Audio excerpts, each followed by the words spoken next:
Okay, we start in 2 minutes.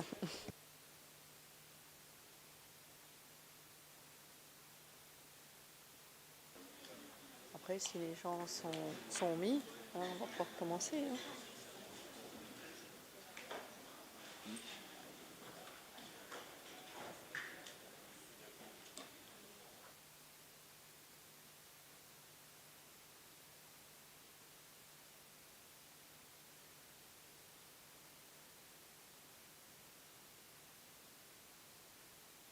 So, good morning and welcome to the second day of the Smart Sustainable Skies Conference. Like yesterday, it's a pleasure to be with all of you.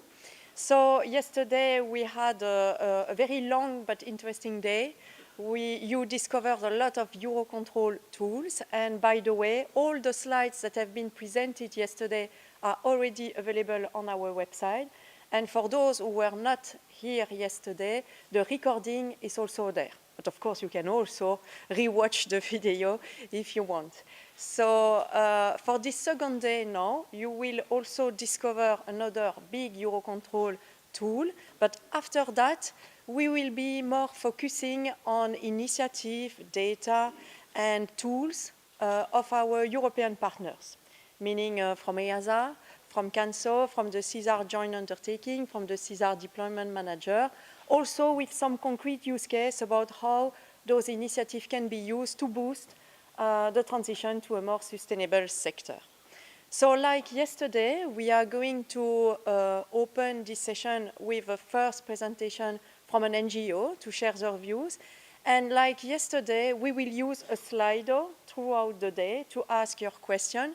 So like yesterday, I would like to ask, do not wait for the end of the presentation before asking your question. Then it's more easier to manage the question because the schedule is very tight. The question and answer, most of the time, it's 5 to 10 minutes max.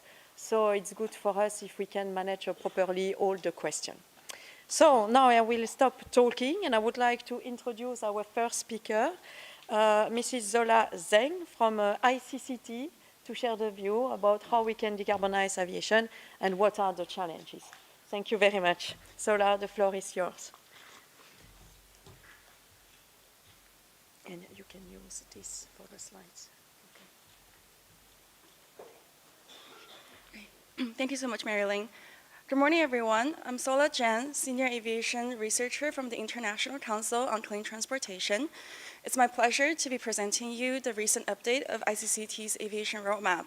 And particularly in this study, we're looking into how the inclusion of non-CO2 pollutants will change how we view a 2050 climate pathway. So first of all, let me start with some background. As we all know, in 2022, the net zero CO2 goal was agreed at the 41st Assembly of ICAO.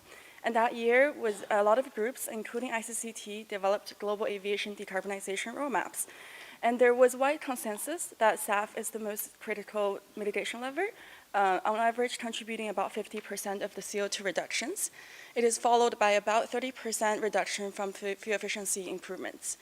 However, in late 2024, we assessed how the uptake of SAF and other technologies are doing against our model scenarios. And unfortunately, the conclusion was that we're much closer to the action scenario, which is the red pathway on the bottom graph. And it's nowhere near the blue pathway, which is the net zero compatible pathway. And then you also notice that even though the action scenario is decent reduction from the business as usual scenario, its 2050 emissions is still about 1,000 million tons of tank-to-wake CO2, which is barely any reduction from the 2019 level. So this slow progress towards the net zero CO2 goal is one of the two motivations for our work. The other motivation, as has been widely discussed yesterday, is the growing evidence that there's great potential in reducing non-CO2 pollutants from aviation and also deliver near-term climate benefits while doing that. And it has a lot to do with the characteristics of controls and the other similar short-lived climate pollutants. They do not last as long in the atmosphere. And then you will also notice that for the rest of the presentation, we group pollutants into greenhouse gases versus short-lived climate pollutants, or SLCP. And we are also widely inspired by the 2021 paper by Milan Clover, which is summarizing this graph, where he modeled how the aviation's contribution to global warming could be potentially cut in half if we have aggressive controls on non-CO2 pollutions. And with these two reasons, we looked into this specific research question: how can cuts to SLCP from global commercial aviation contribute to the Paris Agreement? And now I will dive into the methods that we used. On the high level, we started with a 2023 trajectory-based emissions inventory. It serves as the base of our projection model called PACE. The PACE model outputs future emissions in mass as well as control impacts in effective radiative forcing from 2023 to 2050. These outputs we run through a simplified climate model called FAIR, and the FAIR model outputs aviation's contribution to global warming. And specifically, on the trajectory-based 2023 inventory, you will see a lot of familiar acronyms. We used ADS-B data from SPIRE and also IKLE DB for LTO emissions. We also used BATA 3 for FUBRN modeling and COSIP for contrail modeling. I think the additional part is that we matched these FUBRN and other pollutant modeling to purchased flight schedules as well as load factor data to better approximate how many passengers and goods were transported. And here's a glimpse into the 2023 contrail map. I think it's old news by now that contrail is a very geographically concentrated issue. And you will also notice that later in this presentation that we designed some of our modeling assumptions based on this characteristic of contrails. And now onto the future emissions.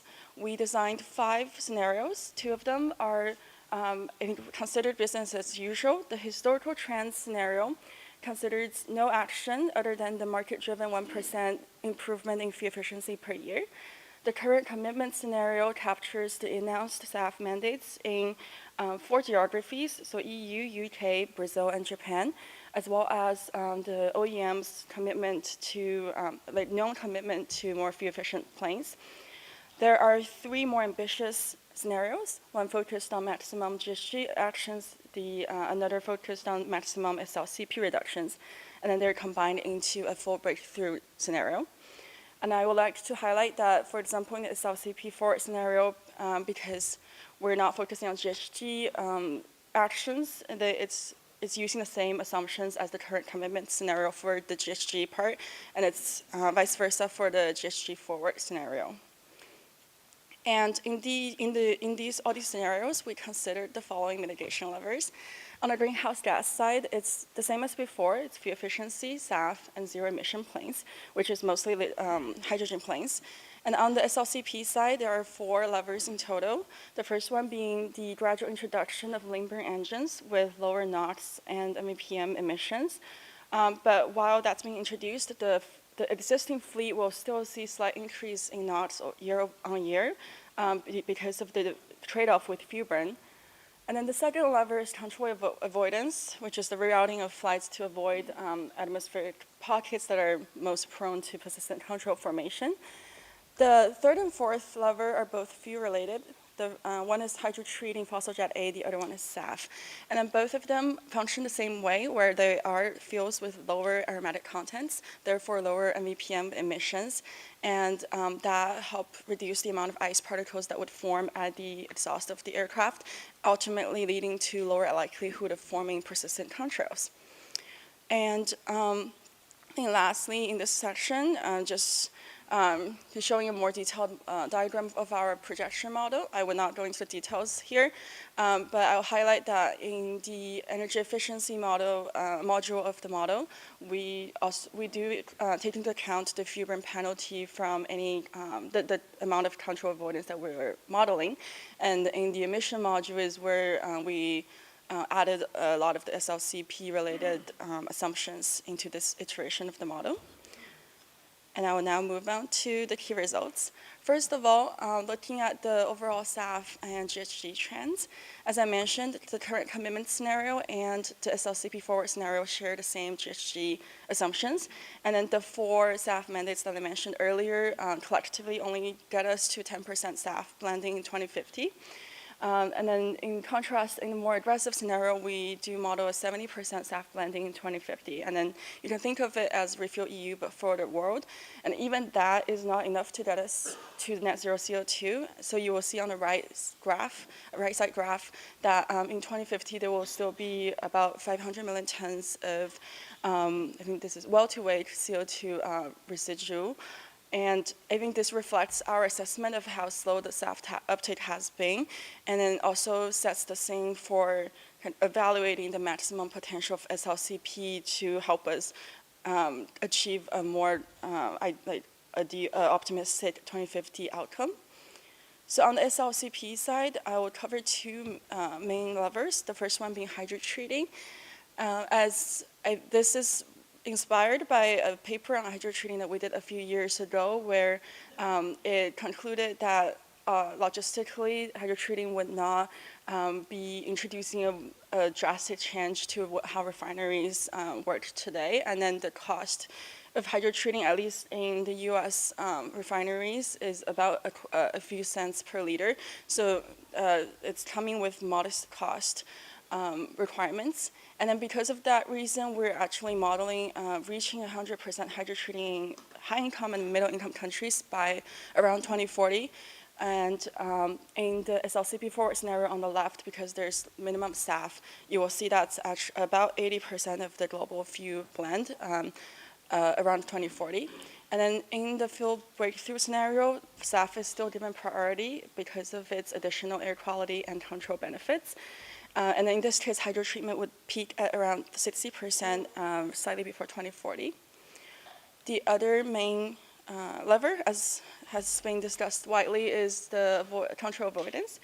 And we are assuming the coordinated wide-scale avoidance will start in high-income countries, where most of the controls are concentrated anyway around 2032, and going through this S-curve of scale-up pattern until reaching 95% effective avoidance around 2042. And then this is delayed by about 10 years for upper middle income countries.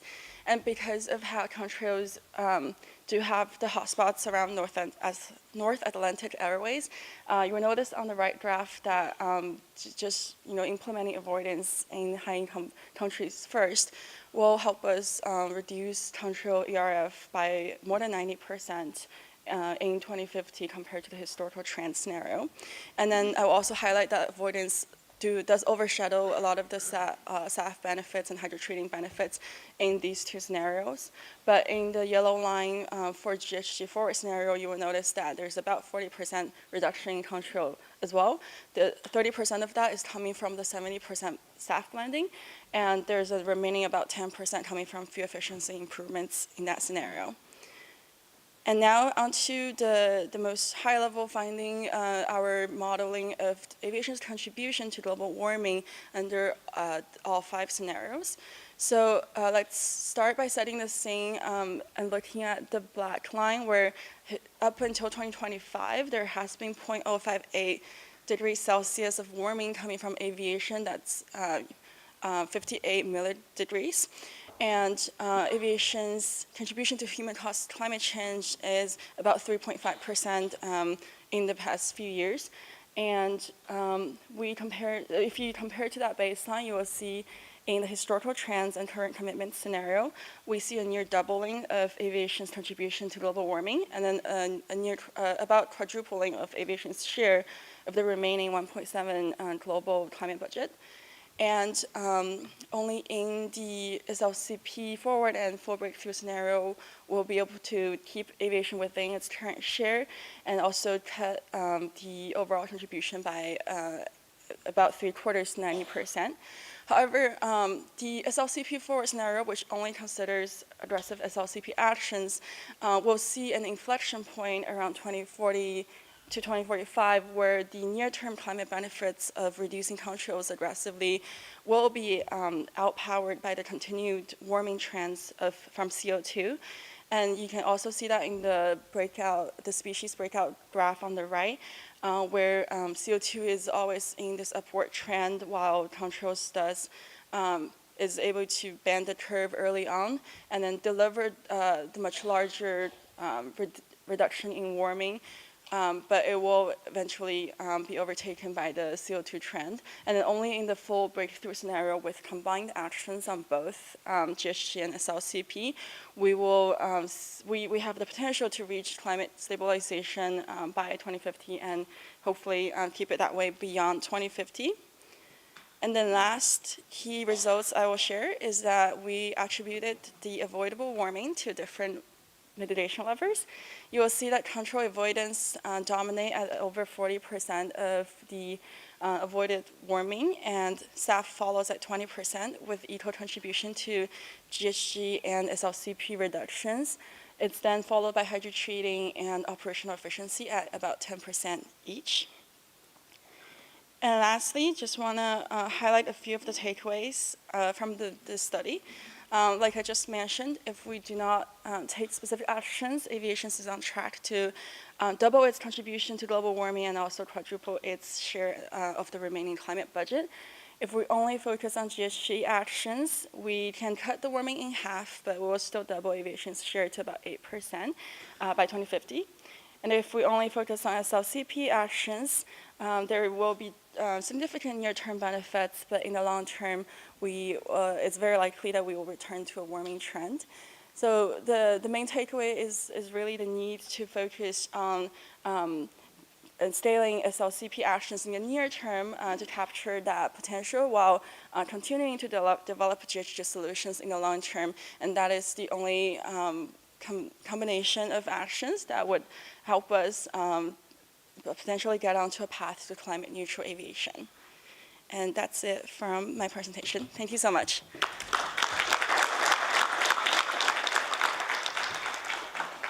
Thank you, Zola. We will manage the question after a second presentation. Just as a reminder, you see the QR code to be used for the Slido to ask your question to Zola. And then for the next presentation, it will be about presenting the research activity for aviation sustainability. So it's Thomas Planes and Antoine Salgas from ISAE Supaero. So the floor is yours, and we will manage questions just after your session. Thank you. Thank you, Marilyn, and thank you, EUROCONTROL, for this opportunity to present our research activities on sustainable aviation. So let's start with a few slides of context about our research activities and the research tools that we are developing on these questions. So in a few words, so we are a French engineering schools, and we have historical research on the sizing of innovative aircraft architectures. For the last few years, we are working on a new emerging field on aviation, environment, and transition. And we are, for instance, a founding member of the Institute for Sustainable Aviation, which is a Toulouse-based institute with different universities in order to talk about sustainable aviation with different sciences with a multidisciplinary approach. So if we focus on our activities at ISAE Supaero, we are working, for instance, on the modeling of the aviation system or on the modeling of the aviation environmental and climate impacts. If we want to summarize what we are trying to do as a research question, we want to model air transport transitions.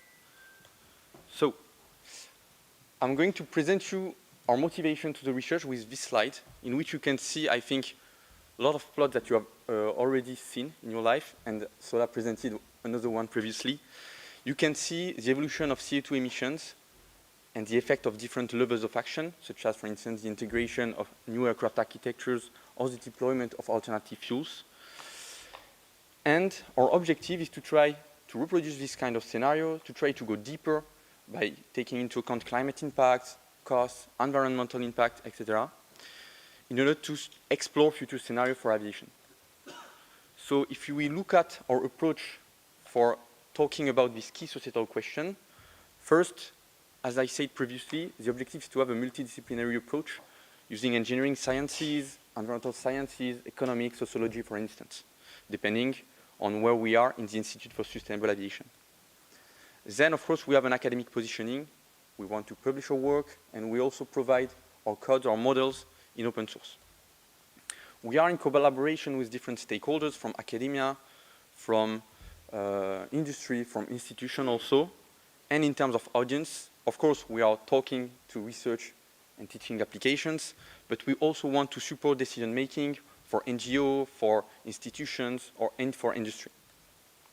Finally, in order for the different stakeholders to address these different research questions, our objective is to develop different frameworks, different tools to answer to these questions. So thank you, Thomas. So speaking of frameworks, I'm going in the following to present you our research and especially the framework we develop and the key insights we can derive from them.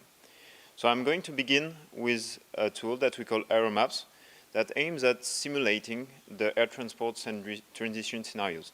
So you can see a snapshot of the tool here, and basically the user defines a few parameters, key parameters for air transport on the left, such as the growth rate of the air transport, the renewal and the fleet renewal and the new aircraft architectures introduced, but also on the fuels, which fuel are introduced, what is their cost, what is their emission factors. And simulating this, it helps us to derive a few analyses that you can see on the right, such as the evolution of annual CO2 emissions, but also of the temperature, of the cost of the air transport, and also the share of the resources available that we consume.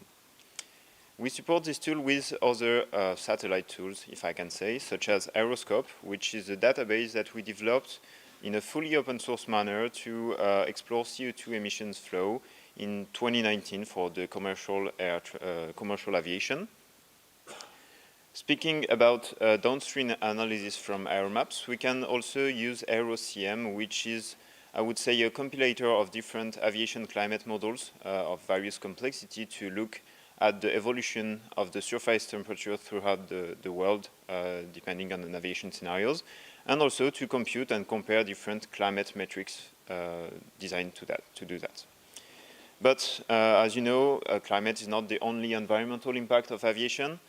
There's also other impacts, and we look at this using a life cycle assessment approach with LCA Modeler, another tool that we developed, that enables us to look at the impact of a given scenario on the human health, for instance, or ecosystem quality, land use, etc. And last but not least, a parallel framework that was developed at either Sparrow and Onera is FastOAD, that is an aircraft design tool that helps us to design both conventional or unconventional aircraft concepts using different energy sources, and to take outputs from these designs into our scenarios to look at the impact of a very specific architecture on the sector's decarbonization. So we use this tool for a wide range of applications. We can do scenario simulations. On the top left, you can see we've reproduced ICAO's long-term goal scenarios with different options. On the bottom left, you can see what we do for technology assessment. For instance, here we compare different aircraft architectures, hybrid electric, hydrogen aircraft, or conventional aircraft with different entry into service and different performances, and we can look at the impact these aircraft have on the global CO2 emission reduction.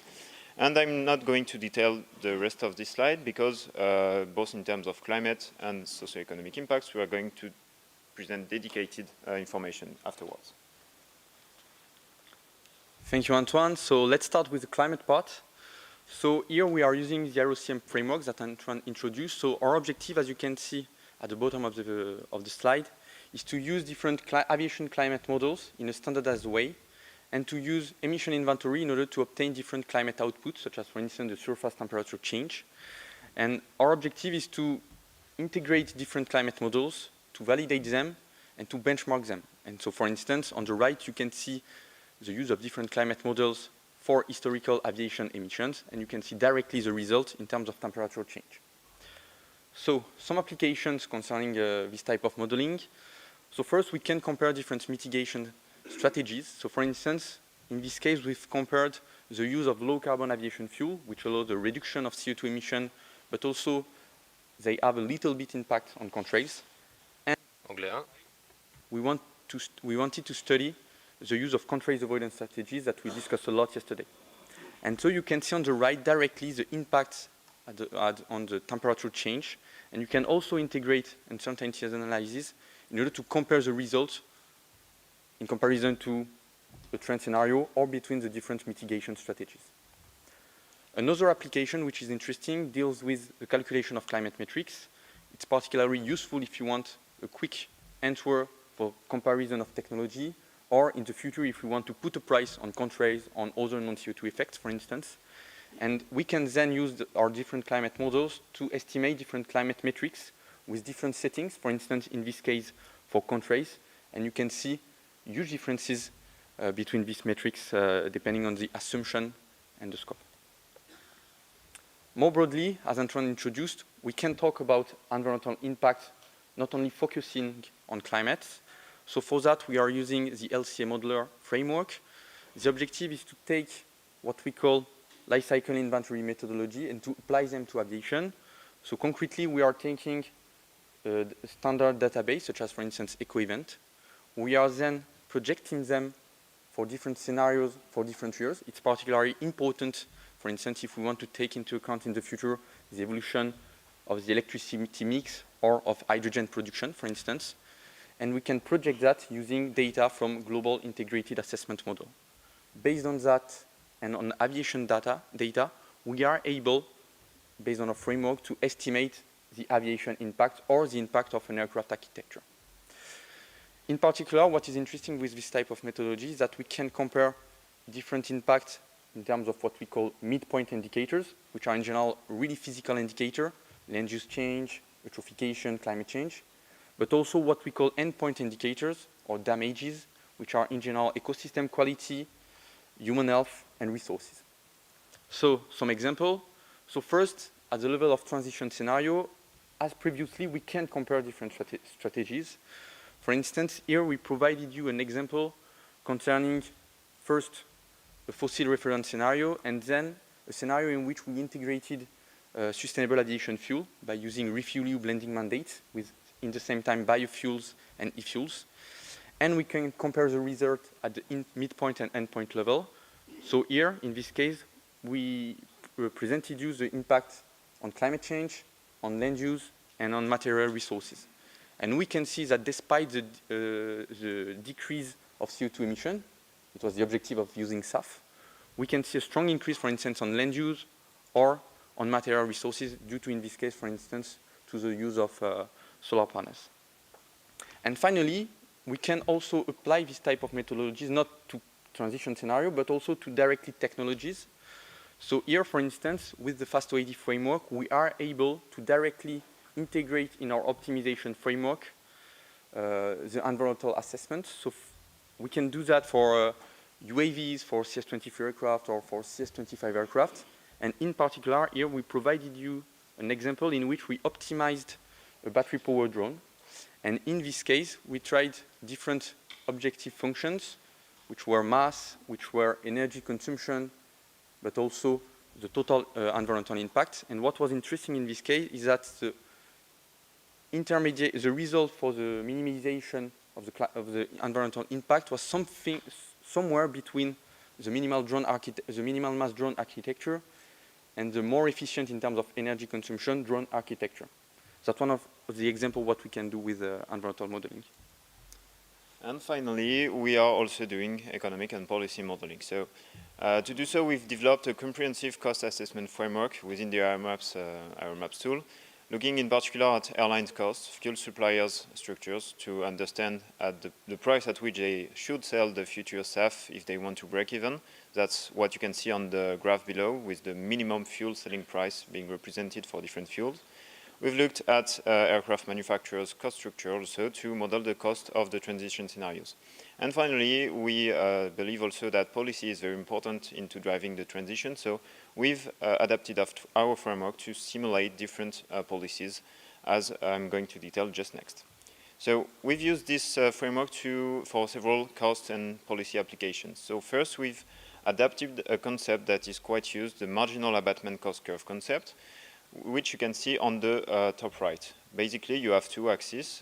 On the y-axis, you have the cost per ton of CO2 avoided thanks to a given solution. So the higher it is, the less efficient, economically speaking, a solution is.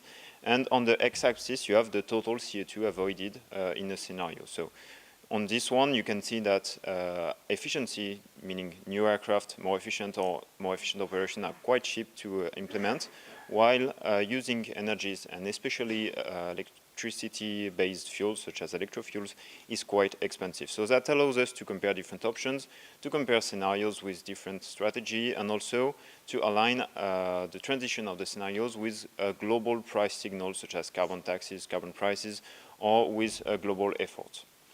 And to go a bit further, we've implemented the possibility to do optimization within EUROMAPS, so techno-economic optimization for the time being.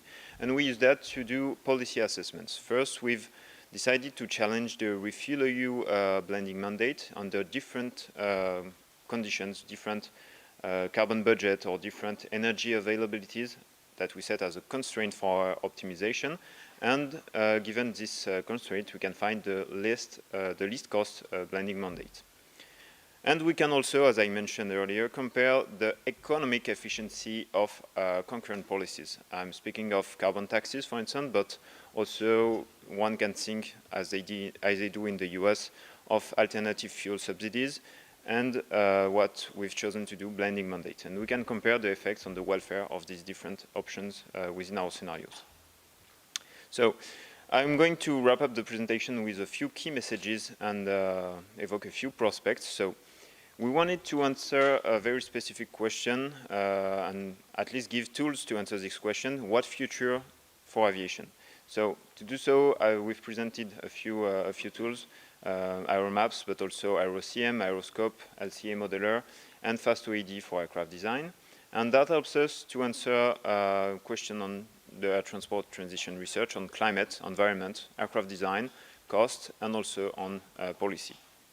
So in the future, we want to integrate models with higher fidelity or new models, for instance, on fleet modeling, with a PhD student that is currently working on this topic. We want to explore also and to integrate new disciplinary fields to our framework, for instance, sociology or regulations, and to push further the modeling of the regulations.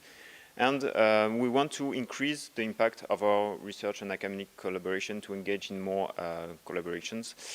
We want to reach a broader audience also, especially we want to engage with policymakers and decision makers, and to strengthen partnerships with industry and institutions to engage into long-term research. Thank you.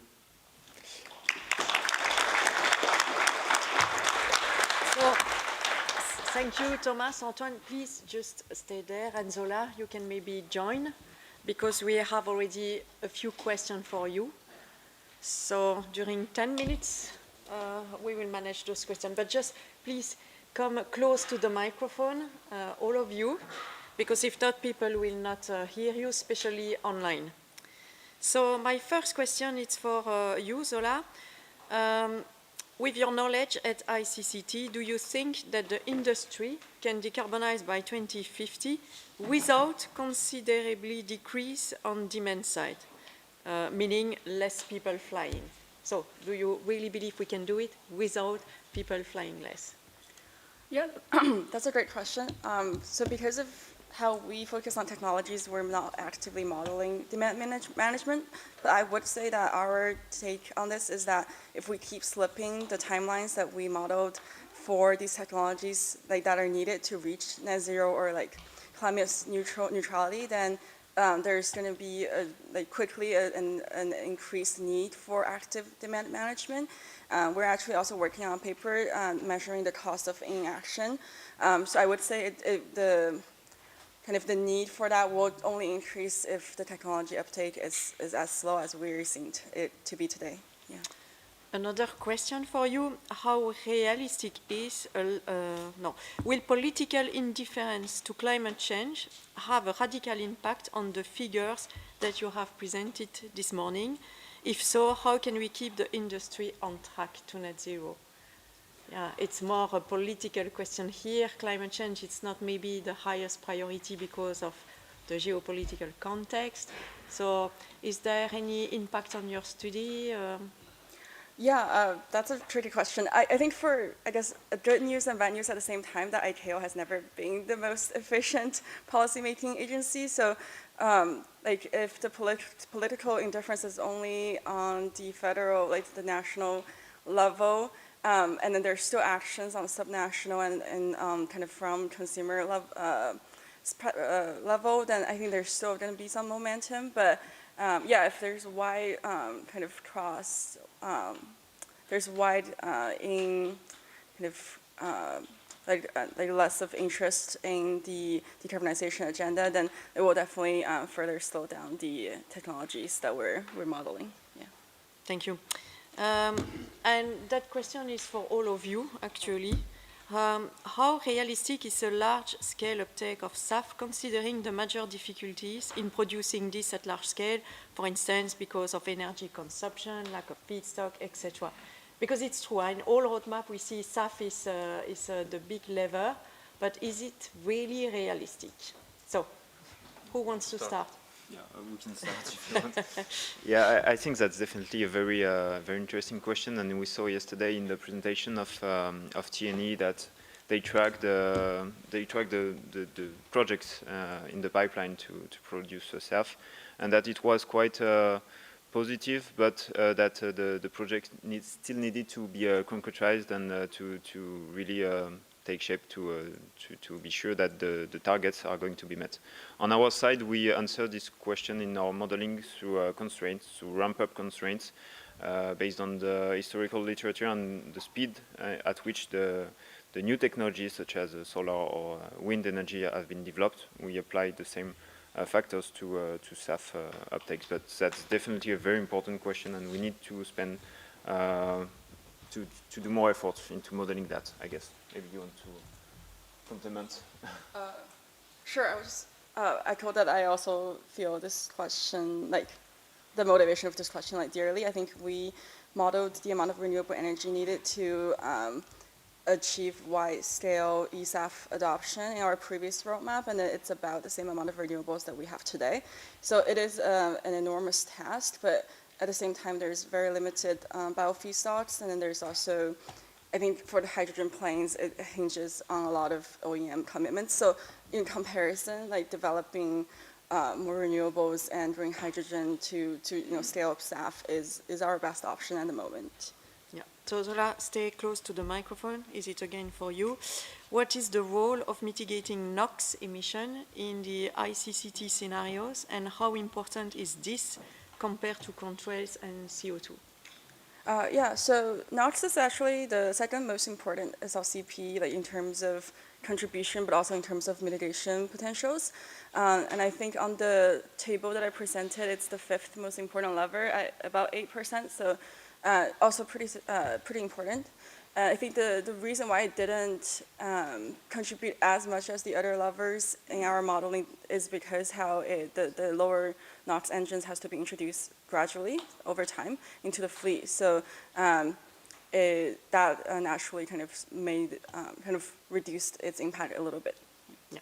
So for Superhero now, will you perform life cycle cost analysis or socioeconomic analysis alongside LCA?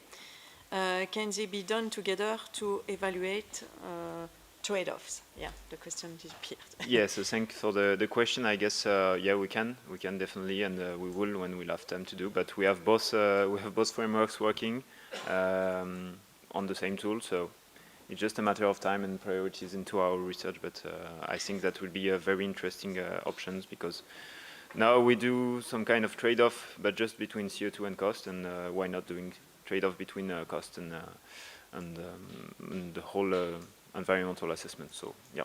Yeah. Another question for you: have you also considered to include non-technical, so human factors, such as changes in public opinion towards flying in your scenario? Especially in France, by the way, yeah. It's something that is à la mode, if you can say. Our objective in the finally is to try to integrate different type of policies. So we can have policies on demand, for instance, also, but not directly at either Spiro, but in the Institute for Sustainable Aviation, for instance, in the context of a project between Toulouse Business School and Airbus. they are talking about, they are trying to model or to have data on the effect of environmental awareness on demand. And so I think it's a little bit related to this question, probably, because it's one of the human factors which could induce aviation transition. Yeah, a question for Sola. Is there a risk that scaling up hydro treatment locks in fossil jet A, considering the investments and supply chains that might need to be developed?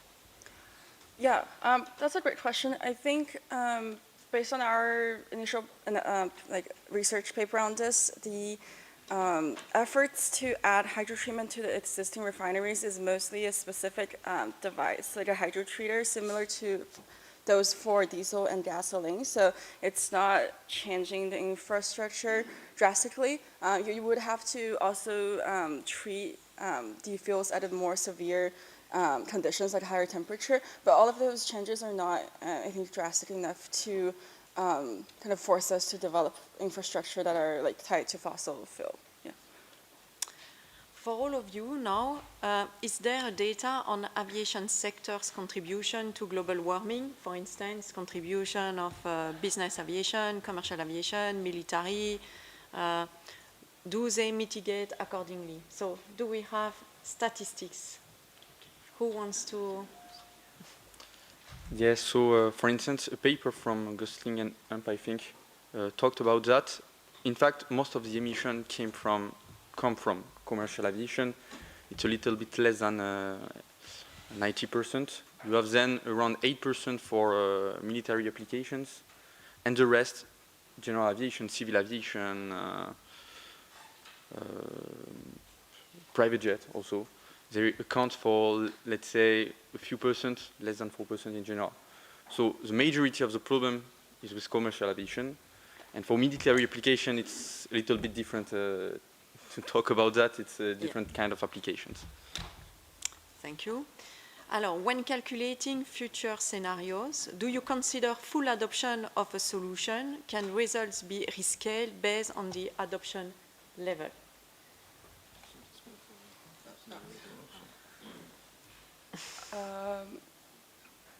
Yeah, I think for most of the levers, there is, for example, for SAF, there's the blending ratios, and for the engine technologies, there's the kind of the rate of introducing newer engines, and then avoidance as well. Yeah, even though we do think 90% is like the maximum level, I think you can scale it back if needed. So yeah, I think the answer is that we could tweak a lot of the levers. I'm sorry, Sola, but this is the last question for you. How do we transition from research on contrail avoidance into action by aircraft operator, ANSP, flight plan provider, and Met services? Because you said that based only on CO2, we would not do it. We need also to work on the short-lived species. So how do we make it happen? Yeah, we have not looked into this very specifically, but yesterday at this conference, I think I learned a lot about the ongoing trials and pilots, and we do think that the most important thing at the moment is to maybe go beyond MRV and try to start these avoidance trials, especially on the transatlantic flights, and then I think our recent thinking is that it would not need involve as many countries as you think, because of that airspace is only touching a few countries. So hopefully that trial could happen soon. Yeah. Thank you. So thank you very much, Sola, Thomas, Antoine, for the question and the presentation. So now we switch to the last EUROCONTROL tool that will be presented during this conference. You will see there are some similarities with SuperAero, but actually we are working together with them on the tool. So I would like to invite first Tamara, who is the program leader of Flying Green, just to give you an overview of the tool before we go into more details of each of the pillars. So Tamara, the floor is yours. Thank you, Marilyn. Good morning, everyone, once again. So, as Marilyn said, my name is Tamara. I'm program manager of the Flying Green, or for the Flying Green, and I will just set the scene for my colleagues basically coming after me to give you a bit of an idea why we build it and actually why it matters. So I would like to start with a very simple idea that decarbonization of aviation is no longer about ambition, it's about a capability.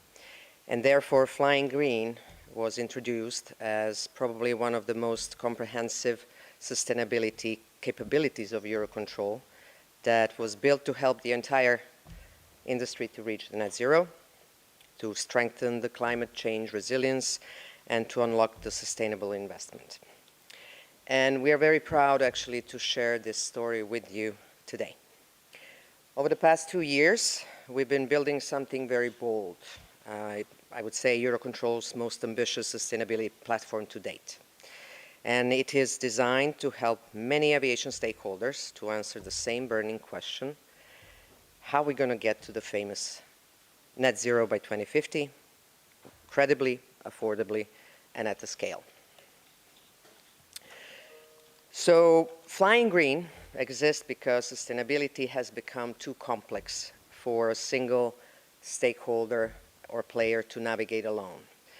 Too many data sets, too many regulations, and too many or not enough investment choices to navigate this. And our stakeholders ask for one trusted place to plan their transition. So we built the Flying Green with them, for them. The questions we heard along the way were more or less the same, and you can see some of the examples on the screen. We need more data, we need harmonized data, we need actionable analytics, we need clear funding pathways. And that feedback actually helped us to shape every part of the Flying Green. So we built Flying Green as sort of a, I would call it an ecosystem with 4 main elements. It's more than just a tool. It's a platform that brings together the data, the models, the user-driven scenarios, the dashboards, the modeling tools, the intelligence, and basically helps the various stakeholders to plan, assess, justify their sustainability actions and goals. So this is it, and this is something that my colleagues will later on explain in a much more detail. But this is the ecosystem with the 4 elements that we have built. And each stakeholder can find the value that supports their unique decarbonization journey within these 4 elements. These are just some of the examples, and maybe the examples of what specific stakeholder can look for at the Flying Green platform, whether it's a CO2 forecast, whether it's estimation of the energy needs, whether it's information about the green funding, etc., etc. Here also you can see some of the concrete examples. And most important thing to say that our collaboration extends also to the programs such as the ACI, ACA accreditation, the Council Green ATM, and we're currently in discussion with the ICAO and also the ECAC. We're trying to bring all the environmental relevant information into the single platform. So this was our story and a vision up to date. We started as a simple concept in 2023. We had a couple of releases along the way, and this year we embarked on the journey to actually start the real user community. So we started to build the real use cases with our stakeholders. We have offered and introduced the Flying Green training. We have opened the doors to the ad hoc stakeholder support so that anybody can approach us with a real use case and we can do it and analyze it together. And we're not stopping here. We are expanding the community and a hub in our analytical capabilities. Just for your information, as of today, We have, in the past 30 days, we have attracted nearly 90,000 users, which roughly boils down to 3,000 to 4,500 users per day. Our users are at the moment coming from 63 different countries. So I will just end with the last overview for me. So these are the things we offer today besides the ecosystem and a flying green. So we can offer the workshops, the tailored workshops. We can offer the demo sessions for you. We can do the custom analytics for you. You can join our Flying Green community because we would like to build the partnership with you. So I will at the end invite you to explore the Flying Green, to learn about it, to challenge us actually to even make it better. Thank you for your time, and I will give the floor, I think, to Laurent and Yeah. Pierre-Louis. Yeah, but Sorry. I will just speak just 1 minute. Thank you, Tamara. Thank you. So, just to explain a little bit how it will be organized, so we will have 4 presentations, 1 for each of the pillars, but we will manage questions after 2 presentations so that it's not too heavy. So now we can indeed invite Laurent and Pierre-Louis for the first pillar, fueling decarb, and then we will have another presentation, and then we will manage the question. So don't hesitate to use the Slido to avoid forgetting your question. So the floor is yours, Laurent, Pierre-Louis. Thank you very much, Marilyn and Robin, for the organization of such event and all the technical team working for this. So good morning, everyone. A warm welcome to everyone in the room and also people attending the presentation of Fueling Decarb online. I'm Laurent Tabernier, leading the Fueling Decarb pillar with Robin de Rancy, and we'll do this presentation with Pierre-Louis, contributed a lot on many data you'll see. What I wanted to say before diving into a presentation of the tool directly in live for you, I would like to say a few words. Climate is changing rapidly, and the decarbonization of our activities is very important. And within the transportation, the decarbonization of the aviation is one of the most difficult, and it's part of the hard-to-abate sectors. Why? Because of the energy density. When you fly an aircraft, you sit between a rocket, where 95% of the weight is the fuel, and a car, where 95% of the weight is the car, but you only have 5% of the weight is the fuel. Okay? And if you take an A350 at takeoff with 575 million tons, maximum takeoff weight, you can carry 250 tons of jet fuel. So if you don't have a certain energy density, you carry much more weight and you don't take off. Okay? So this is why energy density is key for the aviation. But many technologies are inappropriate. Okay? And you also face a very slow fleet renewal.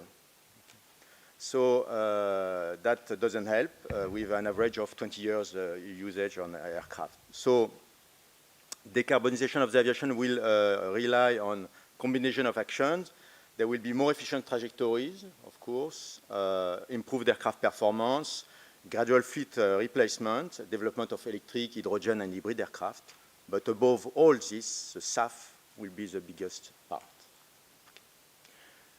So we'll show you a few slides. So this was the introduction. There will be an overview with Pierre-Louis and use cases. Yeah, Pierre-Louis, please. Thank you very much, Laurent. Good morning, everyone. So Pierre-Louis Dugenet. So first, we'll continue with to set the scene, basically, of where we stand. And we'll start with why we have all this work on the part related to SAF. So here we are putting ourselves in the context of the European Civil Aviation Conference with 44 member states. So basically it's continental Europe from a geographical point of view. And it all started for the SAF part because we are going to talk mostly about SAF during this presentation on the Fit for 55 package when it was presented in July 2021. Then by end of 2023 it was approved by the Parliament and the European Council. and eventually enter into force 1st of January 2024. With regard to the refuel aviation SAF mandate, we start, so this year we have the 2%, then we gradually move to 20% in 2035, and eventually we'll arrive at 70% SAF blending mandate by 2050, with half of it coming from synthetic SAF. Now we have also other European Civil Aviation Conference member states that will apply refuel aviation, so Switzerland and Norway, and we also have other states in the European Civil Aviation Conference that have specific SAF mandates, such as the UK, and also, as announced recently, Turkey. Now, as mentioned by Laurent in the introduction, we'll very quickly go through the overview. And basically, what we try to achieve with fueling decab is to answer to several questions.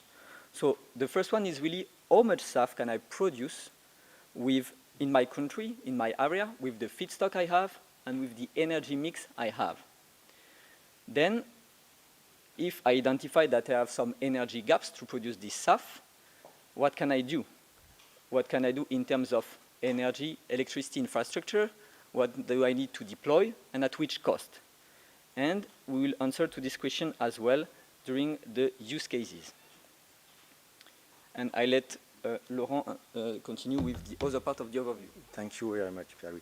So here just an overview on where the tool was used already. I mean, I am a member of the Zero Emission Aircraft Alliance, SADA, but also a Low Carbon Alliance, and we did estimation on the quantity of feedstock to be mobilized and the quantity of energy required for EU27 to decarbonize aviation up to 2050.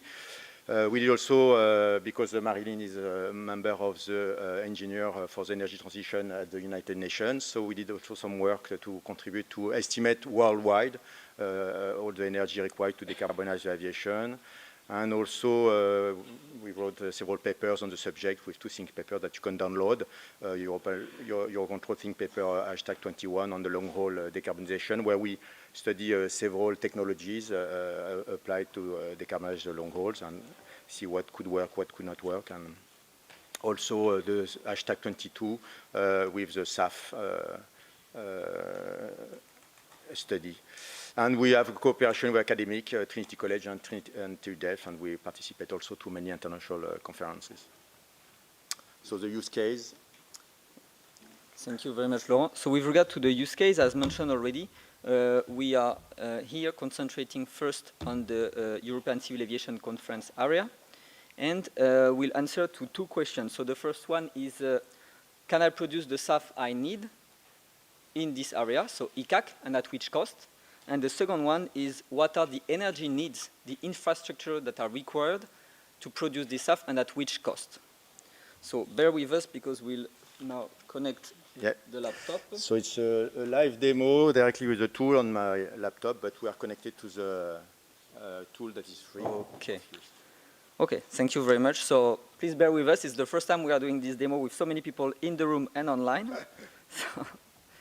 So as you can see first, so here it's the live tool. Huh? So you can select the area. You can select the level of the area. So here you can have a look. So area, state, airport.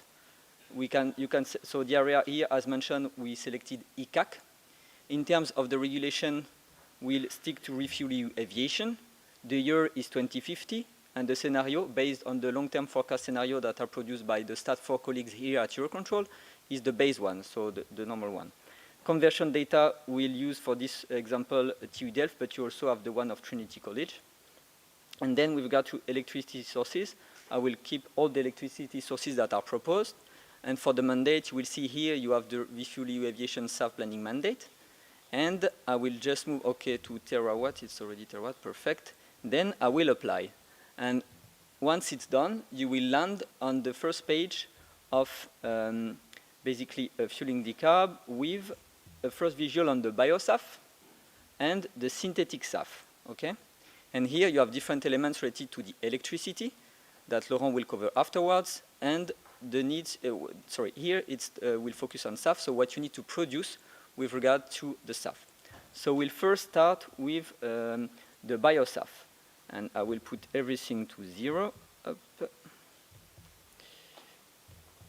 And let's say, okay, so because we're in Belgium, let's say that we try to produce as much as possible for ICAC with waste oil and fat biomass, which is mostly used cooking oil. So fries are a very important part of gastronomy in Belgium. Let's try here. As you can see, it's not enough apparently to do it. So let's go back to, plus it's mobilizing 100%, which is very ambitious and not possible. And then we'll say, okay, let's try to mobilize 30% of the feedstock, okay? And then we'll try to work with the agricultural feedstock. And here you see it's much more interesting. Let's say we try to go around 19%, yeah, perfect. And as you can see here, we've produced what we needed, but only for the biosaf part. Now switching to the synthetic SAF. So here, I will go on this one. And okay, so let's say I will go and say we need 25, whoops, demo effect, 25 million ton. And let's say we'll use 18 million ton for aviation. And as you can see here, we also have produced the synthetic SAF that we needed. And just one quick comment on the quantity of captured CO2 that was necessary just again for ICAC, so European Civil Aviation Conference area. Here we have nearly 180 million tons. So currently, worldwide, we have around 50 million tons captured CO2, including everything, so carbon capture usage and storage. So it's quite challenging. Then, if we go back to this, I will show you in terms of the cost. So we have here, I will focus on the synthetic SAF that we just saw before. So as you can see here on this graph, I will maybe zoom in a bit. Okay, yeah. So with regard to this graph, as you can see, really the lion's share in terms of the cost of the synthetic SAF are the electricity costs. It's very energy intensive. So that's why to be able to produce more synthetic SAF, you also need to work on energy. Then you have the cost of capital, and then the cost basically to run the SAF plant. Now we'll also have a look at what we produce with the waste oil and basically the used cooking oil with HEFA, SPK, so hydroester fatty acids and synthetic paraffinic kerosene production pathway. And as you can see here, the majority of the costs are coming from the feedstock, then similarly a bit of electricity cost, and then again cost of capital and cost of running the plant. And now, if I go into this part, I will show you a bit more in detail the cost assumptions that we are taking. So basically, the cost can be split into 4 different categories. So the cost to run the plant, the cost of capital, then we have also different assumptions that we took to run the SAF plant, and eventually we have the assumptions on the product and co-product selling prices. And now I will hand it over to my colleague Laurent that will present you the part related to energy cost. Thank you very much. Thank you, Pierre-Louis. So now, I mean, there is an important aspect that I could present to you. That is, in fact, the fact that when you have, I mean, when you make SAF, you don't make only SAF. It's like with 1 liter of milk, you don't make only butter. You make also any other co-product. So I'm sure you will remember this. So we could have a look to, for instance, to the synthetic SAF that is made, for instance, but it will be the same for bio-origin SAF. And here there is a line with co-product. And with the co-product, there is something very interesting, is diesel, for instance. And then we make, for instance, when we make 24.5 million tons of e-SAF, we make also 756 tons of biodiesel, well, synthetic diesel here. That could be used in other domains, so it's the same factory. So there could be a synergy with the maritime. And one thing we could do is we could say, okay, we could, in fact, adjust the production, in fact, and sorry, okay, and when we adjust the production, we could increase in a little bit the production of diesel, for instance, and reduce the SAF because it's kind of tuning. I mean, there is a possibility to vary a little bit. And if we do that, okay, we could see that that reduce the quantity for, we don't reach the threshold for the aviation, so we'll have to actually use more hydrogen for the aviation. So overall, this requires much more. But we produce also then, if we look at the co-product, we produce the same amount of diesel. That means that we kill two birds with one stone, meaning that we could decarbonize the aviation with the same plant and the maritime. So there is synergy on the investment and also on the use of energy. And feedstock, here it's CO2, but you have the same for the bio feedstock. So all these consume energy. I will go to the energy. So for the energy, you could actually select here, customize, because here we have connected all the factory, I mean, all the plant, all the SAF plant, which is, there are here a number of SAF plants. You have 24 SAF plants to produce this. We have considered 1 million ton each unit in 2050, but there are parameters you could adjust, and we learn also, according to the number of deployment, that there is a reduction of the cost. All this is calculated, and you have the parameters you could change if you wish. But what is key is the energy, and you achieve a certain cost of the production, but this is linked to the cost of the energy, because Pierre-Louis showed that most of the factors, the biggest influencing factor on the cost of the SAF, synthetic SAF, is the cost of the energy. So here was a mix of the ECAC grid, which is made of a certain percentage of renewable, low carbon, so nuclear, and other, so coal and gas unit for electricity. We could customize and change any share there, okay, to say, okay, there will be more nuclear, no more fossil. Changing this, change the price, okay, of the of the synthetic SAF per ton, but also the greenhouse gas level and so on and so forth. And we could do, what I will do an exercise like pushing as a kind of what is, let's produce everything with nuclear to see what it will require, you know, for you to know. Okay, so I will go back to the electricity there and say, here is all what need to produce. And we said, well, there is no renewable. We don't allocate any renewable for the aviation, okay?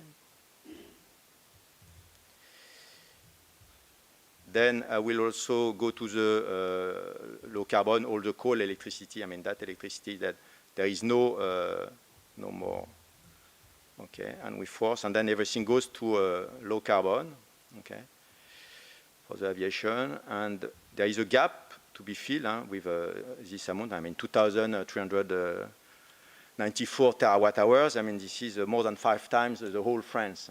It's nearly the whole European production. But let's produce that for that requires nearly 200 nuclear power plants, and the biggest one, okay, that like this. Today there are 20 billion euros each. We consider there could be around 9 billion euros in 2050.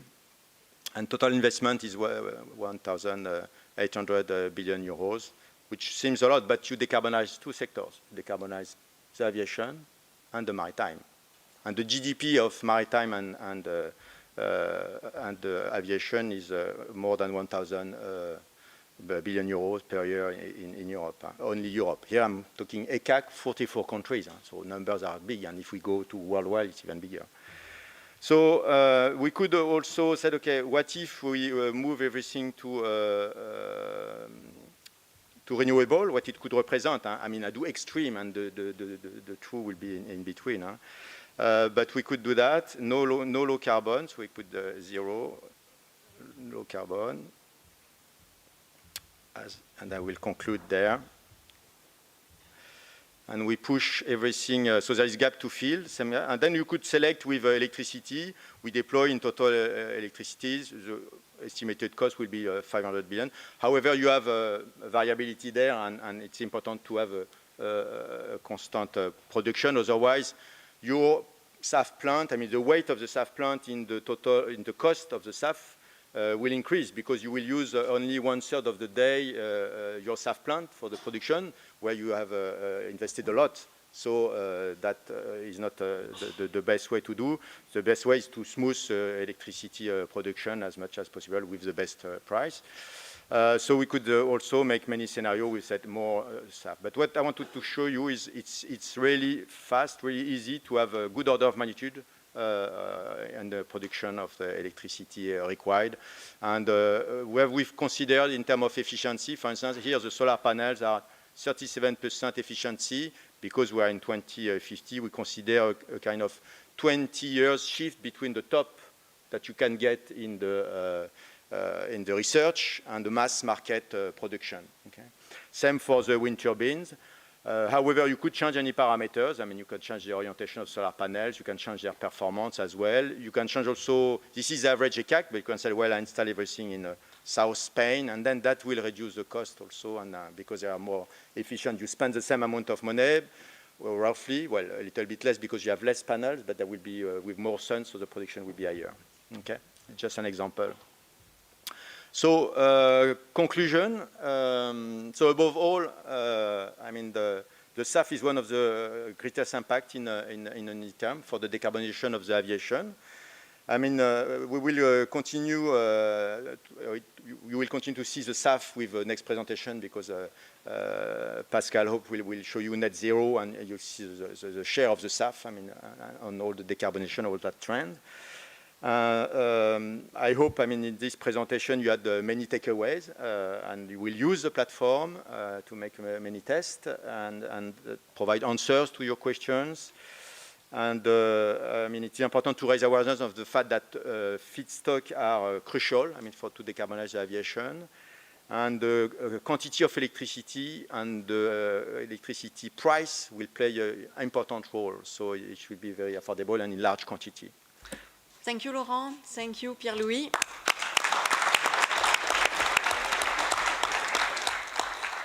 I think you understand why we have set up a training for this module, because what you saw this morning, it's only a very limited capability of what the tool can do, but this is really powerful, and it's available to all, but we will come back to this later on. There are already questions for you, so be prepared, but for now I would like to invite Pascal Hope, that you already see yesterday, for the net zero presentation. So Pascal, the floor is yours. Thank you, Marilyn. Thank you, Pierre-Louis and Laurent, for the very nice presentation. I will dive into the second pillar of Flying Green, which is the net zero pillar. There is my thing.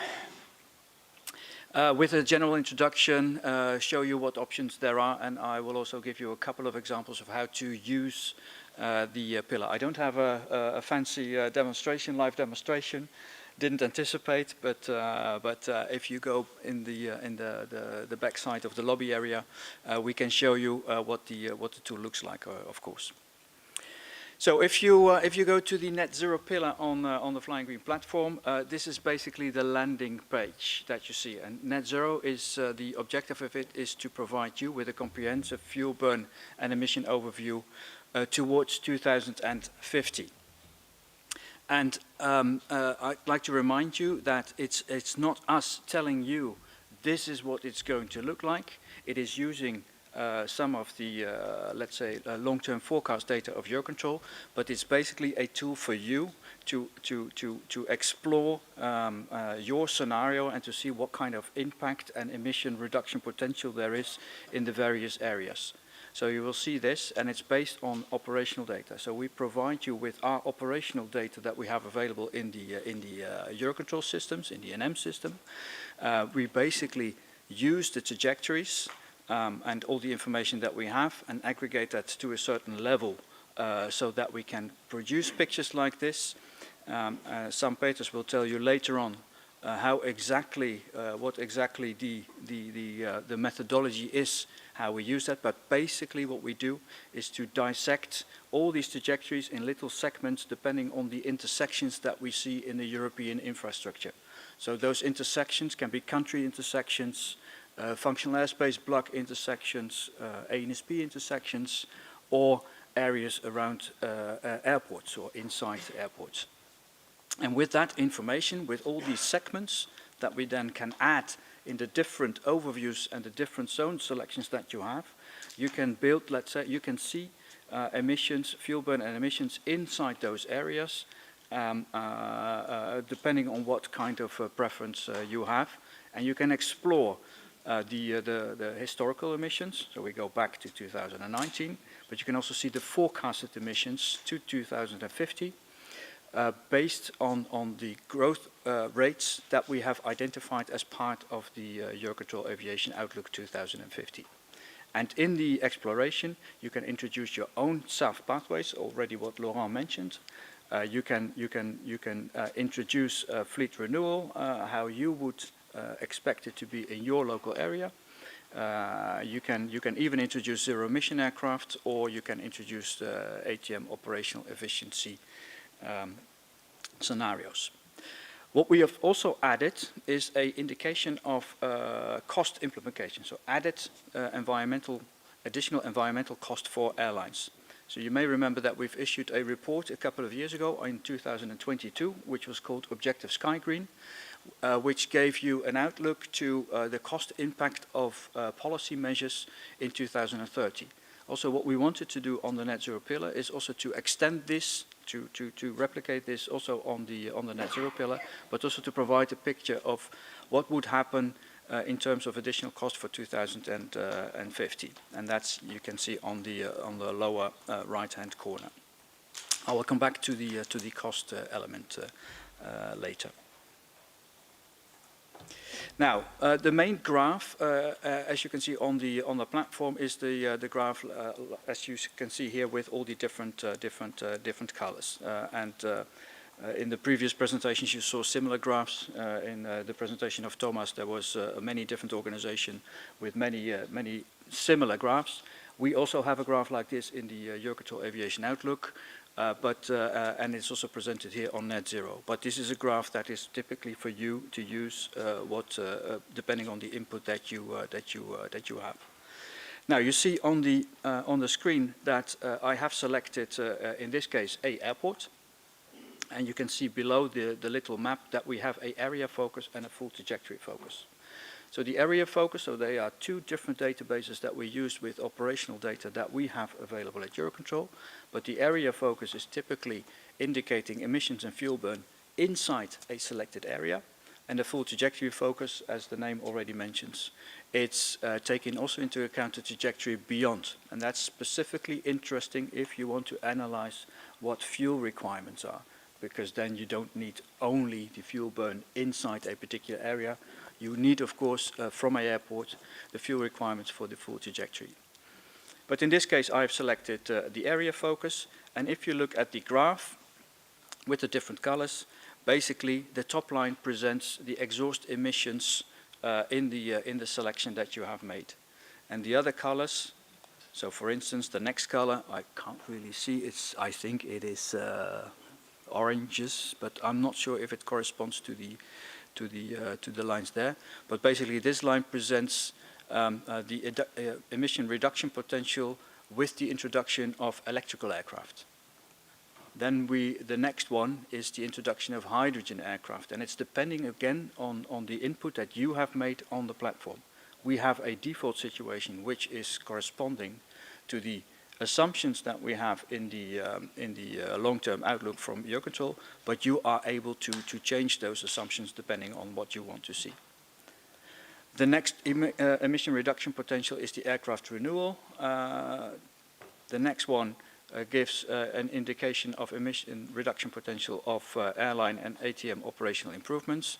And last but certainly not least, because this is normally the biggest emission reduction potential, is the inclusion of the SAF part.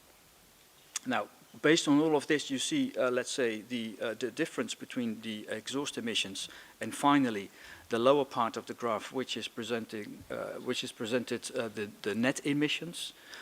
The white part that is remaining, let's say, in the objective of net zero, is still the CO2 emissions that need to be compensated out of sector, so not the in-sector measures. And this is basically the part that needs to be covered by the CO2 allowances, and that is what you will see reflected in the cost graph of the net zero pillar.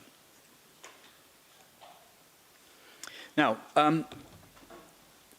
we have several selection options in the pillar. So there are at the main page we have these zone selections, and you see the main graph. But you can select filters, or you can select the filter tab, and you see that you can select between departures, arrivals, internal overflights, in market segments, or the different flight phases, depending on what you want to see. But the most important part, I think, is the what if tab, and this is where you can provide input to what kind of traffic scenario you want to see. So the forecasts, if you want to see a low forecast, base forecast, or high low forecast. You can see the SAF mandate.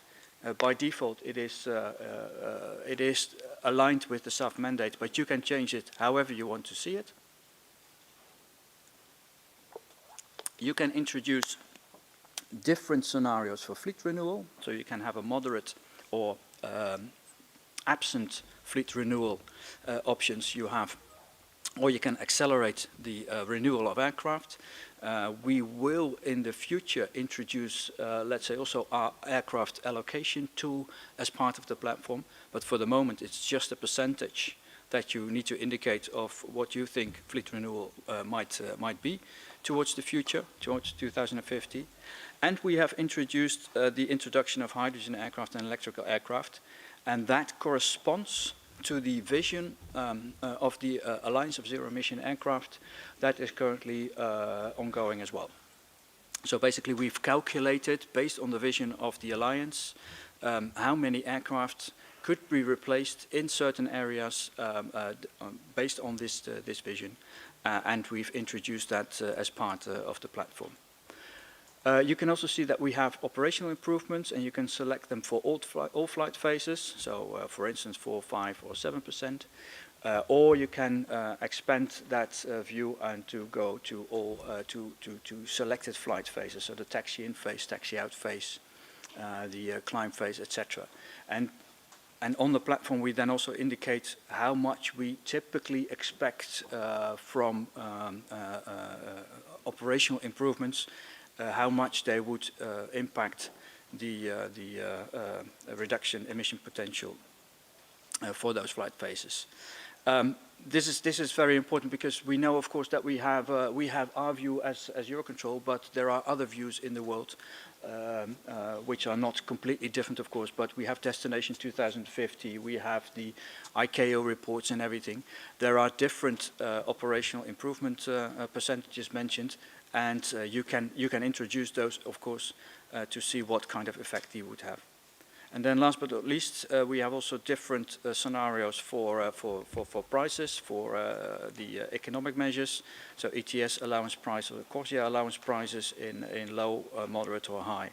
And this is also the case for the jet fuel prices and for the SAF prices, which are very much coordinated with the prices that Laurent and Pierre-Louis just have indicated in their presentation. Now, going to the cost graph, I've already mentioned that basically based on your analysis, the white remaining part is representing the market-based measure costs that have to be, let's say, paid by the collective airlines. The cost graph typically indicates what the additional costs are, taking sustainable aviation fuels into consideration and the CO2 allowances regarding market-based measures. What we can do, basically, it's for the moment, it's a very simplistic model, and we aim to make the model more sophisticated. But for the moment, it's based on fixed operational margins and fixed fuel distribution or portions for different airlines and different market segments. So Kostas, our colleague, is for the moment busy trying to make that more sophisticated and to have a more market segment specific let's say assumptions underlying, let's say, the calculation of the additional environmental cost. For the moment, it's very simplistic, and that also is the case for the ticket price and impact on passenger demand. So we are busy with trying to find better elasticity values because normally these elasticity values are very much based on routings, on market segments, and all these sort of things. But we have, for the moment, not yet introduced the very specific and sophisticated models for price elasticities on the different market segments and routings. So for the moment, it's only indicative and simplified, but at least it gives an indication of that additional costs do have an impact on ticket price and passenger demand. Now, I will present two examples of how you could use this platform, and I focused them on Belgium as well, similar to what Laurent and Pierre-Louis did. So, for instance, if you want to know what the cumulative emission reduction potential would be of continuous descent operation improvements in Belgium, this is just a hypothetical case. There are probably already a lot of CDO application of arrivals in Belgium, but just for the purpose of this presentation, I've done this exercise. So in this case, you would select the state Belgium, obviously. You will select the area focus, so you want to see what the emissions are within Belgium. The filters that you apply are arrivals and internal, because internal represents in the area focus the domestic, so from within Belgium to within Belgium. The operational improvement is, of course, user input, and for the moment I've added, I've indicated here 5, 8, and 15% for 2030, 40, and 50. And what I've done here, just to make the case clearer, is to isolate only the ops improvements in the graphs. So I've put everything at zero, the sustainable aviation fuels, the aircraft renewal, all these sort of things put at zero, so that you see in the graph only the reduction potential because of that one operational improvement. And then the graph would look something like this. You see the overall graph with only operational improvement indicated. And in the top right corner, we have a cumulative emission graph. And you can see basically the difference between exhaust and CO2 net. And if you add, let's say, the cumulative effect of CO2 reduction because of CDO improvements with the percentage-wise improvements that you've indicated, you see in this case that you can have a roughly 1,000 kiloton of CO2 saving by 2050 because of this one operational improvement. Now, there are many different operational improvements, of course, that you can think of. We don't have all that information available, but we try to work together with you to find, let's say, more specific input for you to use by taking into consideration what kind of operational impact improvements have already taken place. But this is typically the work that Tamara was already referring to, that we want to work together with you in order to improve our services and support to you. Another example is focused more on the costs. So now I am an airport in Oostende, Bruges, and I'd like to know what the additional fuel cost would be because of SAF in 2040 for airlines, taking into consideration the Refuel EU. So I'm focusing now on the airport, of course. I select airport, Oostende, Bruges. Now I focus on the full trajectory focus, because I want to see the full trajectory, the full fuel uptake from my airport. Obviously, I am focusing on departures. I apply the Refuel EU for 2040, which is 34%, of which 24% is bio and 10% is synthetic.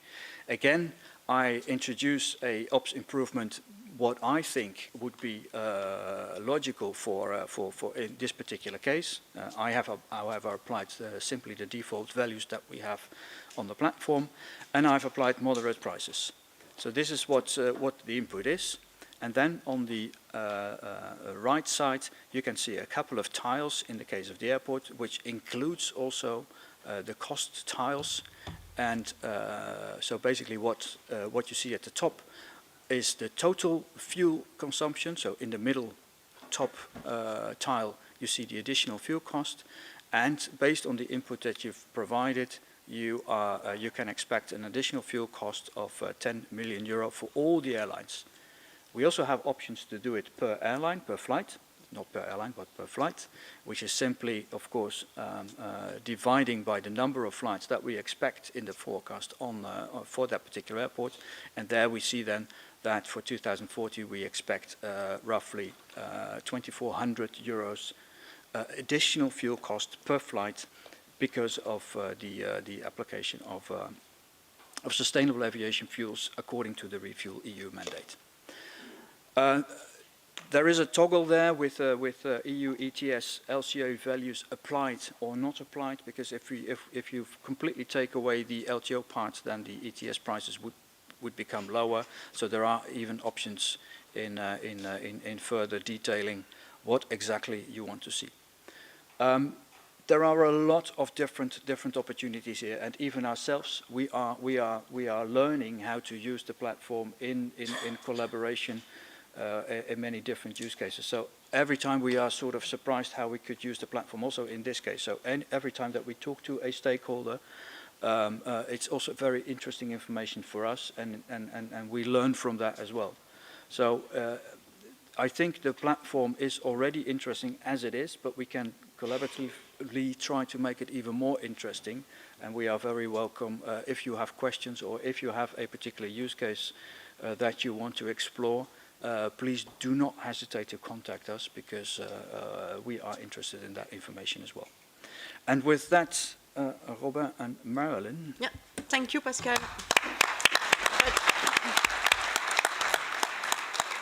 Stay there, because you think you have enough functionalities, but apparently in the question they are asking for more already. So I know. Pierre-Louis, Laurent, can you join as well? Because we have plenty of questions for you. So, Pierre-Louis, it's because of you, actually. You mentioned French fries, so now you have a challenging question, you know. Yeah. Have you ever calculated how many kilos of fries need to be eaten for creating 1 kilo of SAF? So no, not yet, but actually it's a very good question. So I think we should go to have a real session with Frietcourt in Belgium. It's the place where they prepare the fries, and to check with them basically the amount of fries that they need to produce, and to use the right amount of used cooking oil, and then we can calculate this backward, I guess. So yeah, thank you for the question. It's a very good question, I guess. You need to be prepared for the next time you use that example. We need to have that ready for next time. Okay, so do you provide guidance on how to collect the data inputs needed for fueling decarb? Seems like the accuracy of results strongly depend on the quality of the input. That's clear. Laurent or Pierre-Louis? Okay, yeah, thank you. So very valid question. So in the Fueling Decarb platform, we are providing already some data. And if you want, as mentioned, you can also use your own data. And for example, for the feedstock, where it's quite important to have correct data, we started with Konkawi and Imperial College data. It's a study that was commissioned by the European Commission. And so all the data that we have is supposed to allow you to answer and to prepare your own assumptions based on the scenario you would like to go for. But of course, if you want, and it's one of the features of Fueling Decarb, you can use your own data to have more specific or tailored assumptions as per your need. Thank you. Yeah. An important question, because it's coming back, is Flying Green access restricted to stakeholders whose data is analyzed? Or can it be used by general public for wider benchmarking studies? Who wants to answer? But Tamara, I think it's for you, that question. Yeah. So, okay. No, it's not restricted.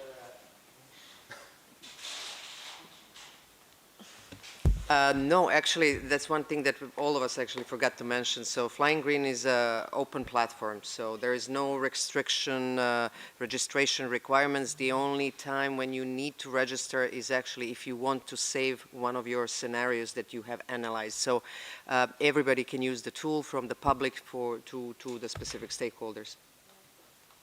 Of course, depending on the pillar, depending on the data that we currently have, you may have some limitation. But for fueling decarb, for instance, this can be used by any state in the world. This is also because if you input your own data, then you can make it work. The limitation maybe it's that for the countries, for ICAC, we have some default values that you will already found in fueling decarb, which is not the case for the countries outside ICAC area, but still, if you can input your data, you can do all the assessment you want. About a new functionality, could you add in fueling decarb a column, how realistic is a comparison between the current situation and what is needed to obtain one of the selected energy sources? For you, Laurent.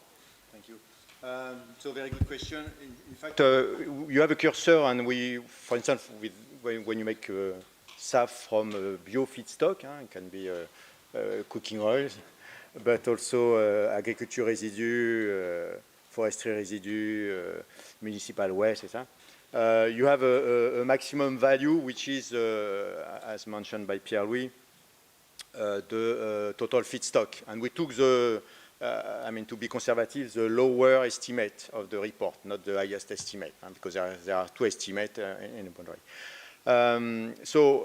You mobilize a certain percentage. When you start to mobilize 100% of something that you could enter in kind of red zone, if you are at 50%, that can be very challenging, but certainly feasible. And below 0 to 10% is something easier. Okay? So the percentage give you. Maybe we could add a color to say, okay, it's green when you start, and then it becomes orange and red in the end. But you have the percentage of what you mobilize in terms of feedstock. Thank you, Laurent. That question came twice at least. It's for Pascal. It's about the inclusion of non-CO2 to close the emission gap instead of relying on out-of-sector offset. So do you plan to integrate non-CO2 emission in net zero? Yes, well, we discussed that briefly last week, because indeed the focus is now on CO2. We have also NOxes and SOxes, let's say, in our computations and for the emissions in the net zero pillar. But we'd like to go to the CO2 equivalent calculation, so to include, let's say, also the effect of non-CO2. Now, how far we can go, if that goes on a very specific level, that we take into consideration control, mitigation, all these sort of things, maybe as part of the operational measures, we have to see.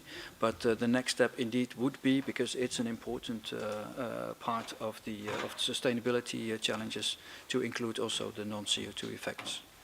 Another question for you. Are trajectories split into LTO and climb, cruise, descent for the purpose of emission calculation, and also to connect to what you presented yesterday? That's an interesting question, a very good question also, because there are different methods of calculation of in the various, let's say, contexts. So I've mentioned already yesterday that LTO from an ICAO and European Environmental Agency purpose context, they are fixed timestamps and fixed thrust settings and these kind of things. So that's a different calculation method. We try to not split the trajectories in an LTO part and in an other above 3,000 feet part. So we take the full trajectory, we calculate the different portions, and LTO is simply one view of the different let's say views that you can select as part of the net zero pillar. But you have to realize indeed that there are different calculation methodologies. So the LTO emission estimator methodology is slightly different from what we have in net zero, because in net zero, if we don't have information available, we also do not make assumptions regarding timestamps and thrust settings and these kind of things. We simply leave that out, because we want to provide you with a portal based on operational data, so that things are changing based on the information that we have available. So we don't take assumptions. In the LTO emission estimator, if we don't have information about timestamps or timing of the in the end of a particular flight, we do take the ICAO fixed timestamps into consideration. So there are slight differences, and that is also why on the platform, if you select LTO, there's a little disclaimer underneath that indicates what the value of the LTO emissions is for that particular airport on the LTO emission indicator, so that you realize that there might be a gap between what we show on net zero compared to what we show on the LTO emission estimator. Thank you, Pascal. A question for Laurent. Prices for different energy sources are changing constantly. How is it embedded in the decarb model? How do we keep up with that? So yeah, very good point. I mean, there's difference between price and cost. So we are using in the tool levelized cost. Levelized cost is you have the total production of one electricity plant, power plant, and you divide that price by the cost of that power plant. The cost to install it, to deploy, to maintain, and to dismantle.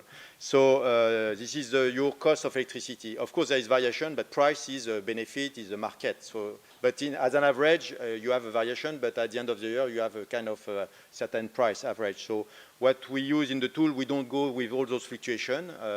You can maybe surf some wave to say, okay, I have electricity cheap at night and I will produce, but then you produce at night, but you have other issues to produce during the day because you will have your SAF plant that you have to power. So, but we use cost, levelized cost, that is a standard, and the price is different, you add margin. So for the electricity, we are on this. But to give you an example, because there's a question of geopolitical or geographical, in the tool we have also particular costs of electricity that vary depending on the country. I mean, we have also a variable cost for the water, the gas, and that enter in the production of the SAF. But you have also electricity costs that change per country because, I mean, solar plant in south of Spain will not be the same price of levelized cost, I mean, of your electricity than the same plant in the north of Spain. Thank you, Laurent. We will finish there. There were other very technical questions. You can ask to them in the lobby when we will do a break.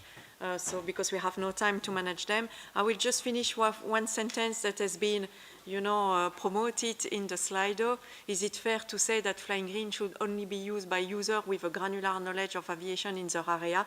The number of parameters is daunting. Yes, for sure, but we are also here to help you. It's why we are also providing training, and Tamara wants to say something about that. Well, yes and no, I would say, and because as I said, every stakeholder can find the use case or the functionality of the Flying Green that works for them. There are elements and functionalities of the Flying Green which at the moment look very complex.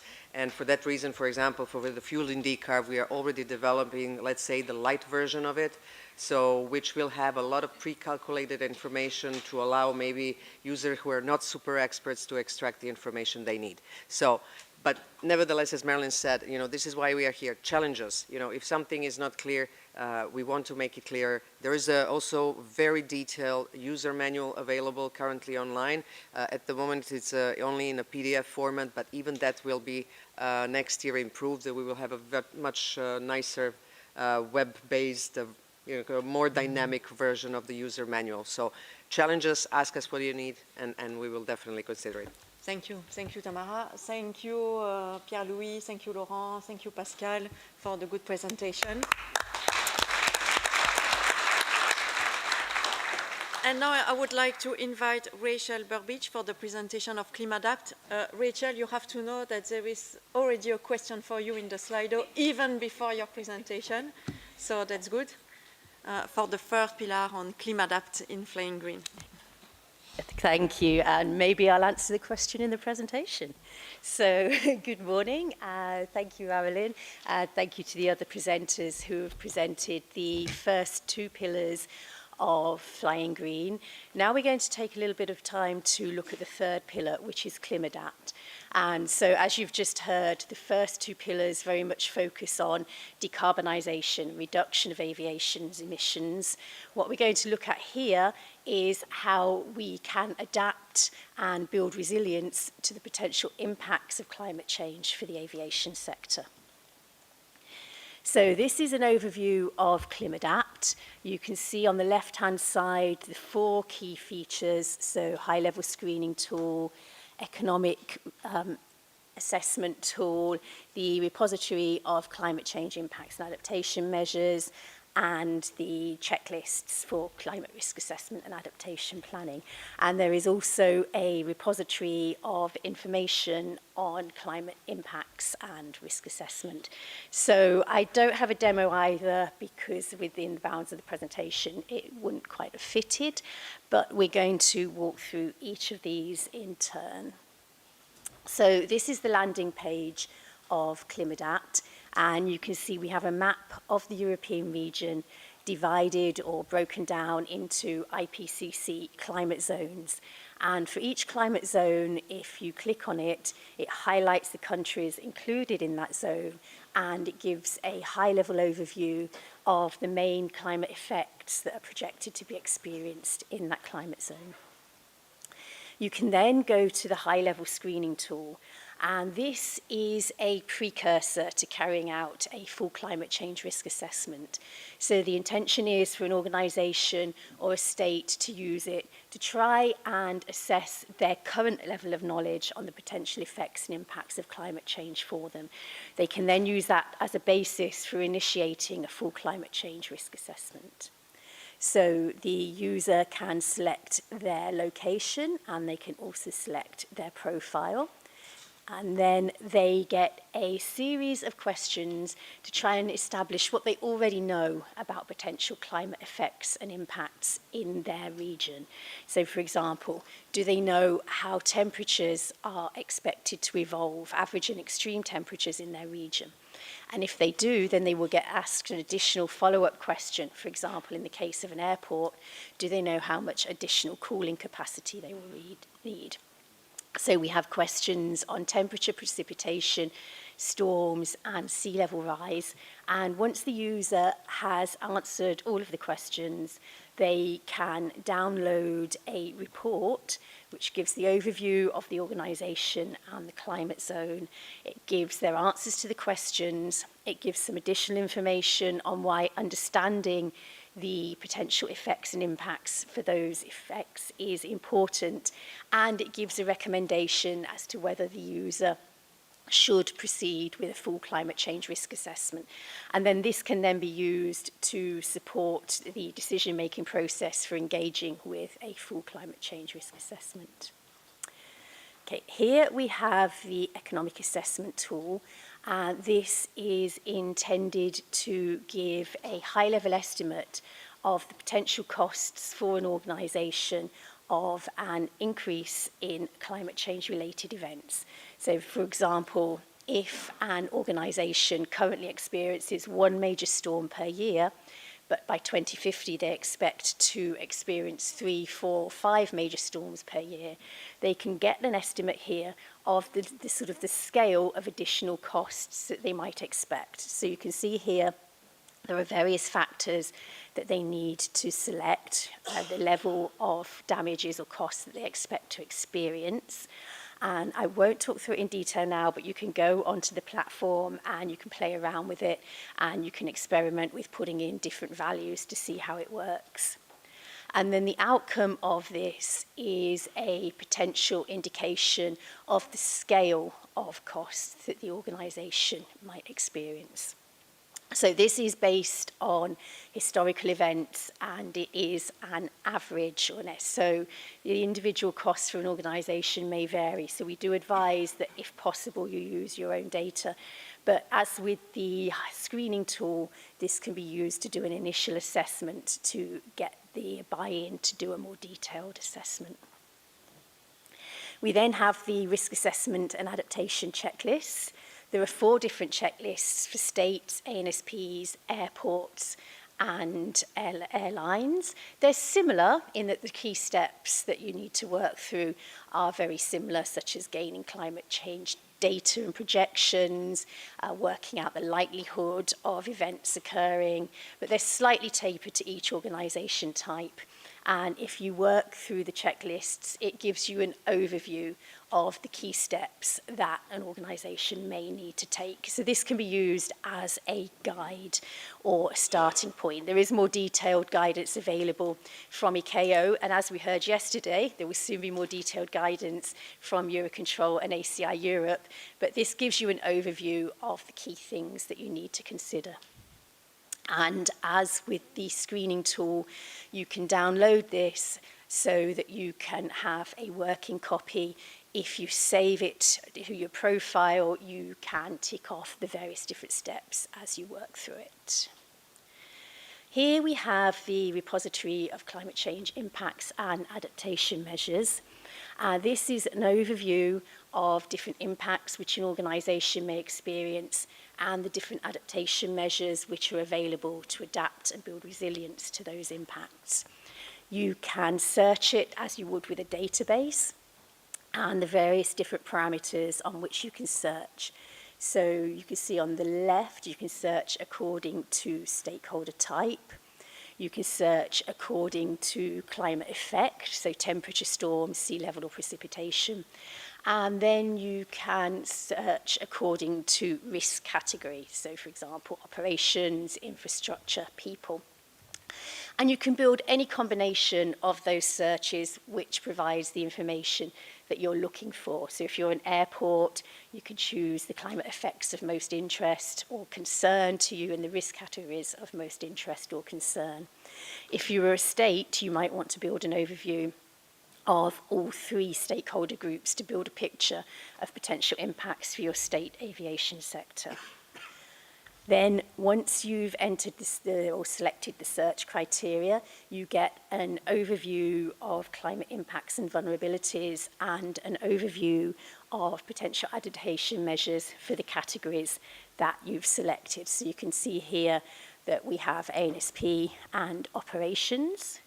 Or, sorry, I thought I had another example there. Okay, so you can work through the various different combinations, and then this can also be downloaded so you can keep it as a reference document if you so wish. And then finally, we have the repository of information and guidance, and this is a database of information sources on climate change effects, climate change impacts, and climate change risk assessment and adaptation measures.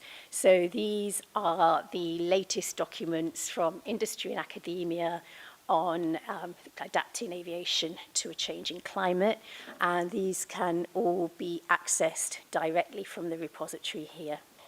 So that is a very quick run through of ClimAdapt. We hope that it provides a good starting point for any organisation or state that is looking to start engaging with climate change risk assessment and adaptation planning. And as the other presenters have said, we are available if there are any follow-up questions, any specific questions, or anything anyone would like to follow up on. And I will leave it there and hand back to Marilyn. Thank you, Rachel.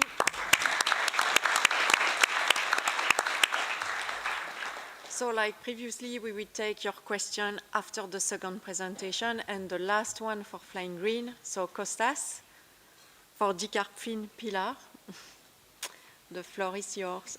You have to put on the microphone. Yes. Yeah. Okay. Good. So let me go back. And this is okay. Good morning, all. Thank you, Marilyn. Thank you, Rachel. My name is Kostas Papoutsis, Aviation Sustainability, and together with my colleague Pierre-Louis and Sabine, we are the ones behind the Decarbfin, which is the fourth and the last in the row tool of the Flying Green. The reason that we did that was to give a response to the question, now that we have made all of our estimations regarding emissions, the energy transition via the fueling decarb. We know the measures of the climate adaptation, how we can finance all these transition, all this journey that we need. And the answer behind that, we try to be the Decarbfin part. We all have seen studies around the cost of decarbonization, trillions of euros, depending on the study, 4, 5, 6, 8, to decarbonize all studies of all value chains of aviation. Who is going to shoulder this transition, this cost? Usually it's the aviation companies that are active in the industry, like the airport operators, like the airline operators, like NASPs in regarding their responsibility as well with infrastructure that they are owners of. Who is going to provide the resources for these trillions of euros to decarbonize aviation? And these are the usual suspects, is the financial institutions in terms of green loans or sustainability loans, or for R&Ds, especially subsidies like EU funding and so on. So it's a very common question from an aviation company. Okay, I have a project. What can I do to increase access to sustainable finance based on my project specifically as well? In the meantime, the EU Green Deal sets a policy for enabling the green and digital transformation in Europe. The EU has made the Sustainable Finance Framework, which tries actually to provide the framework of regulations, tools, disclosures to help increase access to this financing of the transition of EU Green Deal. So it comes another question now. For those companies who are eligible, aviation companies who are eligible for the EU Green Deal and these regulations, EU taxonomy, you have heard, or CSRD as well, how we can understand what is in for us and what are the steps that we need to undertake in order to transition and comply with the regulation as well. So our industry is in a crossroad, finally, and this is why we built the DCARFIN, which is relies on three different resources or products. The one is the Blue Book, which is a product. It's actually a handbook that was launched in 2024 in June. It provides a summarized way of understanding EU taxonomy, which is the regulation affecting aviation, especially building aircraft, manufacturing of the aircraft, leasing of the aircraft, flying aircraft as well, and ground handling operations. So these are the activities covered by the law.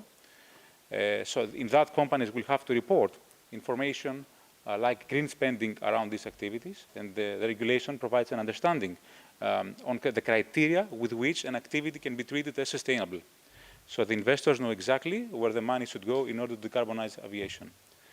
Or the CSRD, another regulation, the Corporate Sustainability Reporting Directive, which mandates the European Sustainability Reporting Standards. In other words, data, slots, ESG, environmental, social, and governance data that need to be reported by the ones eligible by the law around what is your climate mitigation strategy, what is the EU taxonomy as well, which is part of that as well, decarbonization performance, and so on. So all this information need to be reported mandatorily by law from the companies that are actually eligible with that one. So we provide this summary in the Blue Book as well, in this handbook, together with decision trees to facilitate eligibility check, for instance, or information about that, or infographics as well, industry practices, already early adopters. We provide some links to publicly accessible resources for as a lighthouse reporting practices. And finally, implementation guidelines for double materiality or other very common cases. We monitor the evolution here. There is a new one, directive coming, Omnibus, which will provide EC, European Commission will launch that potentially in 2026 after the trilogue, the Parliament and Council agreement, which will provide an update and review of these regulations that we spoke about. So we monitor that, and we will try to keep the stakeholders updated on that one. The next one is the funding booster. So the funding booster goes before the question on who is going to bear the cost of this transition. Funding booster is a tool. It is a search tool for sustainable ESG financing instruments. So eventually, as I am a company, I would like to borrow money to invest on refleeting. I would like to go to the bank, for instance. What are the financing opportunities that the bank can offer for this specific project? So the tool provides an input area where we can input the type of project that we want to finance, other information about the company, such as the corporate reporting practice of the company, the existence or not of strategy. In a very simple yes or no way, the user can profile the project and the stakeholder as an entity, and then our tool provides the most suitable financing opportunities for this specific project and stakeholder. Next to that, we offer also, the tools offers aviation decarbonization roadmaps, the latest ones, and ESG or sustainability reporting frameworks, because banks are usually asking for this information to build a strong business case, a strong sustainability business case, either for benchmarking or for reporting and accountability reasons. For those who would like to learn about data, so we have built also, the Funding Booster offers a data dashboard, which provides information around financing sustainable aviation. So projects already in the spotlight, how much amount of money has been allocated to these specific projects in the private sector. More than 30 billions of euros have been allocated to aviation decarbonization projects via banks. We provide also information around the KPIs that are used in those transactions, where the money is going, the use of proceeds, what type of projects are being financed in that case, and KPIs and so on. So this type of data-based insights to facilitate decision-making and project resonation and support and so on. Next one, it is the Funding Booster, which is the FATMA Finder, which is the last one. It's exactly as the Funding Booster. However, it is focused on EU funding. So it is a search tool for EU funds and calls. It is a repository of EU funding with key standardized information around specific calls and funds.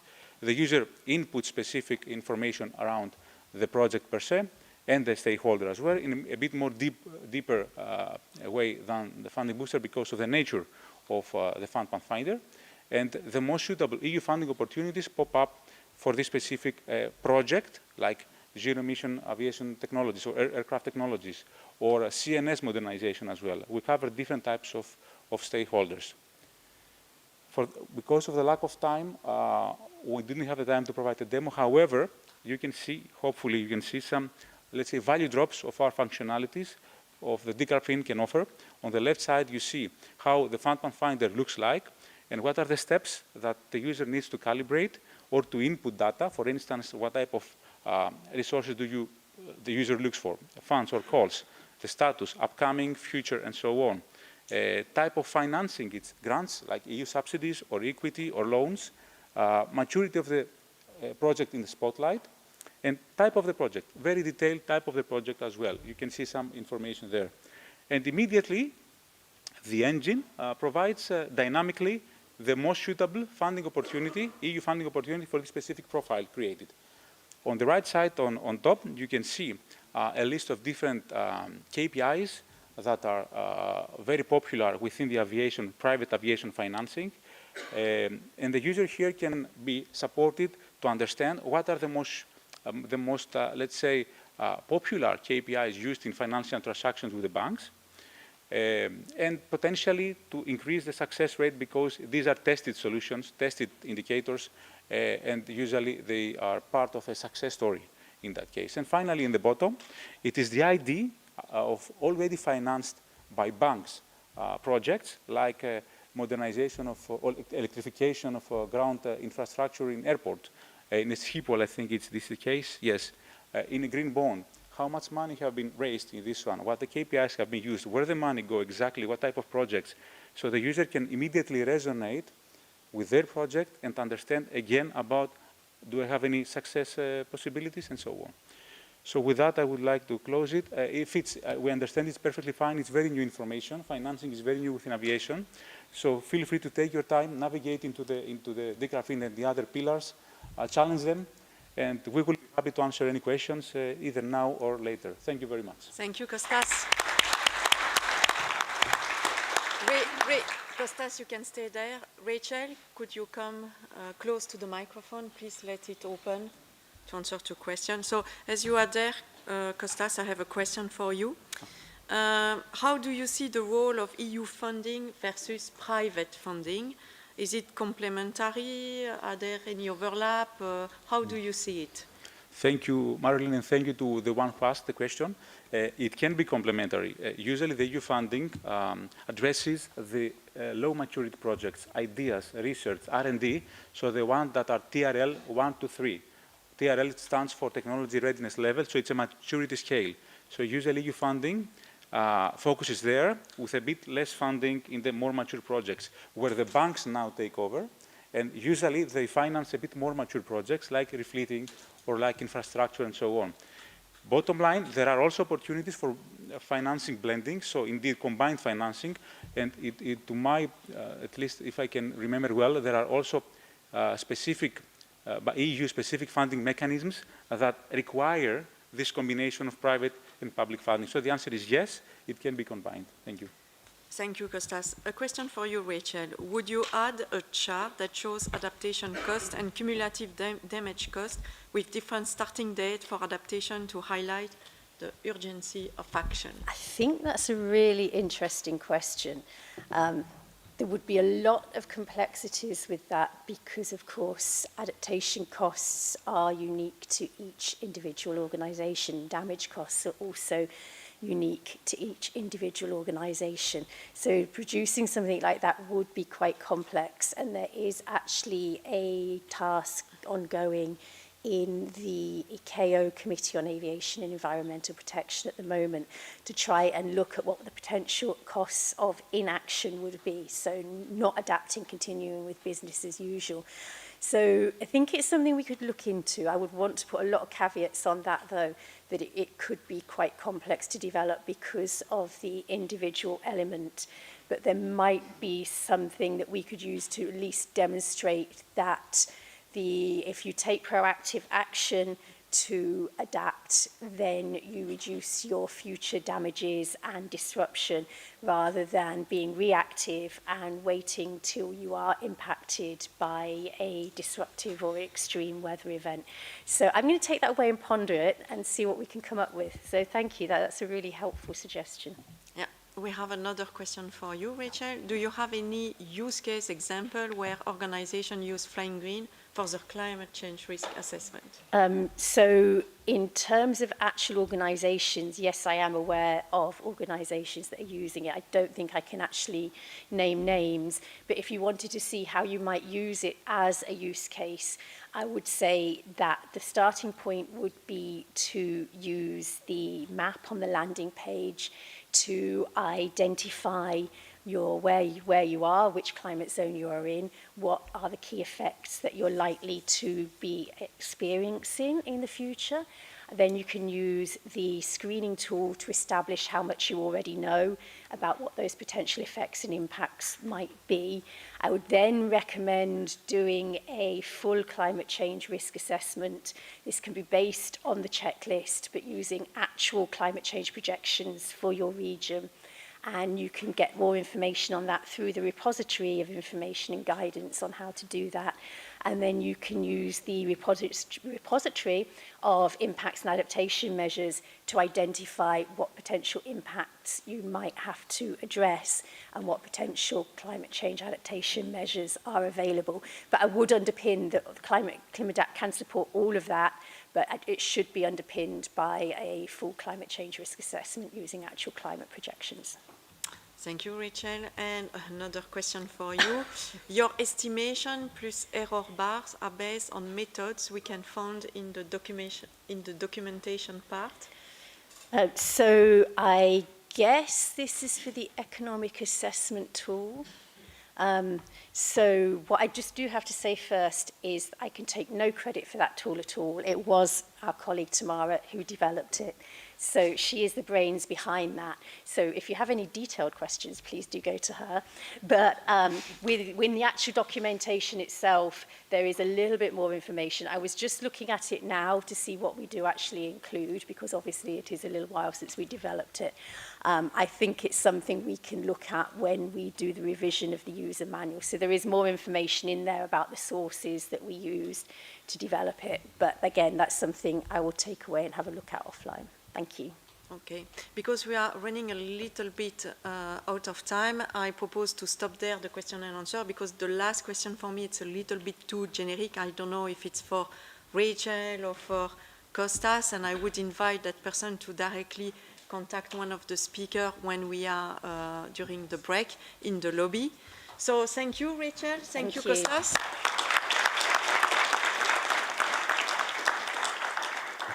just to say now that we have finally a well-deserved break, I think, after 2 hours of intensive presentation. So like yesterday, during each of the break, you will find all the exhibition.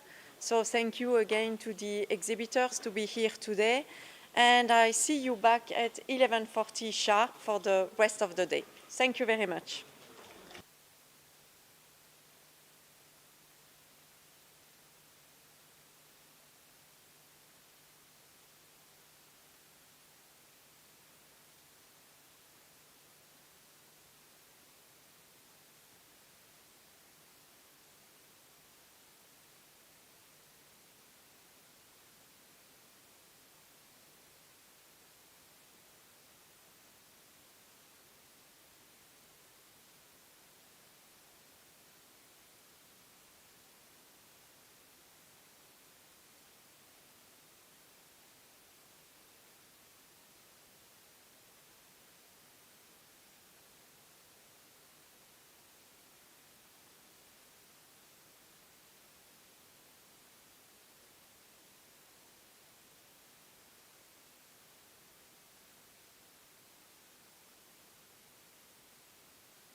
Okay, please have a seat. We are going to start now for the last part of the morning before the lunch break, that I suppose you are all hungry.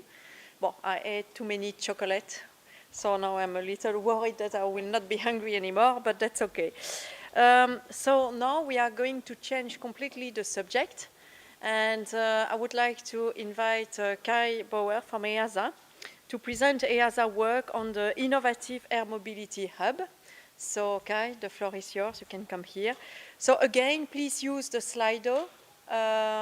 We will ask questions just after his presentation. So, yeah. Yes, and this is forward, backward.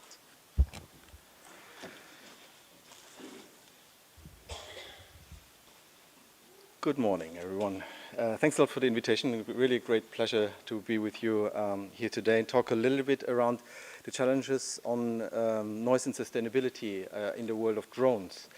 I am Principal Advisor Sustainability at EASA, so connecting the dots a little bit in the new emerging drone economy. I was previously Head of Environment Department and leading the label program at the agency, which is the reason why I also refer a little bit back to that work that we've done there. The drone economy is growing rapidly. I think this is something that is really the starting point, and it's creating a degree of challenges for a regulator like EASA. It has two elements. One is, how do we regulate these new sectors?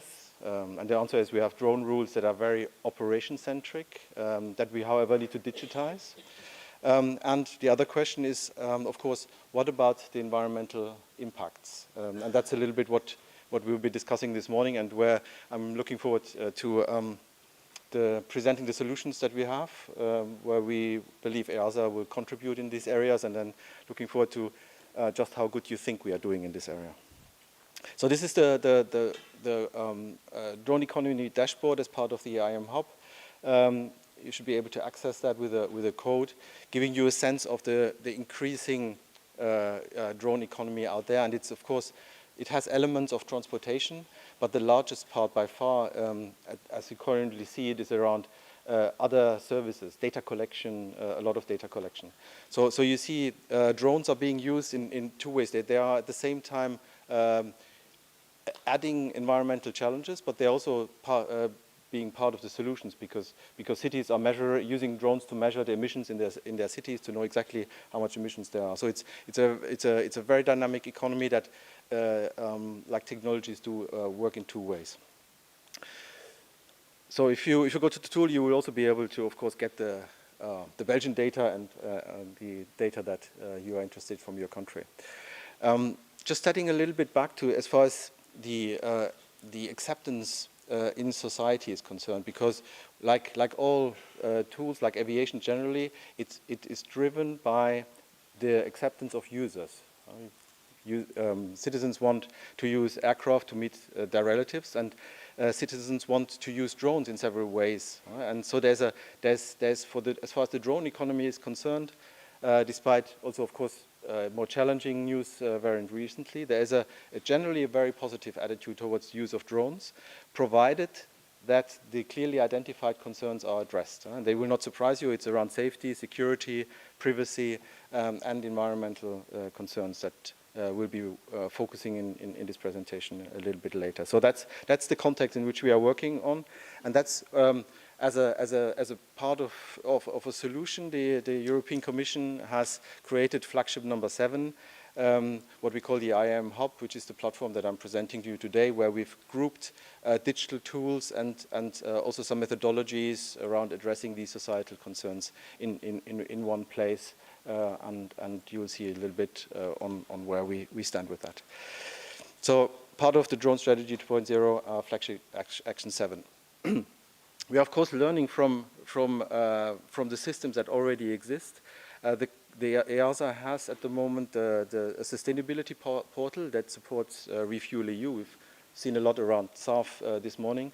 So this is this is the sustainability portal, supports that part of Refuel EU as far as the flight emissions label is concerned and Refuel Aviation is concerned as regards the reporting and the checking of data, essentially. People want to build trust in the system, and the EASA is providing that trust by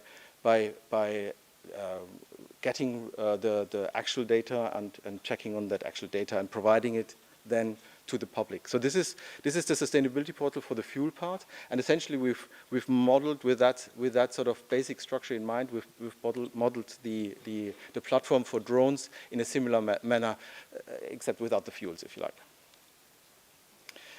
So this is how it looks like. The Innovative Air Mobility Hub. We've recently done the 5th release, and I've seen the great work on Flying Green, so I'm with you a little bit on how the releases can be stressful, and congratulations on getting there. So for the hub, we have now the 5th release. It has a public part, the landing page that you can access with the QR code that you see there, the dashboard that I already showed you, and then very basic tools for citizens and cities that are also just accessible through this website. And then we have some dedicated resources for industry and member states, where essentially we do digitize the rules. You see that little flight path there. Essentially, we are digitizing rules so that if you want to fly in a certain area, you can use that tool to get your operational authorization, and then that is to be sent to the member state. So it's all about integrating this new drone economy, digitizing the rules and making it accessible to industry and the member states. So what the tool is doing was defined together with the stakeholders around connecting communities, supporting IAM implementation, centralizing data, and communicating the impact. So the communicating the impact is the most powerful one, of course, when it comes to the societal acceptance. I've been in a Dublin City Council last week, where they were very keen to get help in understanding what drone operations means in their cities. What kind of source can we trust? And trust is built by not having different messages from all parts, but trust is built by having common data that everybody can trust in, and it's transparent where this data comes from. So this is essentially at the heart of it. We have now a drone database inside the tool, and we're building and we have the operational authorization tool in it, and we are working towards now getting also noise and sustainability data in it. So just to see a little bit what you can actually see live on the EASA website, if you go to that code, that's the public landing page of the tool, where you see the drone economy dashboard, also the rule navigator, trying to navigate the rules, and some information from cities, as well as noise and sustainability data that I will present in a minute. So all of that is basically part of the access that you see here in the IAM Hub. Oh yes. As I mentioned already, the member zone. So there's a login part which then gives access to industry and member states where the drone database sits and where the operational authorizations are being managed. Now let's come a little bit to the noise and the sustainability impacts. So in a way, we have an emerging drone economy, as I mentioned, with very high growth rates. So the same questions are being asked actually as for traditional aviation. We're starting a little bit from scratch, and in traditional aviation, turbine engine aircraft, the first environmental standards were also noise. So I think we are seeing a little bit of a replay, much faster, but we're seeing a bit of a replay with that, because when I go to the cities, the first question on drones is always about the noise. So that's a very important starting point. And then there's the second question is, how sustainable is it really? Because we have, of course, no local emissions, but we have battery systems having been produced that are pulling the resources. So basically, we have a task to standardize these two areas, and I will show you a bit how we do that. So let's first look at noise. So we have these two areas, basically. One is single event noise that we have for the individual drones in the drone database, and some of them is also on the EASA website. If you go to the drone database public path, you will see noise measurements at source. of course, more interested for the cities and for citizens is the noise impact. So what does it actually mean when it flies in my city? And that's where we have adopted the NORA tool, which the H stands actually for helicopter. So it was originally a helicopter tool that we've collaborated a lot with EUROCONTROL on this tool. So essentially we are adopting that and measuring drones. We have measured them last year because you need, in order for that tool to work, you need a lot of data points, a lot of microphones. So we've done that for drones, and we've got a couple of other data sets to use that. So essentially we are ready to apply that tool to real cases, and that's what we do with what we call pioneer cities. As I mentioned Dublin, where I was last week. So we are next year going to use that tool to show the results on an actual trajectory in a city, and then discuss with the local authorities their experience from actual operations that happen already in Dublin at the moment. So we're reality checking a little bit the tool and how it can be used and made available for the local authorities. Which, by the way, are really, local authorities are in the drone world are as lost as we were when we started with drones, because they can regularly, they can actually fly in a city legally by authorization of the National Aviation Authority without necessarily the local authority being involved. So that's a big point of concern here, which we're also trying to overcome with this exercise. So let's look a little bit at the overall emissions. So we had already a presentation this morning on life cycle assessment. So basically what we did in order to answer the question on environmental impacts, we used the standard EU methodology environmental footprint and adjusted that to drones. And we've gone through a first round of assessment. The first consultation was last year. And we will do the second round of consultation early next year in order to standardize the way we measure these impacts, because there's an infinite amount of assumptions that you have to take for that. And we're trying to standardize that, both the assumptions you take and the base data that goes into the tool, in order to, again, build a trust in the system. So I will not go into too much detail of this basic slide, but I think you've gotten a broad understanding what life cycle assessment means. You start with a bill of materials and you run it through the entire system end to end. And with that you are modeling really the entire life cycle of the product, as it were, and get the impacts of that. The environmental footprint methodology then creates 16 impact categories. So we're not only talking about the climate impacts, but we also talk about impacts on material availability, on toxicity. So there's plenty of elements here that give you really the full picture. And as I mentioned already, next year we'll publish the second consultation on this. So stay tuned. I'm looking forward to comments. Maybe we want to pass on to the responsibles in your organizations that are doing life cycle assessment. So in a nutshell, what we're trying to do is get the EFA, the environmental footprint aviation for delivery drones. As I mentioned, it will be consulted early next year. And we are seeing already with the pre-results on the first round, we are seeing already some important elements that the tool helps, or the methodology helps to do the key things. First, to help the manufacturers to decide what is more green, as it were, already at the time of construction. And secondly, it can answer questions on in which kind of operations drones can really help to reduce the environmental footprint. Because that's also not a trivial question. And for some use cases, some operations, yes, they can, others they cannot. So simply speaking, if you have a small package with a blood sample, then the drone makes immediate sense and really reduces the emissions, as well as, of course, the traffic on the streets. While if you are looking at a large number of packages with a electric delivery van, that will be more effective in terms of sustainability, overall impacts. Very broad picture that is emerging, let's say, from that. But of course, what we want to achieve is that the industry makes those decisions and has the tools to make those decisions, and also decision makers and investors can find their way into that.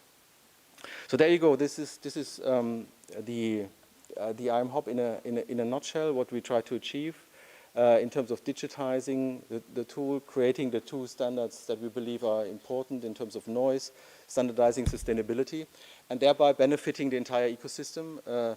Working a lot with NAAs to simplify their life. It's a lot about simplifying, digitizing the interactions between actors. Where in a way in the drone economy is, because we're starting from zero and everybody is digital, it's easier than in traditional aviation in some ways. But of course it's still a challenge. But here you go, that's a little bit in a nutshell. At the heart of it is the cities and the citizens, which are new stakeholders for EASA to a certain extent, especially the cities, but which are of course the key ones to making the drone economy fly and be competitive against also international actors like the US and China, where there's a lot of dynamic in this area. So with that, thank you very much, and looking forward to questions. I have a few questions for you, actually, in the Slido. The first one, I think everybody has it in mind. Did you notice change in acceptance of drones lately, especially with the numerous drone incidents lately across the whole EU? Risks are very clear now, so is it impacting your work in a way? Yes, yes, it is definitely impacting. It's not a surprise. What happened? The potential was always there. We've seen that in the usage in Ukraine. We've seen a lot of malicious intentional use. We have a long-standing activity that we call counter-US. So what to do against these kind of drones? So we see an increased attention, not in any surprising way, if you like. It's just it's the public, let's say, attention to that has increased. So in that sense, it's not surprising. But I do also see in the cities that there is still a lot of positivity around it, because in Dublin, for example, we were sitting there with the fire brigade and the local surveyors, and they were all saying, well, look, and they're telling that to their other citizens, we can handle the risks, and there's, police and military are responsible for counter-US, but we need to have you on board in order to reduce our costs, to do our measurements, and to have, the fire brigade knowing what's happening in the fire cases. So there's a very strong, let's say, public acceptance element also on the positive side. So it's the way it currently looks, it keeps the balance because of that positive sense from the public. Okay. Another more technical question from the NORAD tool. Is there an estimation what impact the noise of drone will have on humans in future in terms of total share of noise humans are exposed to? Yes, very good question. So we are very happy that the NORAD tool can do the prediction as it currently does. What we are testing now with Dublin and with other cities is precisely the question of increased volumes, because that's at the moment the volumes for what is very visible on drone deliveries, for example, in Dublin. The industry on the one hand wants to scale, and they can scale. The technology is there to fly much more, and of course the citizens want to understand what does that mean in terms of 3-4 flights per day compared to a couple of hundred per day. So here we are at the moment not there to give an answer, but we're taking the next step, applying the NORAD tool, and then see how the increase in volume will actually impact. That's the one part. The other part is that there's also a number of science going on around impact on humans and impact on wildlife that we want to connect to that work, and which is very important, because interestingly humans don't react the same as birds, for example. So it's maybe we are not surprised, but it depends on the case. But for sure there's differences there to be made, and different ways of managing the risks. Maybe it is related, but there is also another concern about privacy Yes. as a major societal concern. Is it considered, and how does it weight compared to other concerns? Yes, that's a very good question. So, so privacy comes up also in the public concerns, in all the surveys that we do, also where there's actual operations in Dublin, for example, in Helsinki, in Riga, where we've done outreach. So the privacy is always a question there.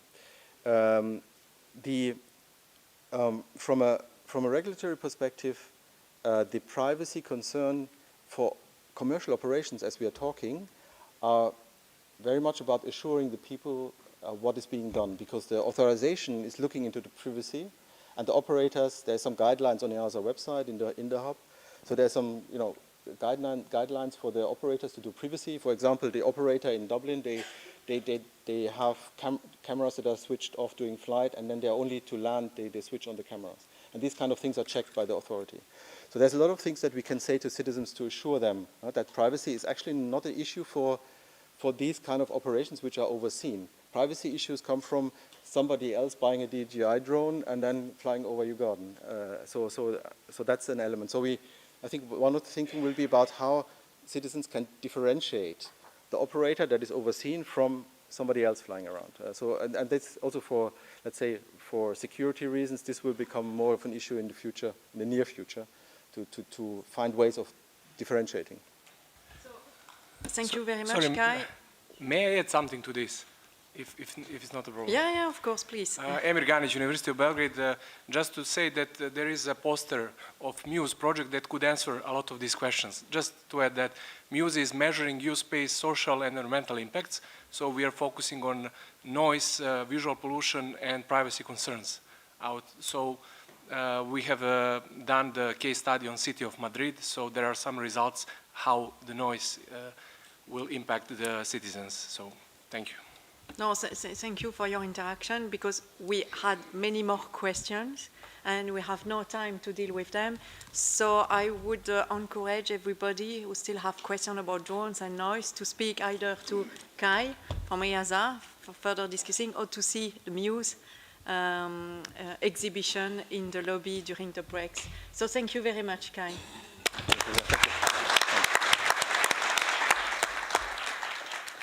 And now I would like to switch to another EASA presentation about data for safety. I would like to invite Leopold Viroles, EASA Data for Safety Program Manager, to present you this very interesting initiative. So, Leopold, the floor is yours. You just have to open up the microphone. Yeah. Right. Thank you. So, good morning. Thank you very much, Marilyn. Thank you very much, Robin, for the invitation to present the Data for Safety program. So maybe before I start, one important message. I am not a sustainable aviation expert, so I feel very humble looking at all the content that has been presented yesterday and this morning to address you and give you some insights about what the European Union Aviation Safety Agency is putting as a priority, as a strategic objective with the Data for Safety initiative that we are implementing for Europe. So Data for Safety is really about collaboration with the sector, both the authorities with the other member states and the industry organizations on data sharing and analysis. So it's about leveraging collaboratively on the data, but as well on the digital technologies and all the opportunities that are brought to us with the advent of digital technologies. This is really the signature visual of Data for Safety. I mentioned collaborativeness. I would like to start with that. And as I don't have a pointer, I will try to be very precise where I am on the slide. So I start on the top left corner at the level of the General Assembly. This is where we gather all the member organizations, being authorities or industry organizations. And I would say there, the more the merrier. because from this General Assembly, this is how we capture the different aviation data sources we leverage on this program, but as well the subject matter expertise we leverage to work collaboratively on these data sources. Just to give you some examples of the first data sources that we've been capturing, of course, on the side of the authorities, the safety reporting data, but on the side of the industry, multiple sources of interest. The most interesting ones at the moment, flight data from the air operators, so very rich data acquired on board of the aircraft, traffic data with space-based ADS-B, weather data coming from the CADIS, for example, solution, and so on and so forth. So a lot of data, a lot of expertise, but we need to efficiently organize the activities to produce the safety intelligence products that we target with this initiative. And there I would say we cannot be too many to steer the activities of the program, to decide. And this is why we have governing bodies that are making the connection between the General Assembly and the steering board and technical board of the program with very clear representation mechanisms, so that we downsized the number of participants to a group of an operational side that is really adapted to steer the activities of the program along the year, but still maintaining the proportions, so to have a good representation of the 27 plus 4 EASA member states, all the air operators involved on the program, all the airports, all the NSPs, and so on and so forth.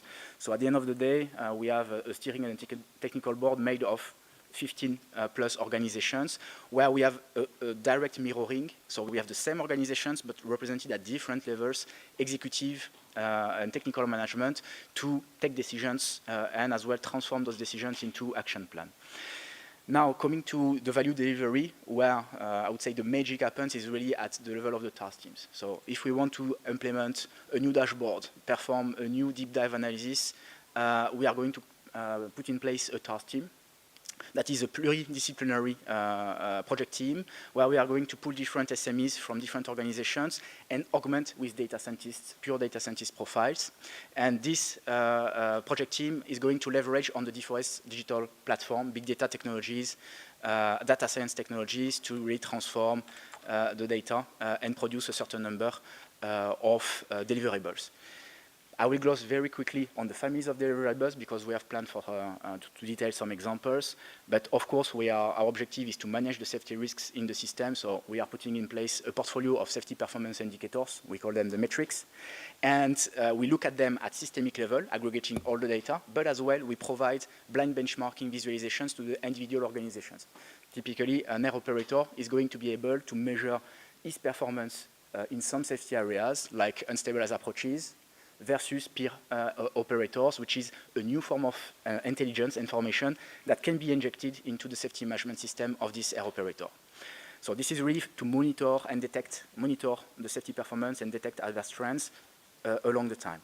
When we have really a high-profile risk developing in the system, like GNSS radio frequency interferences, and I'm going to detail this example, we have directed studies that are deep dive analysis, ad hoc deep dive analysis, where basically at a certain point in time, we try to leverage on all the data that is relevant, available to us on the big data platforms, and to mine, explore this data to better understand how the problematic develops, what is the impact on safety, and how to best mitigate this risk. Vulnerability discovery is the last category where we are trying to assist the experts with data science solutions, typically AI, to help detect, I would say, weak signals, new vulnerabilities in the system, so running in the background and trying to flag weak signals, things that haven't been detected yet at expert level.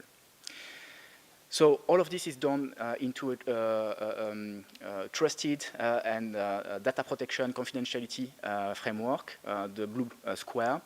But in terms of outputs and consumption of the outputs, of course, it's not aimed to be to remain in isolation. And we have a certain number of integration branches, of course, back to our well-established EASA processes to manage safety with some key activities and deliverables like the European Plan for Aviation Safety, and as well making available to the broader communities. And we have some examples of deliverables that we have made available on a voluntary basis to any organization with an interest to consume these outputs.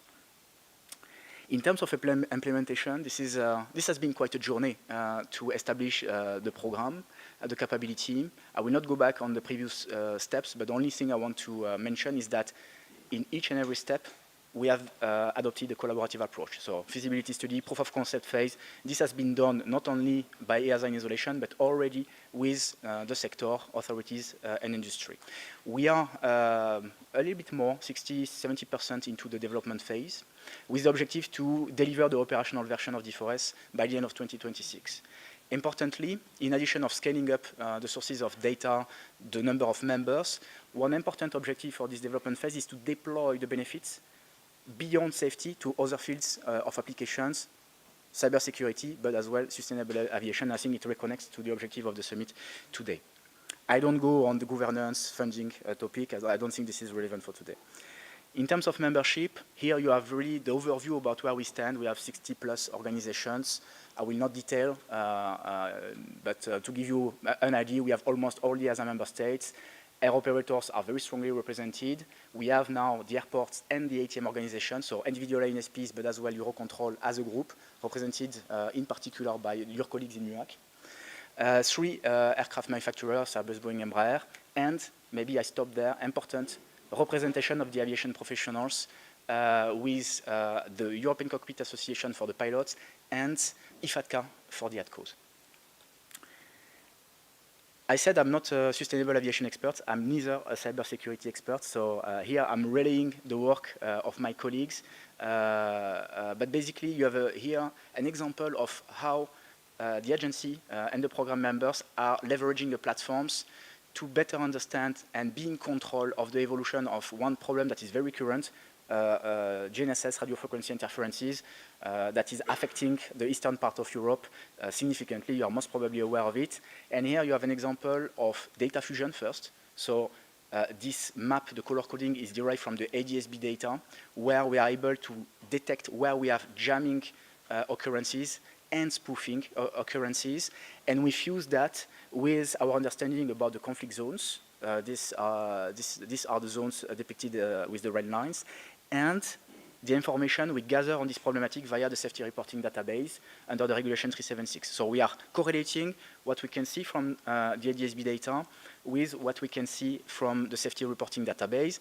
On the left side, this is the very advanced expert visualizations that is updated on a daily basis and that our experts are looking at every morning coming into the office, processing large amounts of data in a very limited time.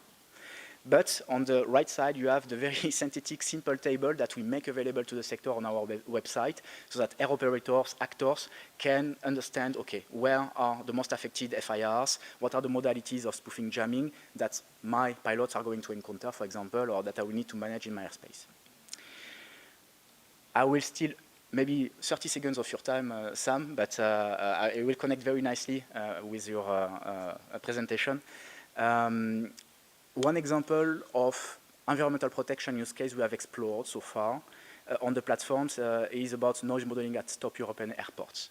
So here, I will gloss over, but basically we started from all the ADSB data, a lot of millions of flights, billions of flight positions. We reduced the data at top European airports, so still a massive amount of data. And interestingly, instead of trying to identify which approaches are landing on which runways, our experts have used for the first time clustering algorithms. And this is the color code you have on this visual to identify, for example, in red, all the landings on 26 right. And as we are a group of experts, I'm sure you recognize the Charles de Gaulle Airport. Further clustering was performed to group the approaches per family of approaches from the north, from the south, east, west. Then statistical treatment on each of these families was applied to average the families of approaches on a certain runway. And then this was connected with STAPES, the noise modeling module, to update noise footprints at top European airports. And actually, I realized coming this morning that one expert who worked on this topic is there today. So I hope I didn't say anything wrong. Michele Cremassi. Voilà. So here you have one first example of the use of the capacity for environmental protection, and I would like to hand over the floor to you, Sam, to complement with one of the use cases we have been collaborating on very recently between EASA and EUROCONTROL. So thank you, Leopold. We will manage the question after the presentation of Sam. Just one thing, for Eurocontrol, this initiative, Data for Safety, is really important. If you remember yesterday, our AI expert, Gabriel and Ramon, were saying that data is really key. And it's exactly what Data for Safety is providing. It's a huge amount of data that could be used as an enabler for validating climate modeling. So we really see this as a key enabler for validating new kind of models. So this is really important for us. And now we are switching to a concrete use case with Sam. But by the way, in the Slido, don't hesitate to put your question, but also any use case that you could have in mind that could be also helpful for us. Thank you. Sam, the floor is yours. All right. Thank you, Marilyn. I don't see any slides. The slides are coming. Okay. There they are. Okay.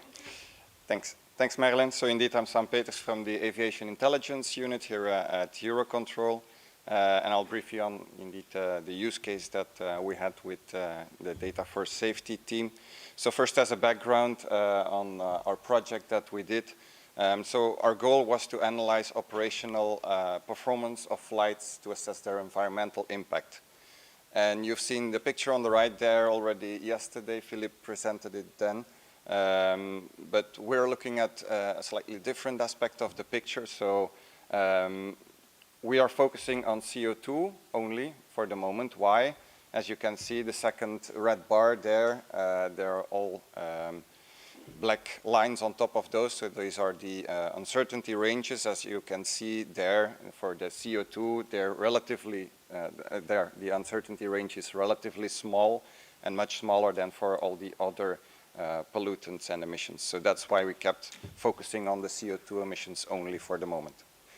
And as Marilyn rightly mentioned yesterday as well, so the gap that we had is that we don't have consistent data available on European level regarding gate-to-gate CO2 emissions. So if we would have it, that would have made our lives very, very easy. But that's not the case, unfortunately. So that's when we turned to Laurent, actually, and so AEM was a very good tool for us to help us out to determine the CO2 emissions on a gate-to-gate basis. I'm not going to go into the technical details today, but feel free to ask us any questions you have about this. So focusing on the results, so yeah, the results are available as from 2019. So on the right, you can see one example of how we can present the results. So that is done by flight phase there. These are daily values, actually, so on a flight phase level. But other breakdowns are possible as well. So yeah, flight phase, obviously, but also airline by aircraft type, airport pair, but also by FIR AUA. And that is, for example, something that is used in the Flying Green platform, as Pascal earlier on presented to you. So we can already calculate all these results, but of course we want to validate them. And we had quite large data sets, so over 1 million flights. For those flights we had the gate-to-gate CO2 emissions. So that's where we already started one validation. And we saw that for these over 1 million flights in 2019, we had 2.3% of underestimation, so which is quite okay. But still, we wanted to see where these discrepancies come from. So we needed more detailed data for that. And that's where the Data for Safety project came in. So the plan here that we foresaw is initially we would compare FDM data of over 4,500 flights in 2023. And that was over 5 airport pairs and 5 different aircraft types. And so the goal here was to have gate-to-gate fuel burn by flight phase. So that is the key difference. Before we had only by flight, but now we go to the flight phase level. And then in the second step, we would extend that to more airport pairs, more airlines, more aircraft types. And so we plan to have that finished by the end of this year. What we saw already in terms of initial results of this comparison, so this is a much smaller set, of course, of comparison. The discrepancy is quite similar, so it's on average, on a per flight basis, it's around 1%. So for those aircraft types, it's quite accurate, actually. However, as we wanted to look further into the flight phase level, there we see quite some differences on the other hand. Let me first speak, so these are actually the typical flight phases that you also find in how AEM calculates them. So the ground flight phases, so being the taxi out, takeoff, landing, and taxi in, there are a few reasons why we see these differences. For taxi out and taxi in, apparently the FDM data is starting at different points in time or ending at different points in time than our data. So there you have a discrepancy, so that should be looked further into. For the takeoff and landing, there it was touched upon yesterday as well. We use these 42 and 40 seconds of fixed durations because we don't have any information on when the takeoff roll starts or when the landing roll ends. So that is that's certainly one of the a few reasons for those ground flight phases. But then the two other ones, so the airborne flight phases there, the descent and the approach flight phases, there we see quite some discrepancy. Not to forget, of course, that we see actually for the climb out, climb and cruise is the accuracy is quite good. So especially for the cruise, that is very important because that is the flight phase that is around 60% of all the CO2 emissions. So that's really good that there the error is relatively small. But of course, yeah, now we know where to look at. So being the descent and the approach phase. So that's, yeah, where, okay, so there is one slide missing. So I'll tell them, I'll talk to you through it myself. So we see the descent and the approach phases are actually the flight phases that we really need to look at. So thanks to the data from Data for Safety. So yeah, there is where we want to look at further to investigate what are the reasons behind and where we can adjust our methodology. So, and that's it for me. Thanks. Thank you, Sam. You just can stay here. And yes, Leopold, please. I have a few questions for you, actually. So will this safety data be publicly available for research purposes? So in short, who can get access to those data? It's a very good question. And the answer is yes on one part of the question and no on the other part. So to make the data publicly available will be counterproductive because we invested massively in creating the conditions in terms of trust, confidentiality, data protection. And we have managed to have in this common platform data sources that are extremely rich, but as well extremely sensitive. So to make them available publicly, okay, we could prepare some data sets, but with always limitations in the anonymization, aggregation. Will really be difficult, and if we will go in that direction, I think it will create friction for the organizations to share further their data. So the model still, of course, we are convinced there is a very significant value to support research activities with these capabilities, with this data. And the direction we have taken is more to host and onboard research on the platforms. So we are supporting, for example, aviation research activities under the Horizon Europe program. And we are planning to develop this capability to make interesting data sets available on the platforms in support of the research activities that could be performed with the means digital solutions offered by Data for Safety. Another question for you. Any implementation of Data for Safety regarding the social impact of population and living condition. Is it something that you are planning to do? There I can be very clear. So far, absolutely not. Why? Because we are focused on our core objective as an agency.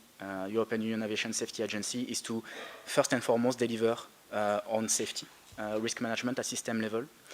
So this is really, and our executive director is very clear on this, our priority to equip the agency and the sector with this new type of capability to augment our capacity to mitigate the safety risks and get to the next level of safety performance. Now, on the long run, I understand the question is very valid, and I cannot say if we are going to develop the program going in the direction. It could make sense, but we don't have concrete plans. First, we want to expand to sustainable aviation, integrity risk management with cybersecurity. So I think it's a topic that will be relevant for the operational phase moving forward after 2027. Thank you, Leopold. A question for you, Sam. Are differences in the emissions due to AEM methodology or due to data completeness? Or did you already understand a little bit why we have such difference? Yeah. So it's a bit of the two, I think. So indeed, yeah, data completeness. If you're talking about, like for every flight, we have all the data. As I said, so like for the landing roll, takeoff roll, there is some data still that we don't have. So that is part of the error. However, the results that I showed today, there we only used flights for which we had all the flight phases. So in that way, they're complete. But yeah, for the global picture, there are still some data that we could use actually to improve the methodology. Yeah, but because AEM is based on BADA, actually, why is it so much in the descent phase itself that the error is so big? Do you have already some idea or not at all? Not yet. Okay. We just got the data recently, so we didn't have the time yet to go deeper into it. Okay, good. Thank you, Sam. Thanks. Just the last question for Leopold. It's for the data researcher community. So obviously you have data that they would like to get. Could data for safety act as a point of contact between data providers and company willing to work with those data? So it's a little bit connected to the previous question. I would say more than a point of contact, I think D4S could be really the enabler, the catalyst of connecting the data owners with the researchers. And one point on which I want to emphasize is that as a sector, we have to realize, I mentioned we invested massively in creating the conditions. It means invest on legal instruments, procurement instruments, infrastructure instruments, and on both sides, not only on the other side, on the side of the data owner. It's very heavy. It's very heavy. And when you are an air operator and you want to support the EU SRM, so the EU safety risk management, but as well research activities at national level, at European level, very rapidly, you have to multiply what I just described by a certain factor. And I think this is something the research community has to really take into account. It's very cumbersome and not really scalable to have an ad hoc approach for each research activity to approach an individual organization, say, yeah, we would like to use your data, so it means, okay, we have to engage with legal, we have to engage with procurement, we have to put in place an infrastructure. So this is not scalable. With data for safety, we do all of this once and very well, and then the data owner is capable to govern, manage, who can do what with the data, who can see what. And this is why the model we are promoting and developing is to host those researchers in the environment we put in place with data for safety, connect with the data owners on the platform, but you don't need to put in place NDAs, a data pipe, data modeling, data quality, health checks. So you already have all the ingredients you need to start your research activities. And I think it's really a win-win between the data owners and keeping it manageable for them, and the researchers and the research community to not to have to implement all those prerequisites before they can start their research activities. Thank you very much, Leopold. It's very clear. So thank you, Sam. Thank you, Leopold.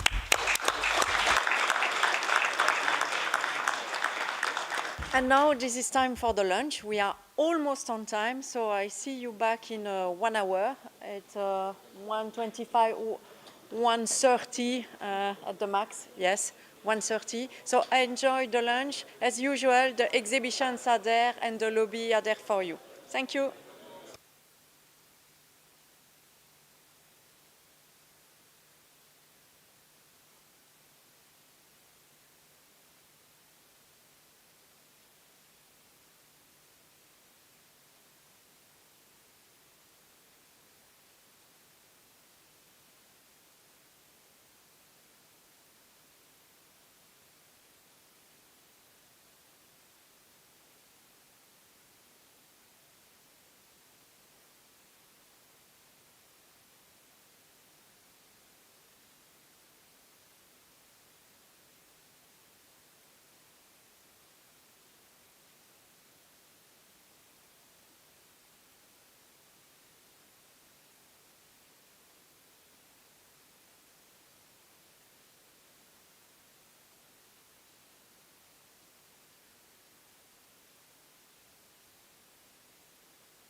Okay, so please have a seat. We are going to start this afternoon session. We will start now with a presentation from CANSO and Johnny Pring, who is Manager Policy and Advocacy at CANSO Europe, to present the Green ATM Accreditation Program. So Johnny, you can come here.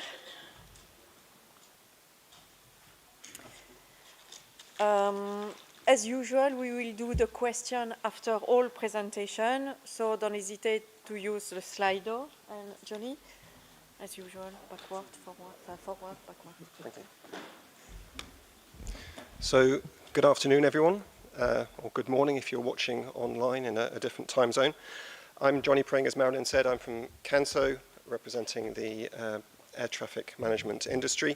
I'm going to give you a short overview of our Green ATM accreditation program. This is a program that we launched in 2022. It's an independent program.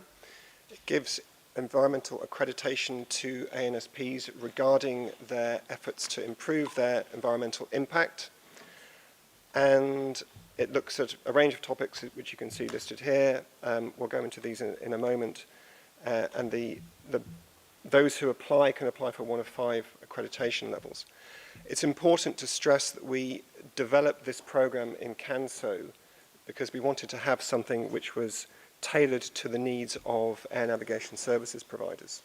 There are already existing programs which could be used in a more generic way, such as programs by the International Standards Organization, the Global Reporting Initiative, the Sustainability Accounting Board. So they exist, but they're not specific to the particular activities of ATM.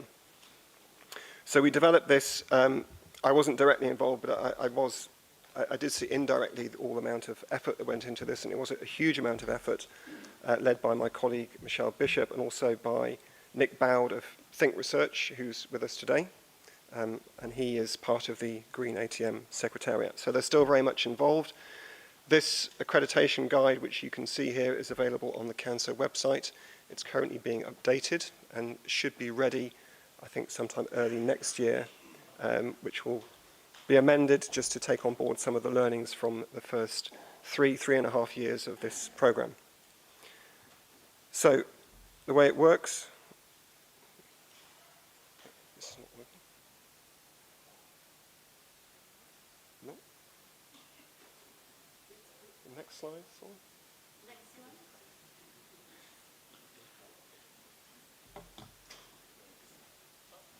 So, good, thank you. Here you can see 5 accreditation levels, as I mentioned.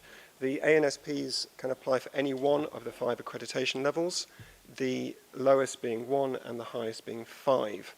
And you can read in these boxes approximately what those mean. The most popular level which the members have applied for has been level 3. So you can read here, plans are actively being implemented across the organization. Activity continues to be dependent on individual efforts, and there is no expectation yet that environmental performance is being measured.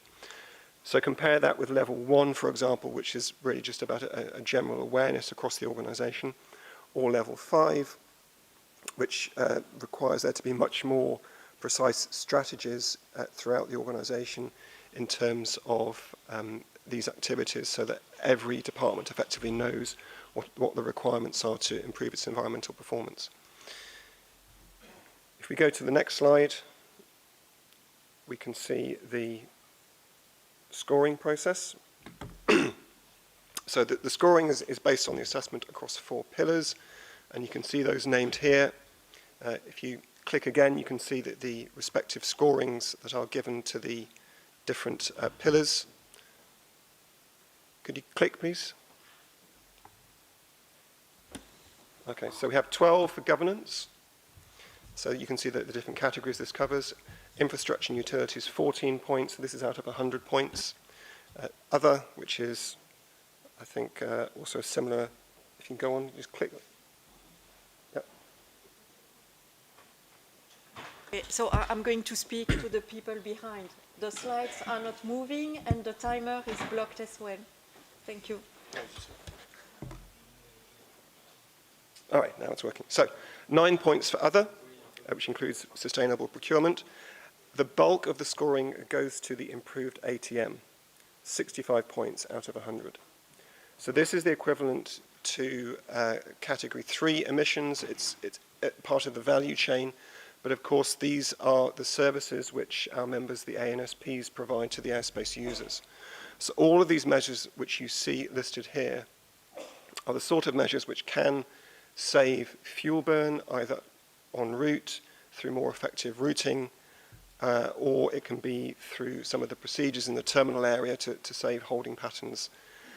And that is, of course, the greatest impact. So nearly 2/3 of the category points are awarded for what is called improved ATM. To achieve accreditation, excuse me, an ANSP that is applied has to reach an overall score of 80 out of a possible 100 points. The accreditation process is set out here, and again, you can see this in the manual. This is now really an indicative process because there have been some changes over the last 3 years. It's not by any means a process that can be taken lightly. It does require a lot of commitment. Obviously, it can be done by someone who's responsible for environment within the organization, but they will have to involve many other colleagues from within their organization. They will have to require information from them. There's then a process whereby they will answer questionnaires, they will have discussions, meetings with the Secretariat for Green ATM, and they will have to produce material. They will have to produce evidence to demonstrate that they are achieving what they say they are achieving. So it is, certainly the first time at least, it's a significant amount of effort. And you can see here in the second line, target to evaluate a submission within 3 months of receipt. Then the Green ATM accreditation panel will meet and they will report the decision to the ANSP, and finally they will be accredited. What's also worth noting is that the first time is certainly the most onerous in terms of the effort that is required, because it is of course a new process.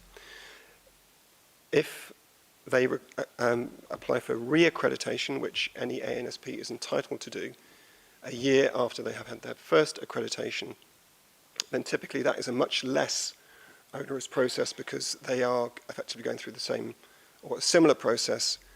So people within the organization will be familiar, and the re-accreditation in itself is not as burdensome. The second re-accreditation, so year N+2, is valid for 3 years. The first re-accreditation is valid for 1 year.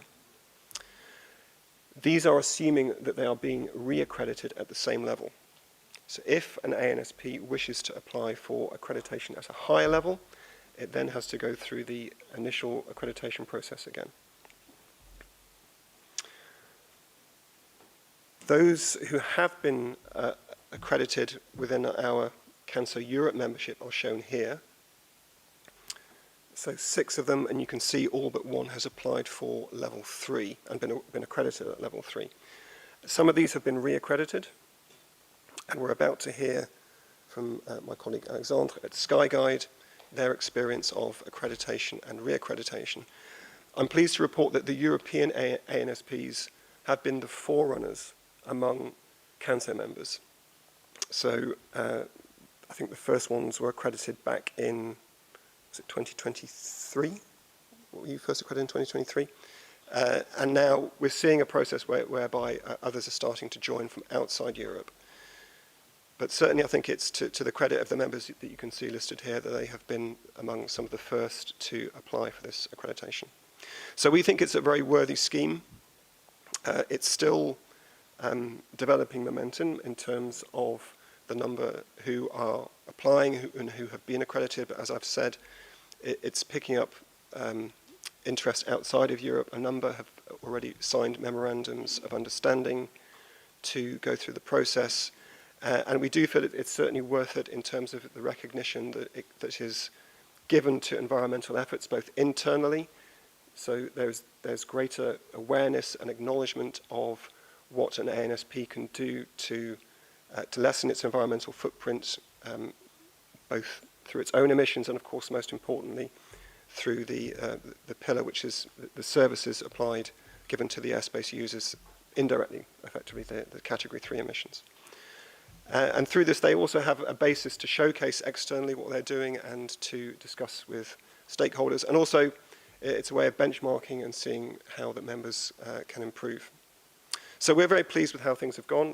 There's still more to do. As I've said, we're updating the manual, and we're very much hoping this is going to be rolled out and will become, within a few years, far more widespread among our members. But so far, certainly the experience has been very positive. So that's all. If you have any questions, I would be very happy to try to answer them, or I may even deflect them to my colleague, Nick, being part of the Green ATM Secretariat, who's much more involved at a technical level. Thank you, Johnny. So, as usual, before starting with your question, because we have already a few questions for you in the Slido, we will give the floor to the next presentation, and then we will come back for the question later on. So please, Alexandre, you can come here to present the journey of SkyGuide for the Green ATM program. So Alexandre Diogo is the environmental affair at SkyGuide. So the floor is yours. You have to put the micro on. Yes. Thank you so much. We are very happy, so thank you EUROCONTROL for inviting us, SkyGuide, the Swiss ANSP. And we are very excited to be able to showcase you our experience from 3 years in Green ATM. We had the chance to be the first ever ANSP to be accredited by CANSO in this program back in 2023. And since then, we already had 2 consecutive reaccreditation. And that gave us the chance to reflect on a journey on what were the benefits from that, and this is what I will present to you today. But also thinking in the big picture, how much this brought to improve our sustainability performance, our sustainability work as an organization. And we are very, very happy with it, which is why we are always happy to come to this sort of conference and discuss our experience, because to us, it has really allowed us to become a much more mature organization in terms of environment. Now, before we speak about the benefits of Green ATM as a program, for me it was important to reflect on why we started this journey and what objective we were trying to reach. If you are an environmental manager or sustainability manager, you have 2 main issues, which is that you have almost no resource and you have almost no time, right? So you have to pick your battles that you want to fight, and you have to maximize the effort that you put to really, really be able to improve your performance. With the goal at the end of the day to improve the environment, which is our mission, our shared mission, all of us together today. And so for us, what was important, it was to have a systematic approach in the environment. And to do that, we had 4 main issues to solve, which Green ATM really helped us, and that's why we chose Green ATM to go forward. The first one that you are for sure familiar with is that, first of all, environmental performance is very complex. I mean, we saw it these 2 days. There's a lot of issue happening. They're very technical. You need experts to look at them, and they're very transversal. So in your organization, every department has a different way to contribute to it. And if you are a single person in a big organization, it's impossible to have an overview of everything that is happening. The next one is linked to that, is that every expert are experts, right? So we are in a field that is very, very technical, very data-driven. And so as a manager of the environment, you are not able to understand even what the experts are doing. You're not necessarily aware of the best practices, and so it might be difficult to engage with them. And at the same time, because they're all in their little niche, in their little teams or departments, they all use different processes. So it's very hard to, as a whole organization, to drive them from where you are today to where you want to go tomorrow. It's also very difficult to assess where you are as an organization, because, as I was saying, all these operational topics are very different depending on the context of where we are, depending on what is happening. And you, as an expert, you might not know all of these topics. So it might be difficult to even understand when you're engaging your experts, actually, are they doing the best practices yet or not? But the final one, which is really also, as Johnny was saying, for us, really why Green ATM was so useful, is that it's the only scheme that really takes into account what makes it complex to be an ANSP. And for that, there is really 2 main aspects. The first one is that ANSPs have 2 sides of their activities. They have what any service company has, which is building, employees, vehicles, for example. But linked to that, they also have another issue, which is the ATM part. And the ATM part is very, very complex, is very, very specific. If you use another scheme that is not green ATM, the scheme will just say, okay, you have a lot of emission from airplanes, and it will stop there because it's not able to understand all the operational topics that exist. But linked to that is also that green ATM is not focused only on the results, it's focused on the processes. And why this is so essential for us is that as an NSP, you have a lot of constraints that are not linked to you, right? For example, safety first. You will not improve the environment if it constrains on safety. You have issues of capacity depending on where you are located. And so green ATM is able to understand these things so that it doesn't force you to make choices that go against your mandate as an ANSP.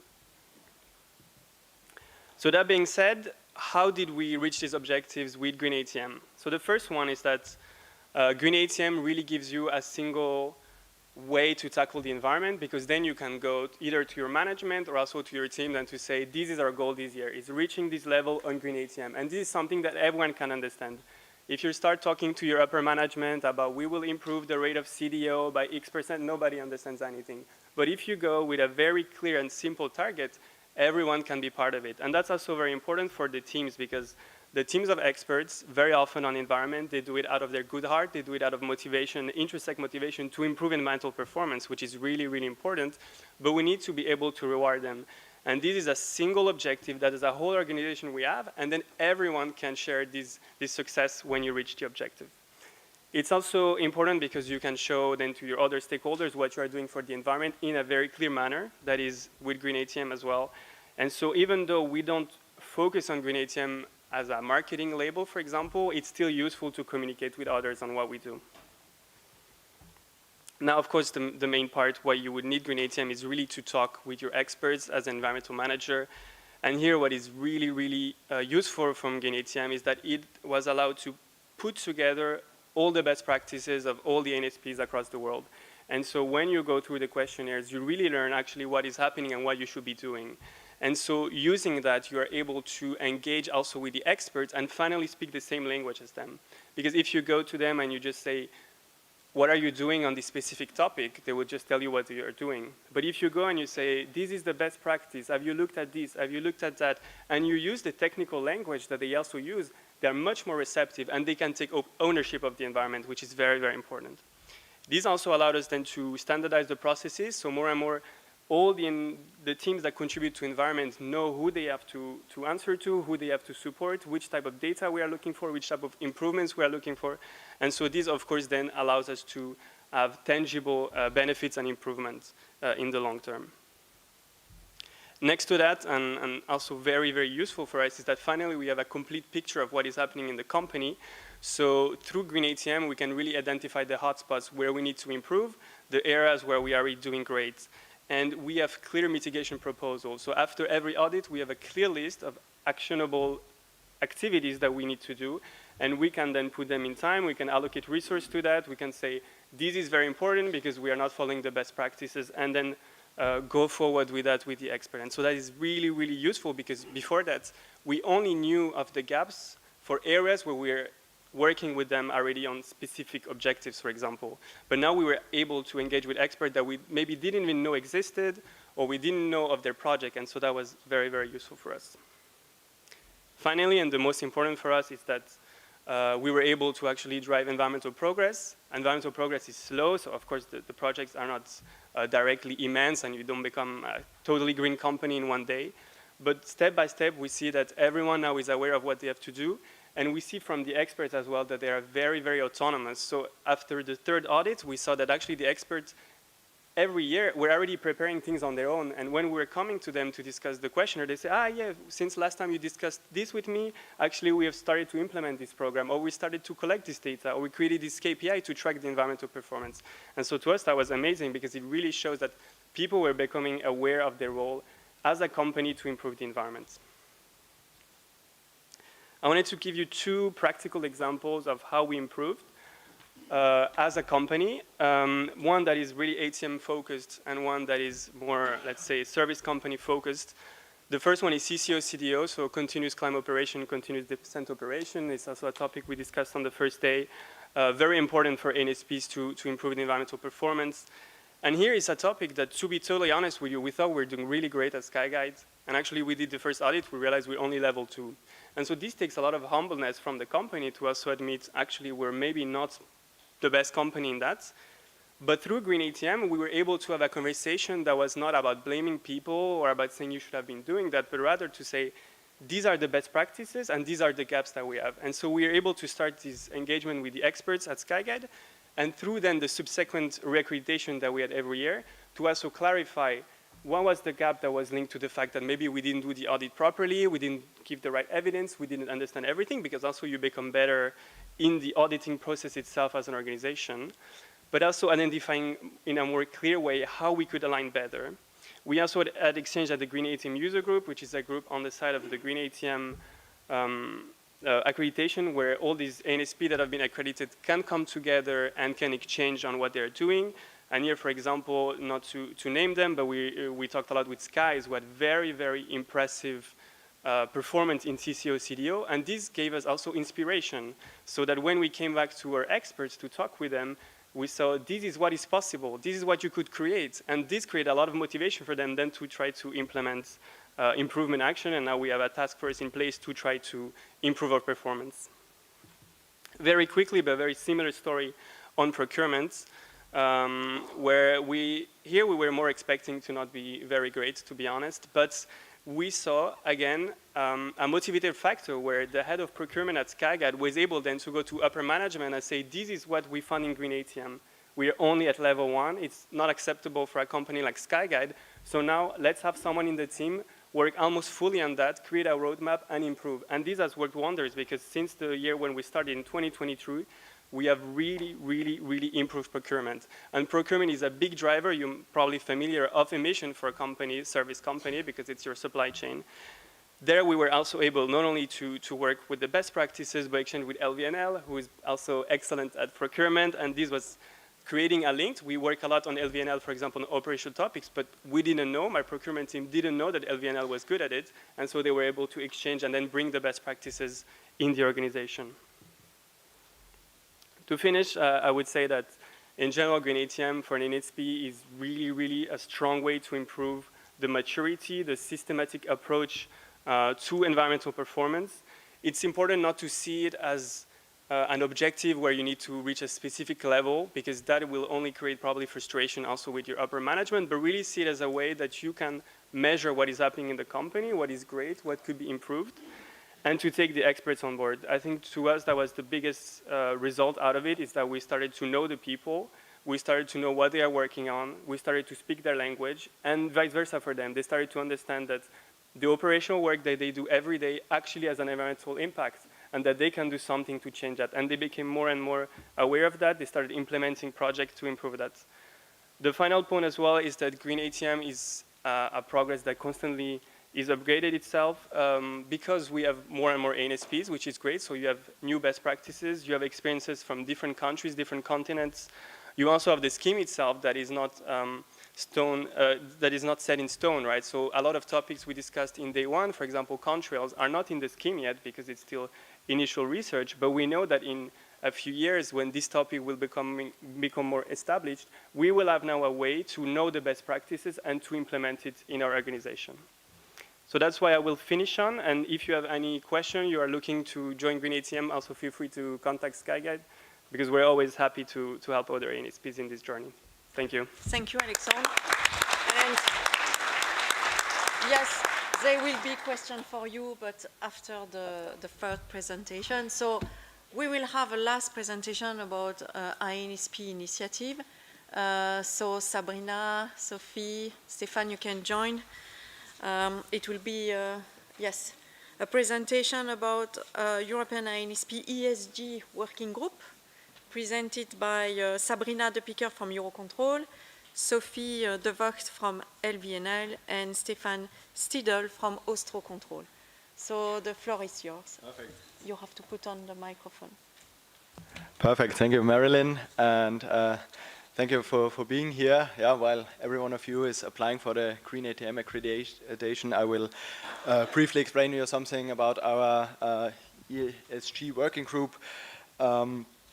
Basically, first of all, why does this group exist? Well, The initial trigger was the rapidly changing ESG reporting regulation, the European CSRD. You might have heard of it, and like many other companies in Europe, also we as NSB had to understand how to collect, report, present data, activities and risks in terms of ESG. But actually soon we realized that the need and the benefit for exchange goes far beyond that. And across Europe, we share a lot of common topics and challenges within the context of ESG. And you see some of them here, and I think most of them, last recently, the procurement, the supply chain, we have already touched these days. And so basically, there is the urgency to work on that, to exchange on that. And we see that we have a certain impact. Yeah? Just think of the roughly 10% that we have heard already a couple of times these days that we have impact in terms of flight efficiency. Think of just the 10,000s of people we hire, train and employ. And on the other hand, we have of course the levers, yeah, providing efficient airspaces, fostering innovation and actually delivering performance. So yes, ESG is something about to report about, but it is also about taking ownership. And so now, what is this group actually here to do? Our mission actually is not to reinvent the wheel. Yeah, we have seen so many expert working groups already. Yeah, just look at the room here, who are providing tremendous results on what can be done, what analyses are there, and what might be measures to be taken. On the other hand, we want to really help the wheel turn maybe a little bit faster, to align it a little bit more and make it to run smoother.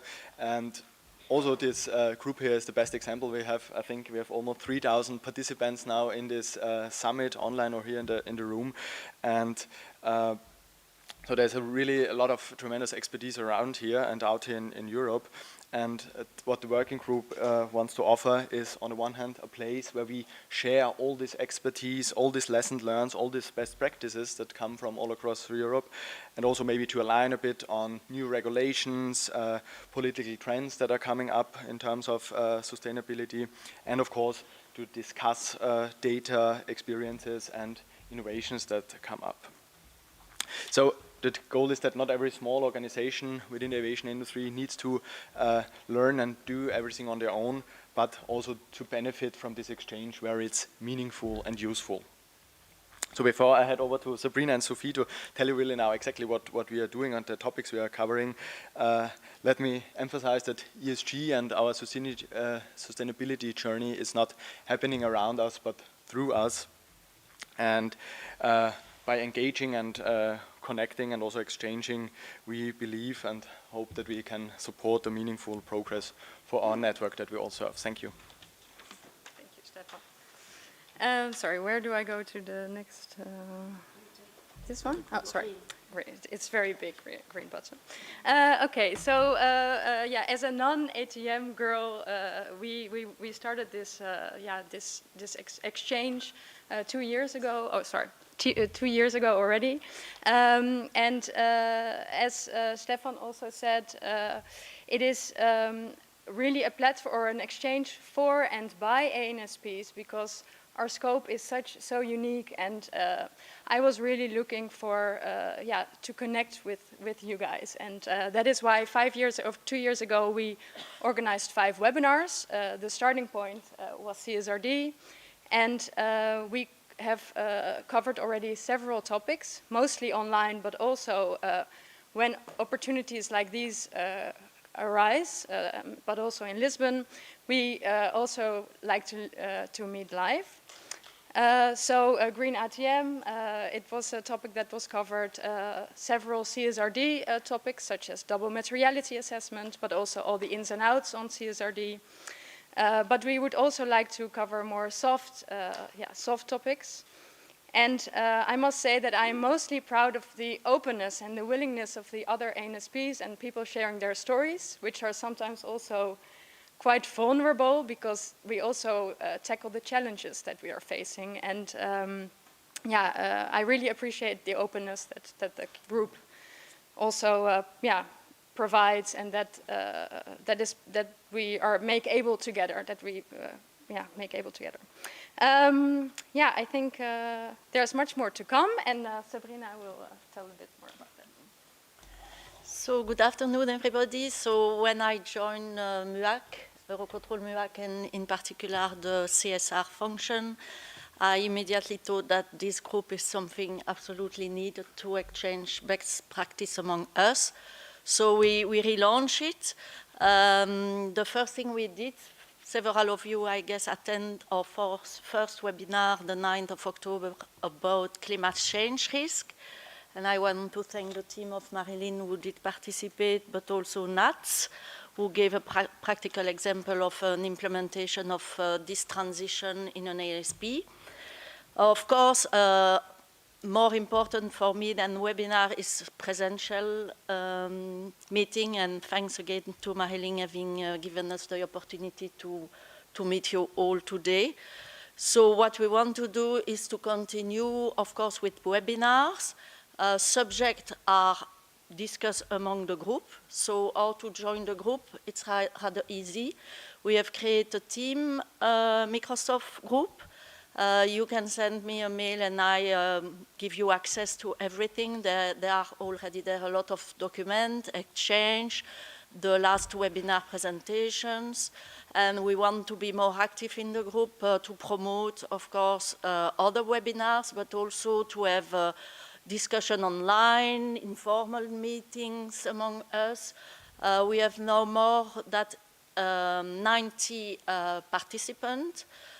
In the last webinar, we had around 60 participants. We want, of course, to grow, to gain experience from each other. Like MUAC now is launching the possibility for the Green ATM accreditation. We had contact with, of course, Alexandre and Sky Guide, but it's a specific forum where we can exchange there also the experience of the others who get already an accreditation.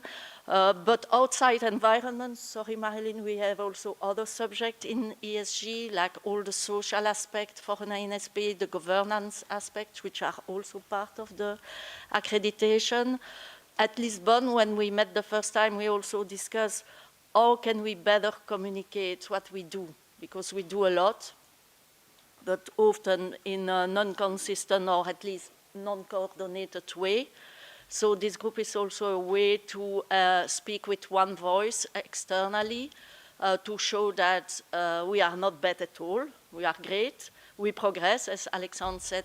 It's not a destination. It's really a journey to progress.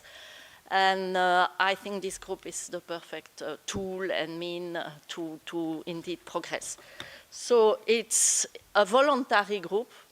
You can even only ask to have access without participating actively. You can bring individual topic. And again, it's about exchanging and best practice sharing. So here you have our mail address. It's simple. You send us an email and we give you access.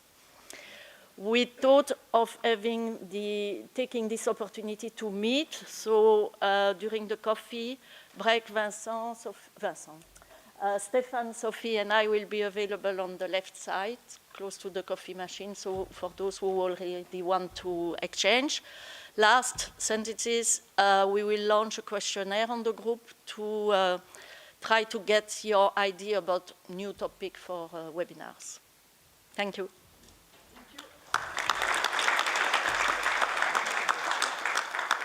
So for once, I will come here for managing the question because we had too many speakers there around the microphone. So on the Slido, we have plenty of questions. So Johnny, the ATM accreditation program is of interest here. Do INSP from outside Europe show an interest for being also accredited? The answer is yes.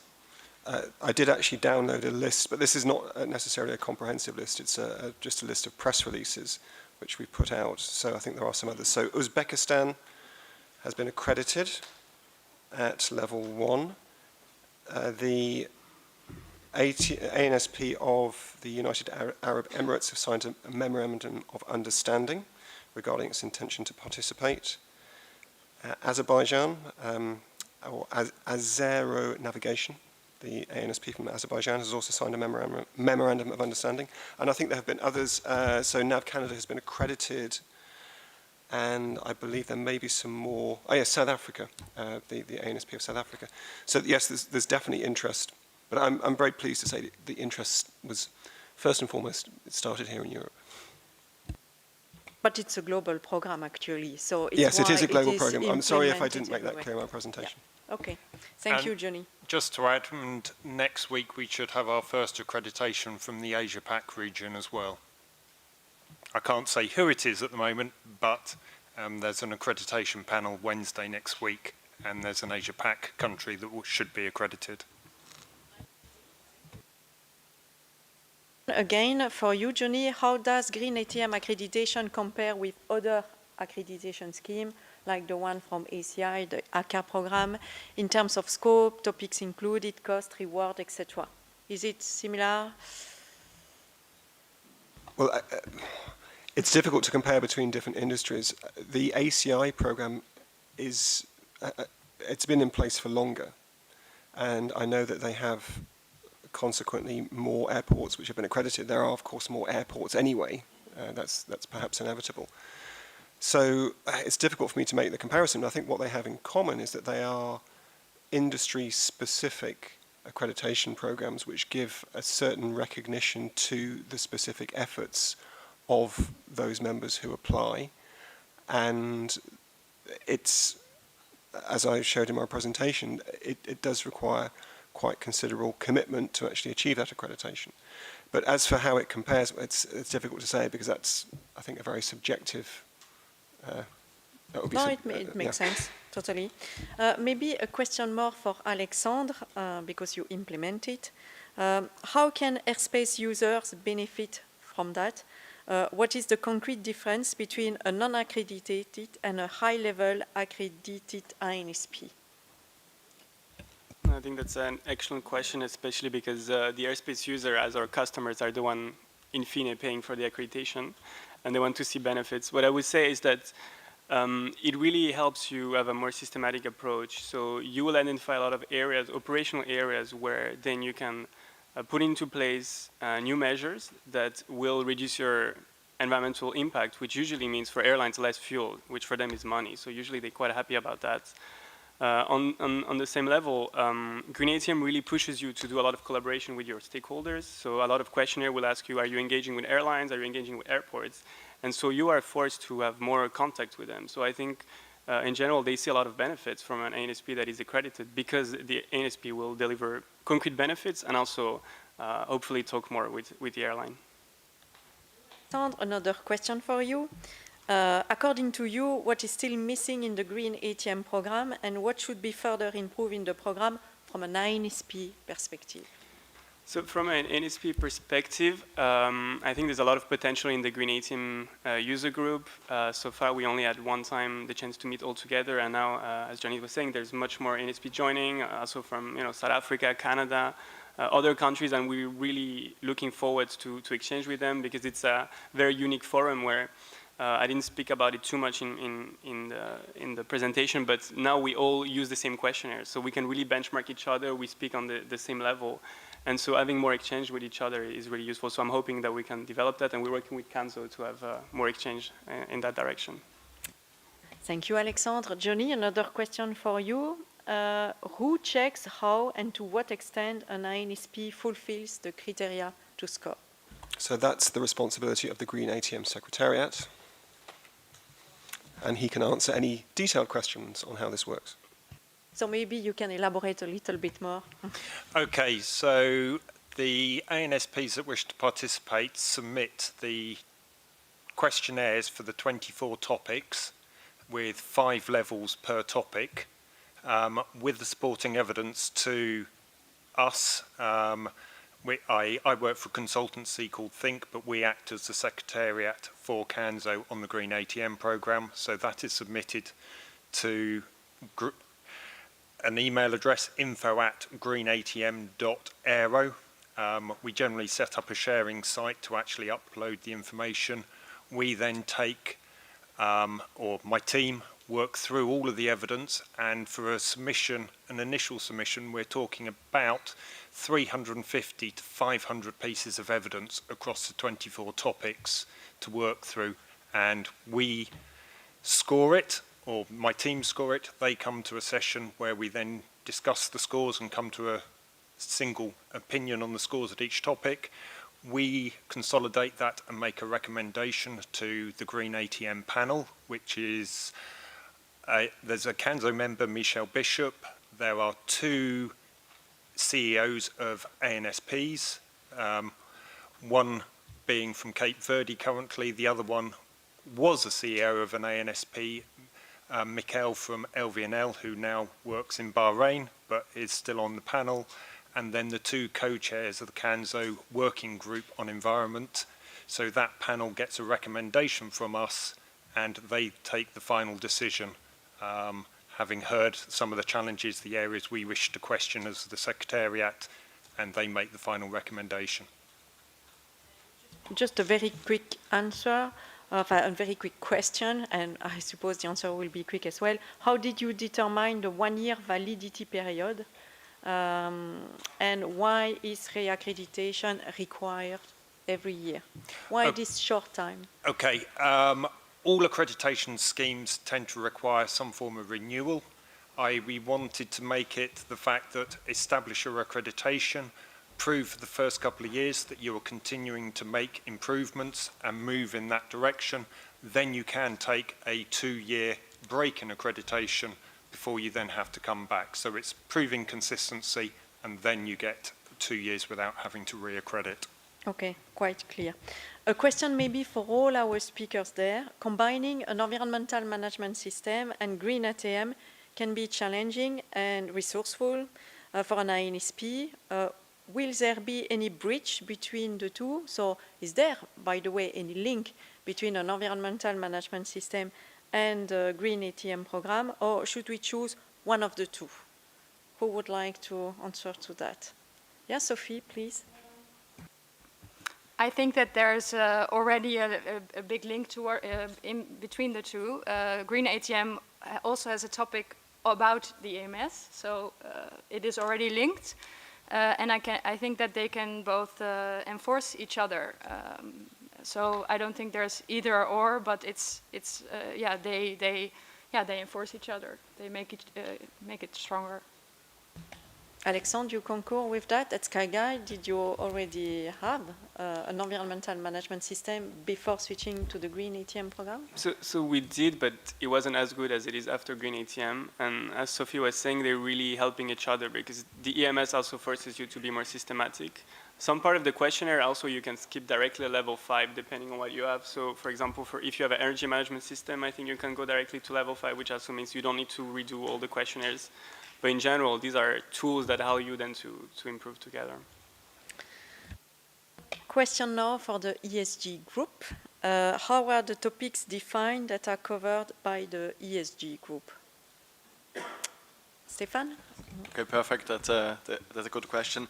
So basically, we try to identify the topics that are most relevant for our network, our ANSPs, but of course we have the possibility, and I think it was on the slide, that you can come up with ideas, with topics. Yeah, I've also had some ideas from today's or yesterday's session that might be very relevant to talk about, to speak about. So it's really open, and it's both way basically. So if you have a topic that should be discussed where you would also like to have some feedback, you can come up with that. And of course, if there's once a topic that is not so much in your focus, as Sabrina said, it's completely voluntary to join or not. So we are very open as long as it fits under the big context of ESG. Yeah. Thank you. Thank you, Stefan.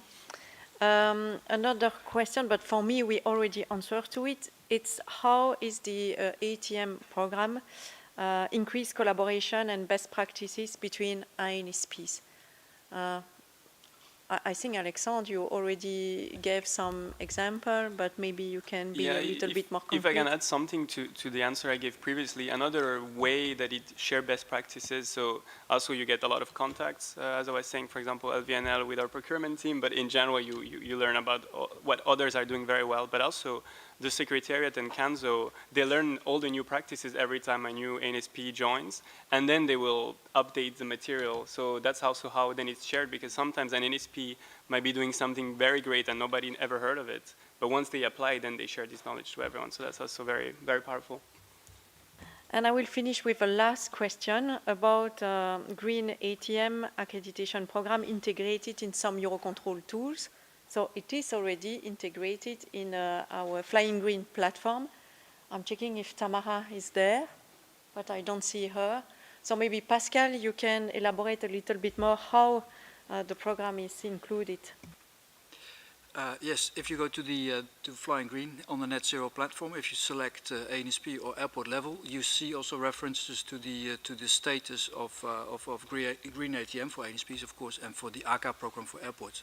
So we have specific agreement with ACI Europe and with CANSO, with you, Johnny, to receive the information about accreditation from an ANSP and airport level. CANSO obviously from ANSP level, and we report that on the platform. And on top of that, we have, of course, the Collaborative Environmental Management Program as EUROCONTROL, and that is also, let's say, having links with the ACA program, Green ATM program.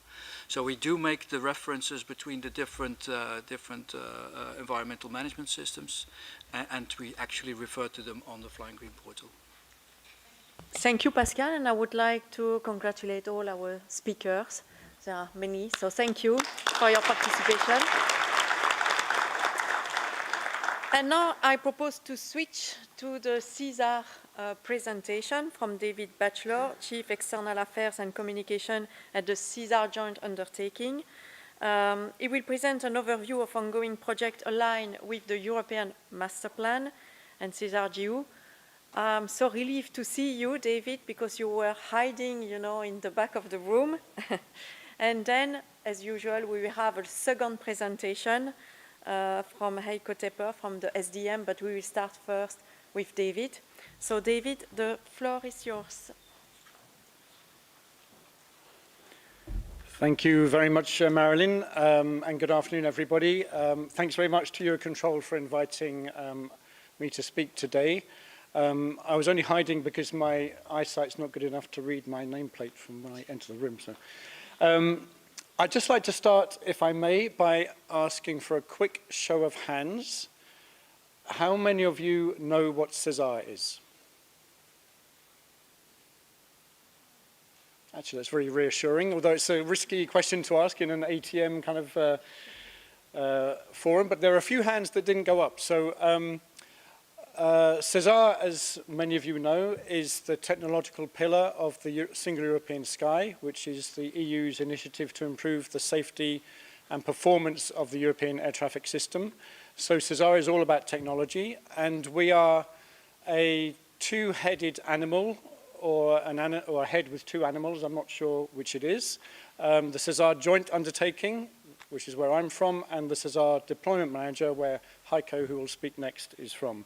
The CESAR joint undertaking is a public-private partnership which is in charge of the research and innovation activities to develop the solutions to feed the modernization of the European air traffic management system. We receive funding from the European Union's research program. More or less 1/3 or just over 1/3 of our funding comes from the EU. 1/3 comes from EUROCONTROL, so we're very closely linked with EUROCONTROL. And then 1/3 comes from our private members, and we currently, in the joint undertaking, have 55 members in total, including, I won't go through them all, but members from the manufacturing industry of both ground systems, airframes. We have ANSPs, airspace users, airports, research organizations, avionics manufacturers, and so forth. What I'm going to do in the short time now is just give you a quick overview of some of the projects which we are currently running in the CESAR program, the Research and Innovation Program, which are linked to environment and sustainability. The starting point for us, and if you like our Bible, is the European ATM Master Plan. The first edition of the Master Plan was adopted in 2009. And it is updated every 3 or 4 years or so to take account of latest developments, lessons learned, and so forth. The latest edition was adopted at the end of last year. It's the 2025 edition. You see the front cover here on the slide. And the theme for this latest update is very much about efficiency and environment. So we gave ourselves the slogan or the objective through this master plan of making Europe the most efficient and environmentally friendly sky to fly in the world, which is, I think, a very ambitious vision or goal, but I think it's also very good that we set ourselves ambitious goals. So this master plan sets out not only the vision, but also the deployment priorities, the research and development priorities, the benefits that we associate with these changes, and the investments that we think would be required to deliver them. It sets out a time horizon, ultimately of 2045, with some intermediate steps along the way for deployment and completion of research and innovation activities. In terms of environment, our vision, again, I think is very ambitious, which is we deliver this goal of making Europe the most efficient and environmentally friendly sky to fly in the world if we are able to ensure that every aircraft operates to its maximum capabilities or its optimal capabilities. So every flight would be precisely optimized. I think we all recognize that's an extremely ambitious goal, knowing, of course, that everything is subject to safety. The primary goal of air traffic management is to ensure safety, but within that, we want to try to ensure as much as possible that we minimize any environmental inefficiencies in the system.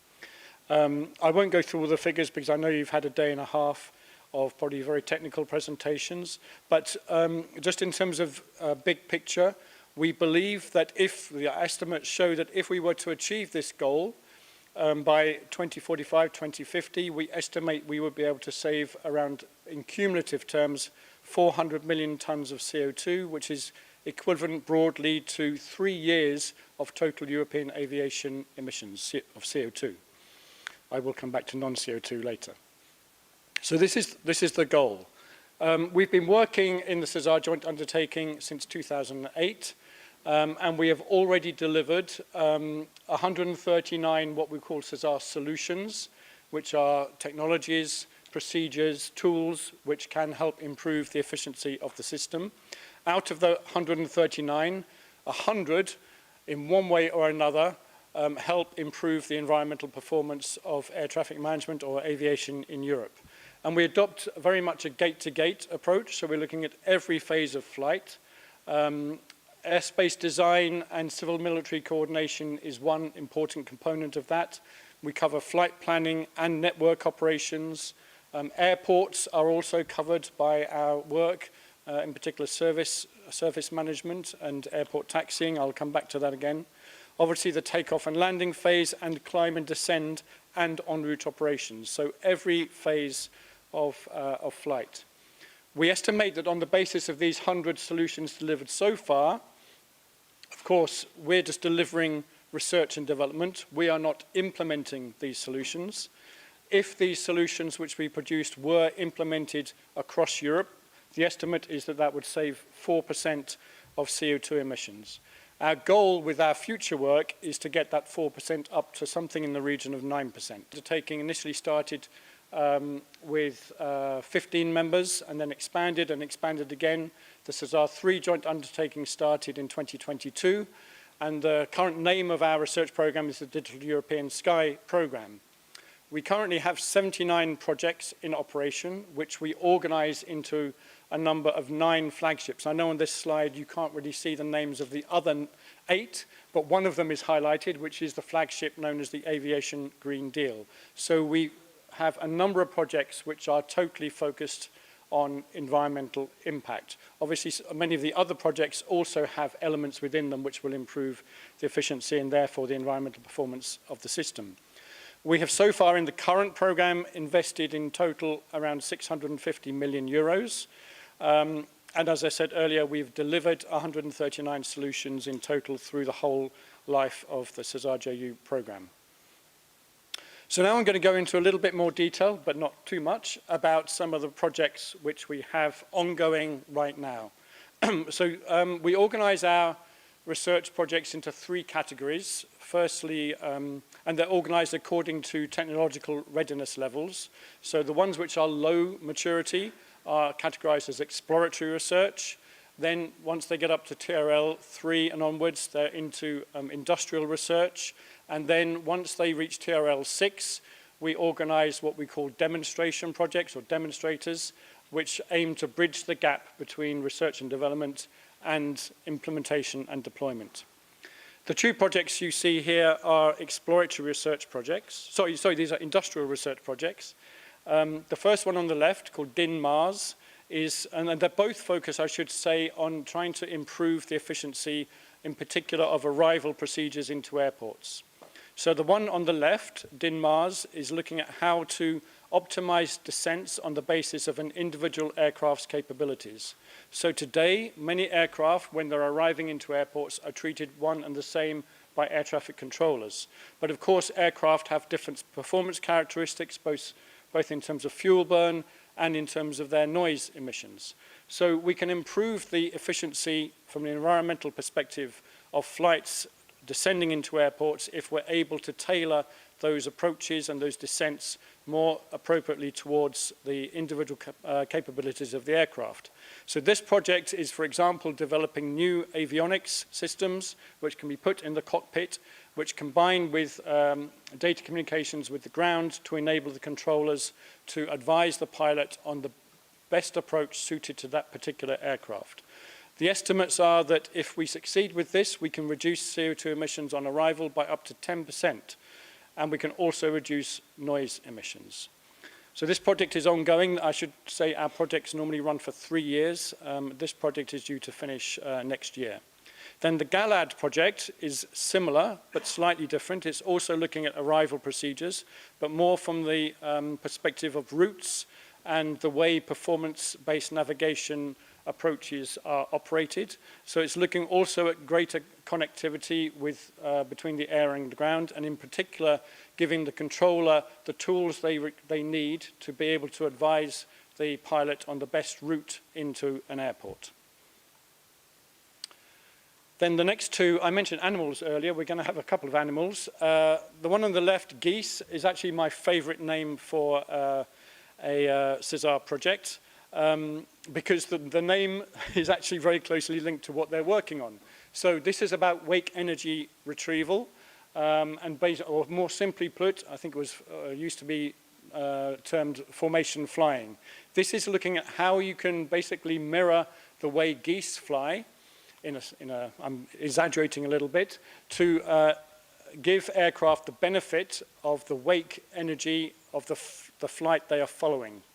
So this project, which is being led by Airbus, but also has within the consortium Boeing, so it has a true kind of global dimension, Airbus, Boeing, and a number of airlines, in particular Air France, Virgin, and Delta.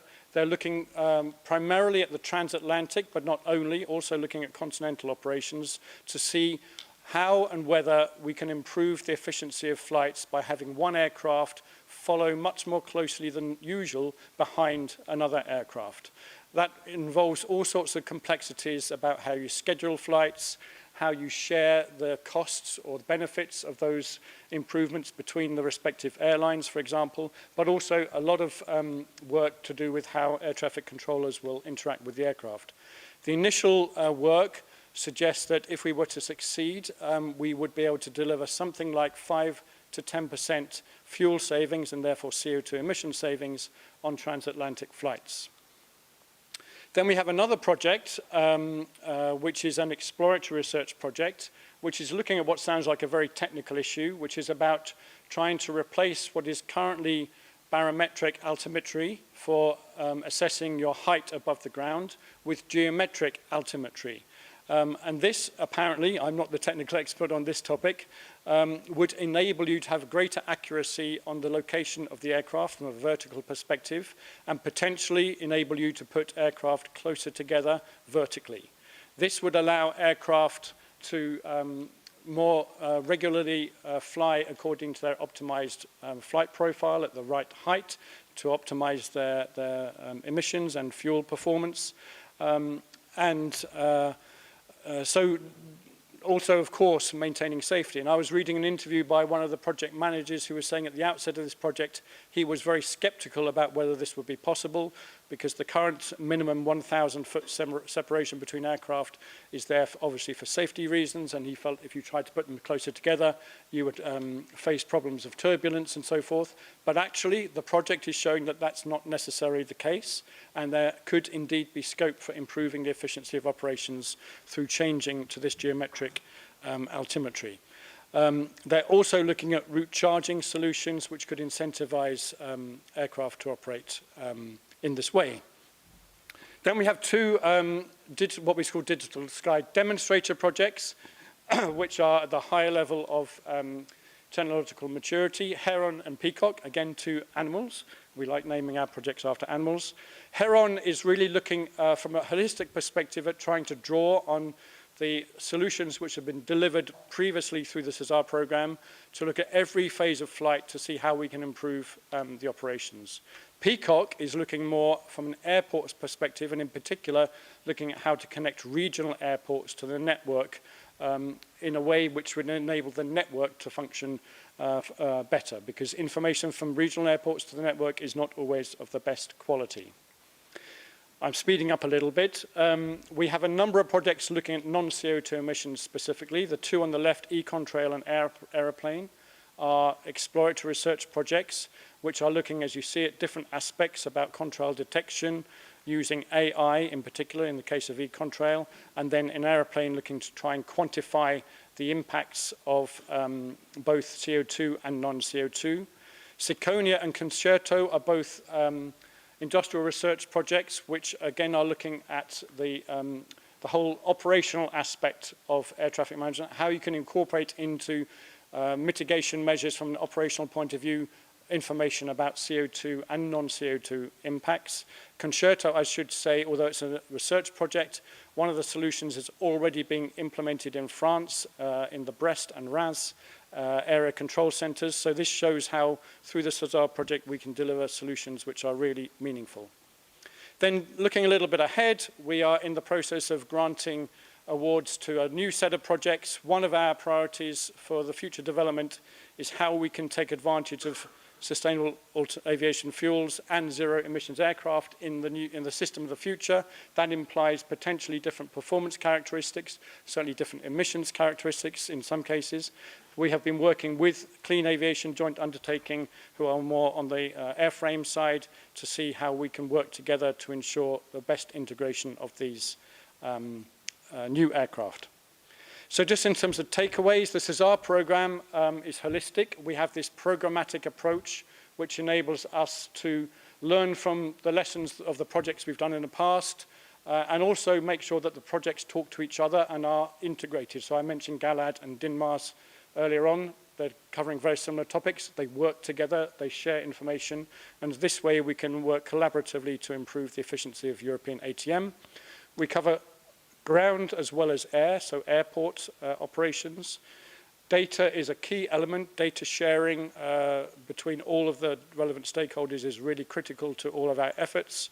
We are producing solutions which are ready to deploy, and of course, by doing so, we are supporting the European Commission's policy and Green Deal. Here's the propaganda where you can follow us, and with that, I will hand over to Heiko. Thank you, David.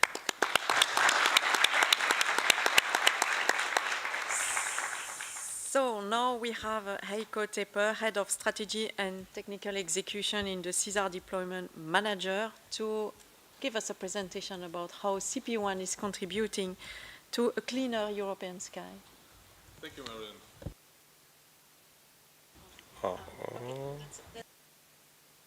Okay, so now better. Thank you, Marilyn. Good afternoon, everybody.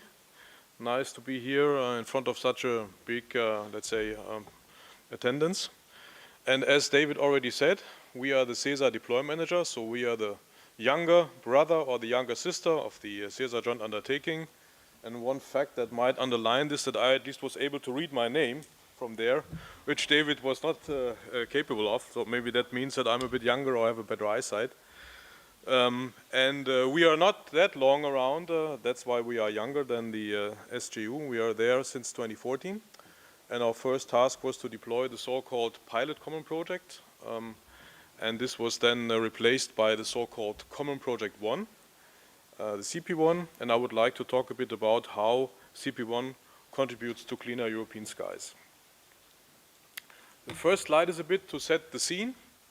So you see on the left-hand side the big European ATM master plan. David talked about that, which more or less really paves the way and contains the vision. Where do we want to go? What transformation do we want to see in Europe? And parts of this content that was deemed to be mature and that was deemed to necessitate a synchronized and coordinated deployment was mandated in the so-called Common Project 1. That was done in 2021, and that's why the regulation is called 116/2021. And this mandated a set of 6 ATM functionalities that should be deployed by several stakeholders in several countries, and also giving a kind of indication on the timeline. So the CP1 shall be implemented until end of 2027, and of course there are some intermediate steps. And as this is a regulation that also is written on a quite high level of detail, it needs to be broken down into more details. And this is done by the document that you can see on the right-hand side, the so-called CSR deployment program, which gives more or less a quite clear indication on how to deploy the CP1 and can be really used as a kind of support of this implementation. In the previous slide, I talked about those 6 ATM functionalities. So now I would like to explain it in a short way what they are. So first you can see here in the middle the so-called extended arrival manager and the arrival manager and departure manager integration, dealing more or less with the so-called TMA around the airports, the terminal maneuvering area. And this is there to really reduce holding and delays for arrivals, reduce the CO2 and noise emissions, and also lead to a more increased predictability. As I'm flying around a lot in Europe, for the time being I can say that I didn't encounter any occasion where I really needed to hold close to an airport for a longer time. So maybe there you can already see that for the day-to-day traveler, it really pays off. Then we have the AF2, which is dealing with the airport as such. And as you know, in this hemisphere here and with the, let's say, challenges that we have due to weather and low visibility procedures, this ATM functionality aims at really making sure that the capacity can stay at a high level, even if, let's say, low visibility weather conditions prevail. And this is there to reduce the queuing and turnaround times, to have more safe and resilient ground operations, to have, let's say, less time spent by aircraft with engines running on their way to taxi to the runway or at the runway as such, and should improve, let's say, also this kind of experience of the passenger for a door-to-door movement, fast door-to-door movement. Then we have in the upper left corner the flexible airspace management and free route airspace. That's also a very important ATM functionality, ensuring that people or that aircraft can fly from A to B over national borders, also making sure that airspace can be quickly assigned from, let's say, military purposes to civil purposes, and if the necessity arises again, back to the military. That, of course, leads then to shorter flight paths for passengers, will reduce also CO2 emissions, makes more efficient use of the airspace, and also saves fuel. Then we have on the right-hand side the AF4, the network collaborative management, which helps to make sure that capacity is there when it's needed. So it should really establish a closer link between the operational stakeholders and the network manager. Then we have on the left-hand side the so-called AF5, system-wide information management, also very important. That paves the way for the digitalization in the ATM sector. It provides a secure infrastructure for data exchanges, and it should lead to the reduction of costs for the provision of ANS services. So something that just indirectly really contributes to CO2 savings, but one indirect factor could be that you can say it at least saves, or it helps to reduce insecurities by better and increased planning. And that could lead to maybe, let's say, fuel savings, because you don't, let's say, need to bring so much fuel with your aircraft if you really know how your flight will evolve, and that helps also to reduce some buffers. And then last but not least, on the upper right-hand corner, you can see the so-called ATM functionality 6, dealing with the downlinking of trajectories from the aircraft to the ground. So also there leading to a higher predictability of flights, also to a better management of arrival and departure phases, and also en route phases, and that also helps, of course, to reduce CO2 emissions. The next slide just gives you a comprehensive overview of the expected CO2 savings for implementation of CP1, and you can see that the number here that you see down there is quite impressive, almost 10 million tons between 2014 and 2030. We start with 2014 because also we take the PCP, the Pilot Common Project, into account. That is broken down per flight of an expected savings of 133.2 kilograms. And we can already say CP2 functionalities are already being deployed. So we're already starting really delivering those benefits. And it will, of course, increase the more and more functionalities of the CP1 will be deployed. So now I would like to take you just through a journey to go quickly through each of the different AFs and to explain the effects and also where we are. So the first one that we have, as we started, is the extended arrival manager functionality, the so-called AF1, and the integration of the A-man and the D-man in the high-density terminal maneuvering areas. As said before, I think that's very important here, that the arrival phase of the for big airports, and here we have 20 airports that are mandated according to the CP1, can be managed much more efficiently by extending the scope of the extended A-man to 180 nautical miles radius around the airport. And this could lead to the effect that delays could be absorbed much earlier, also at a higher altitude, and therefore this can be done in a more efficient manner. Also, the arrival and departure management integration makes sure that for airports where we have just a single runway or dependent runways, the management between arrivals and departures can be really increased. And also there we see then a reduction of fuel burn and CO2 emissions. Here you see the figures, 83.4 for the extended A-man estimation per flight, mainly dealing with the arrival phase. And the A-man D-man integration, there we have 27.5 kilograms estimated, dealing with the taxiing phase and the arrival phase. And for the extended A-man, we can say that at least out of those 20 airports that are mandated according to CP1, 14, that means 70%, have an extended A-man with at least one connection. And we know that the final, let's say, step, that all surrounding ACCs are connected to this extended A-man, we have 35% of that. But I think even the fact that 70% of all the mandated A-mans are already up and running and in operations is quite a success. Also for the A-man and D-man integration, we can see that the implementation has started here in Paris Charles de Gaulle and in Nice Côte d'Azur. If we look at the AF2, so the airport integration and throughput, we can also see that with solutions like the integrated departure management and the airport safety nets, we can really optimize the taxi operations. That's very important during the low visibility periods and also during the peak hours, and also save CO2. And here we can also see the different solutions. Departure management will save around 31.6 kilograms in the taxiing phase. The integration of the airport operations plan with the network operations plan will save around 2.5 kilos of CO2 per flight, and the airport safety nets around 9.8 kilograms. And here we can say all in all that 99% of the implementation in this area, which is mandated in the CP1, is either completed or the implementation is ongoing.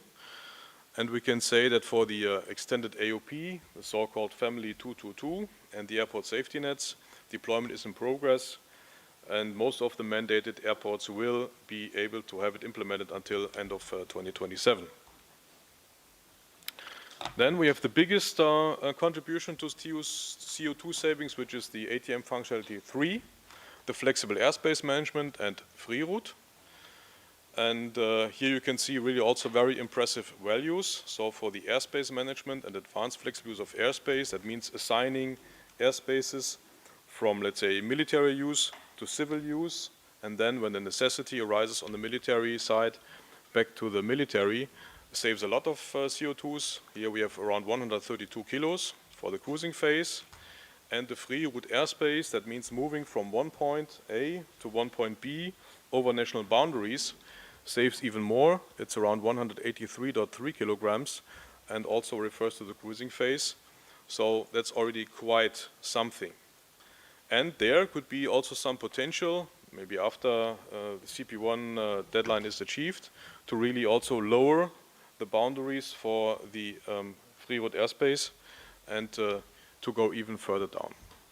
And here we can say that also the implementation is progressing very well. So 95% of the implementations have been achieved.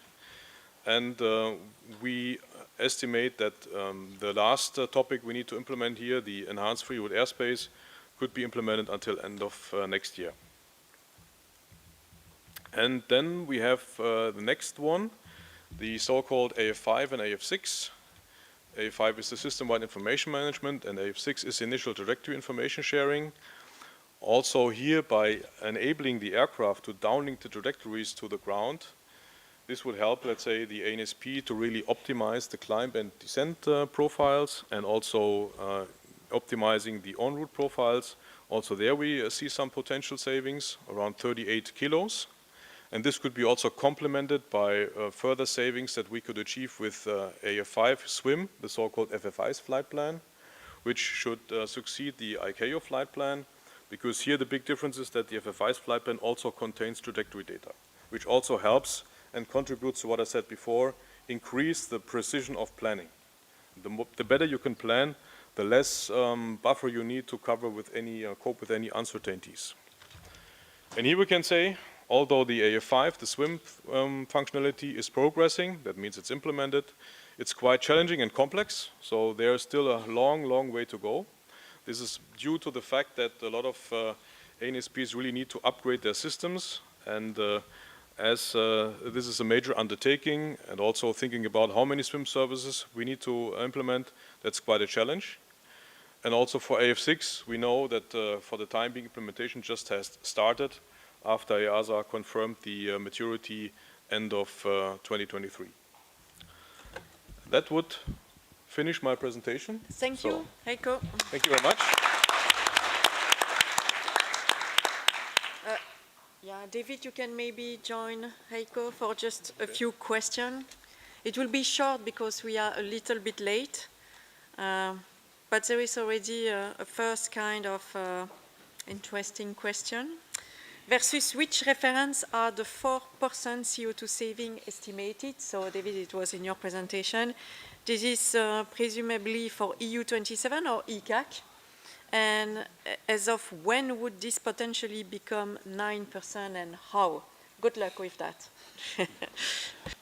Thank you very much for this question. You're asking if it's EU27 or ECAC. I think your presumption is right, it's one or the other. I'm absolutely not sure which one of the two it is. I think it's not just EU27 because I think we approach it from a SES perspective. And Robin to my left is whispering it's ECAC. When would this potentially become 9%? The key word is potentially, of course. Well, the master plan time horizon is 2045.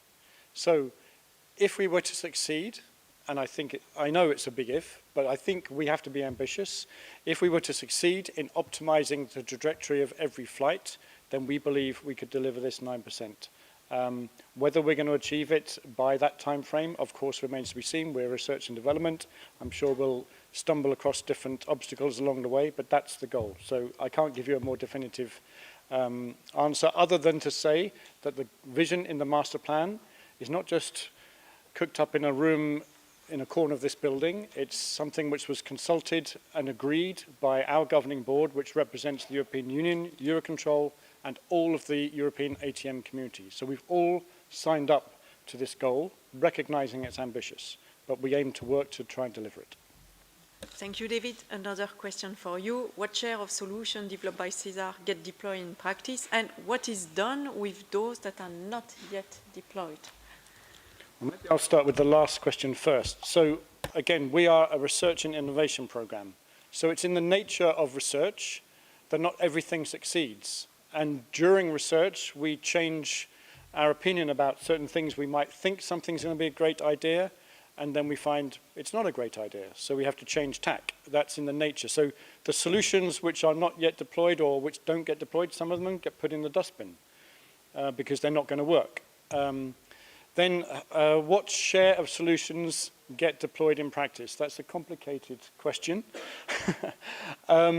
I think the share, because I've seen something we've published, or we haven't actually published, we are preparing to publish something, which I think talks about 60% of CESAR solutions are ready for deployment.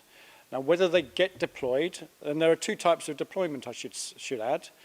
Things can be deployed through the CP, through the Common Project, through mandates adopted through EU regulation, because they require synchronized deployment, because there are network-wide benefits from a synchronized deployment. Or solutions can be adopted locally. So one example of that would be time-based separation, which was developed through CESAR and which is implemented, for example, at London Heathrow, an airport I know quite well, but also in other places as well. So I'm afraid it's very hard to give you a very specific answer to that question, but broadly 60% are ready for deployment. I don't know if Heike wants to add anything. I think that's a very good answer. And as you said, one prominent example for, let's say, a CESAR solution which is deployed, but it's not deployed in a, let's say, mandate, is also the remote tower solutions, because it's a local thing that can be really locally coordinated.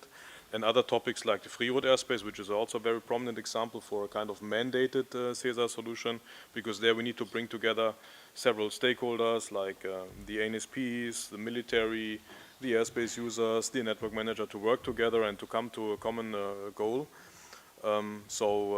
Not every, let's say, CESAR solution that is mature really needs to be deployed through a mandate. So I think that's how it works. Huh? Thank you. Thank you very much, Heiko. I think the last question is already somehow answered by you, David, so we can stop here. So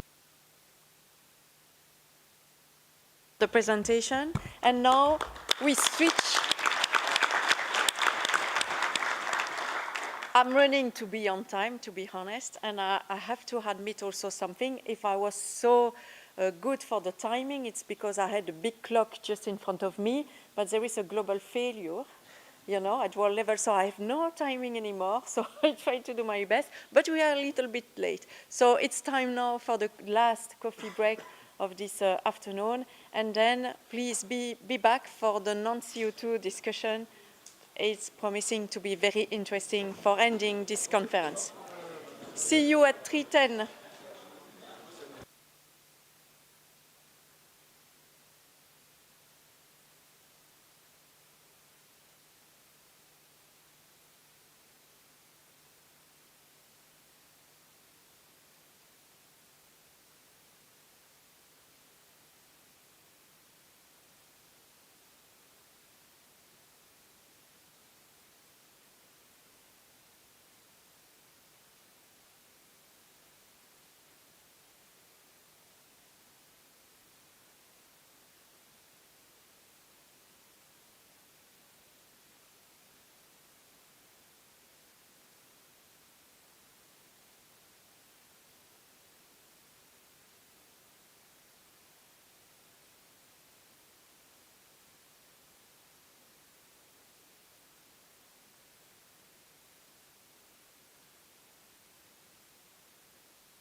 Okay, so please have a seat. We are going to start back for the last part of the conference on the non-CO2.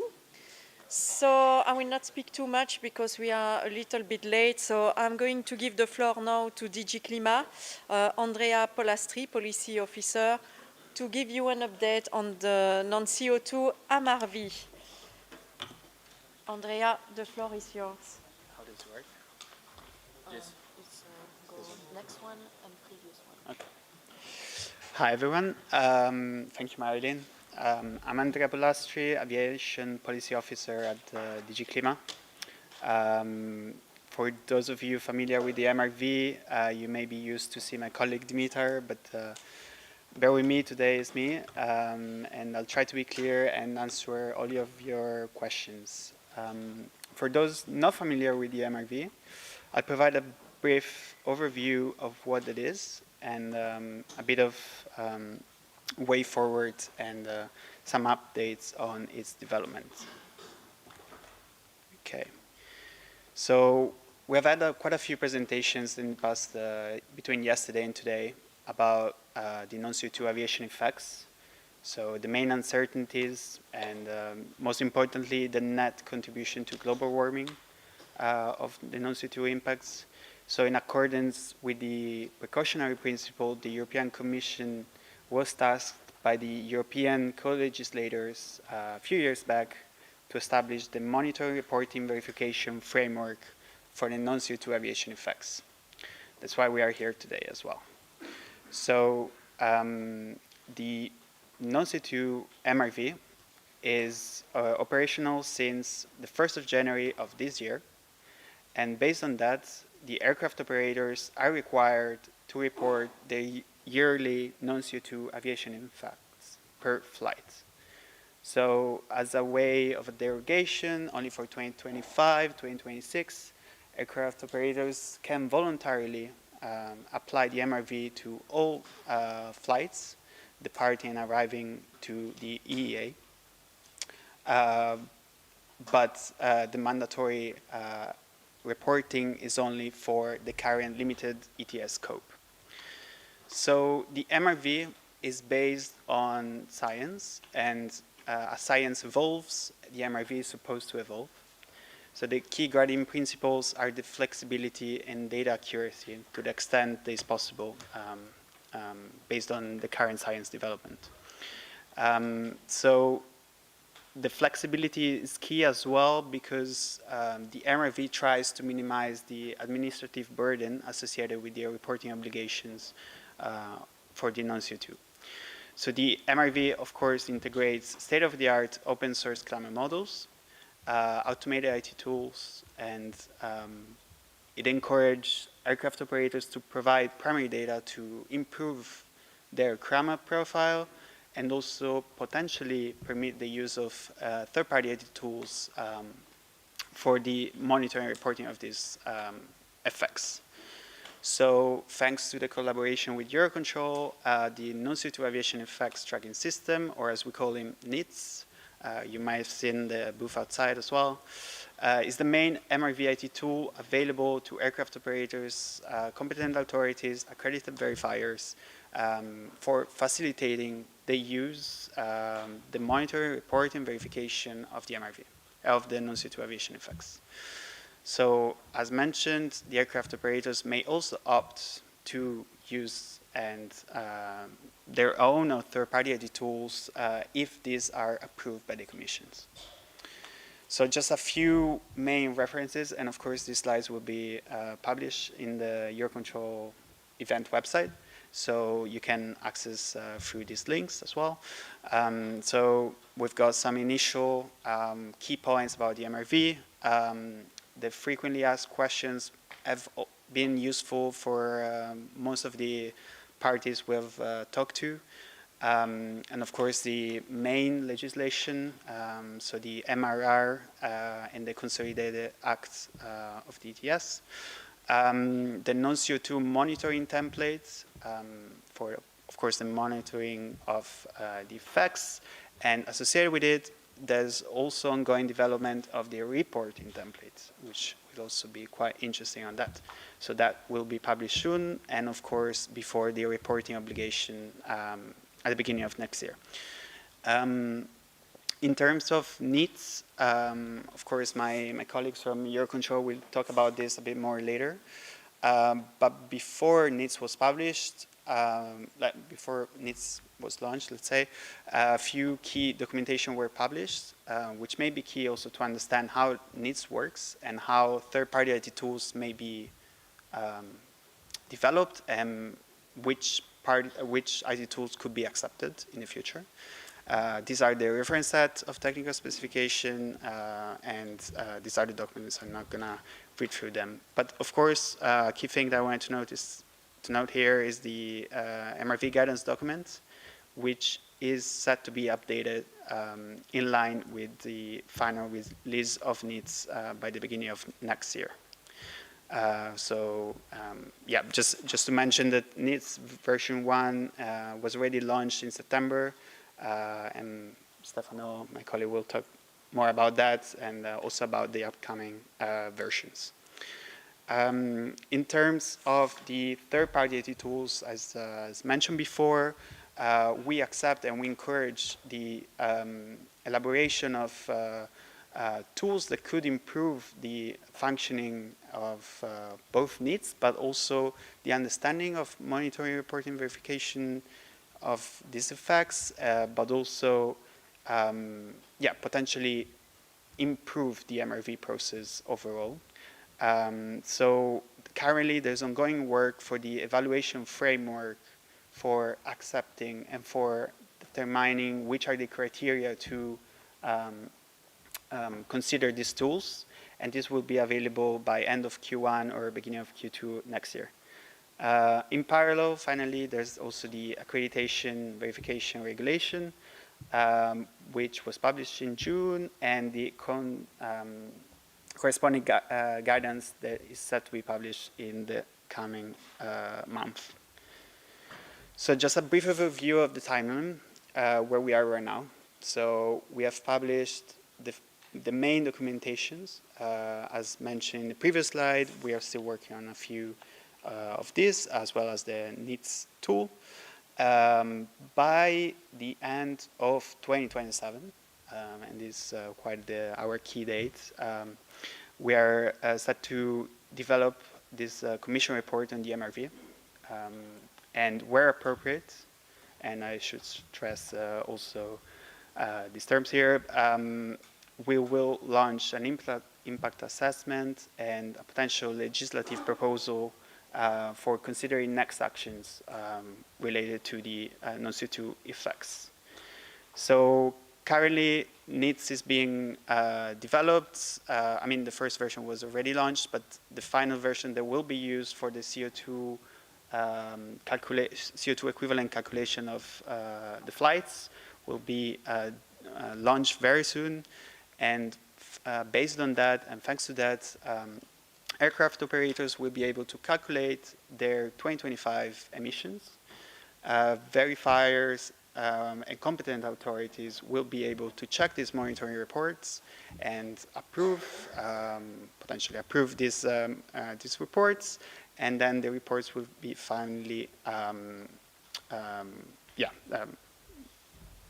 published, in the sense will be finally reported by the end of March 2026.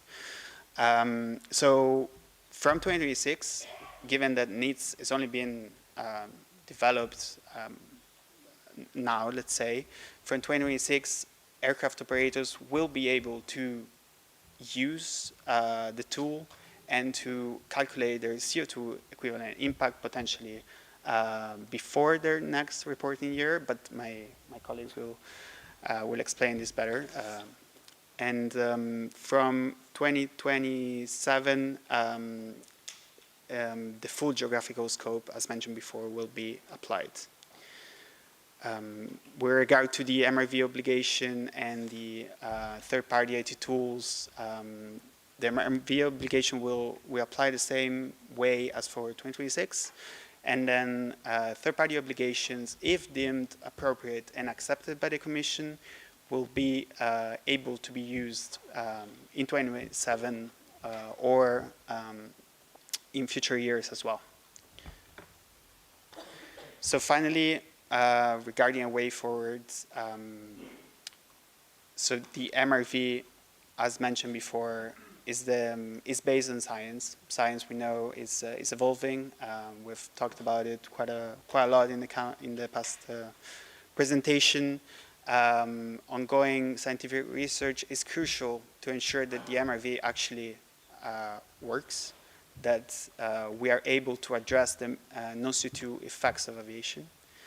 So while we already identify quite a few of uncertainties, and we expect a few more uncertainties to be identified in the future, we encourage research and operational projects that aim to address these uncertainties. They aim to improve the monitoring of non-CO2 effects, the understanding of these effects, for example, through the ANSEN working groups, or the prediction of these potential effects, for example, through the testing of fuel properties at aircraft level. And in that sense, we're collaborating also with EASA on that. And then, but most importantly, and potentially looking forward, about the feasibility of mitigating actions. And that could include the large-scale trials and the involvement of ANSSP for persistent control avoidance. So while uncertainties need to be taken into account for any MRV stocktake exercise in the future, so we will rely on a strong assessment of all the key risks and opportunities, more importantly, to mitigate these aviation non-CO2 effects. So, and this is key because addressing these effects is the most important tool that we have right now to ensure that the aviation sector can credibly progress towards climate neutrality. And I will end on that, given the time as well, but I welcome any questions you might have later on. Yeah, thank you, Andrea. So we still have 3 presentations on non-CO2. So as usual, we will use the Slido to manage the question after the 3 other sessions on the same topic. So Stefano Mancini now is our next speaker. He is the Needs Program Manager in the Aviation Sustainability Unit, to present you an update on the Needs IT tool, the famous one. Yeah, Stefano, the floor is yours. Thank you, Andrea, for introducing and setting the legislative framework for the Needs IT tool. In this next 10 minutes, 15 minutes, I will just give you an overview of what this tool is. I'm not going to give you a hands-on tutorial on how to use it. It would take more time. And I'm not going to go either just to manage expectations into the details of the scientific basic bricks of Needs, because Needs is just implementing what you, and I understand there's a very big research and scientific community here. I'm not part of that community. I'm not a climatologist or expert in that sense. I'm here to implement a system. So we are relying and plugging and playing what you have already developed since all these years. And of course, Needs, as Andrea explained, will evolve together with what the science will bring forward, with evaluation of the results of Needs, of what is coming out of the computations, and we will implement any improvements that will come out in coordination with DG Klima, because it is part of the legislative framework of DTS, so we just do not go on our own. We are there to support DG Klima. So Needs is an IT tool. It is defined in the monitoring and reporting regulation of the EU ETS directive. There are 2 articles which go a lot in detail of what Needs is about. It's Article 56, 55A and 56, if I remember correctly. We have been entrusted with the implementation of this tool by the Commission early in February this year. We have signed our 13th cooperation agreement. We are working together since 2010, since the launch of the integration of aviation in the UETS. And amongst the many tasks that we were already doing, we have indeed been entrusted with the implementation of this system and operation of this NEETS IT tool. The implementation is done according to the documentation Andrea mentioned. There is a RSTS, specification technical document.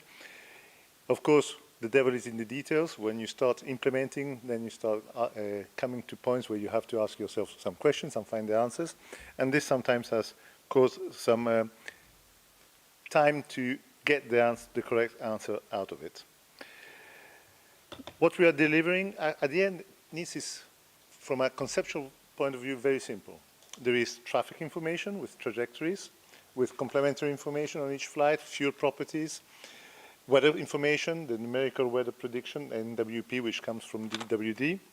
So we take this information, whether the traffic is coming from aircraft operators or whether we have to look for traffic information in our own systems in EUROCONTROL, and we process all this information with the research methodologies like COSIP, ACCF, MBBF or something like it. So we process all this data, we rely also on BADA, to come out with, at the end, 3 values, the CO2 equivalent, 20, 50, and 100, and we associate to each flight these 3 values. Eventually, it is a reporting tool, it's not just monitoring. You can generate the report, which is called by the legislation, in which aircraft operators need to get validated by the accredited verifiers, and then submit the report with the verification report to the competent authorities, who will eventually approve the report. NEETS is there to support these 3 main stakeholders: aircraft operators, verifiers, and states in this process. There's no obligation to use NEETS, though today I think that almost all aircraft operators will come to use NEETS, but they can develop their own system, they can rely 100% on NEETS, they can provide all the data themselves and just rely on NEETS to do the computations and get the results, then the report. They can provide some information, we will complement that information.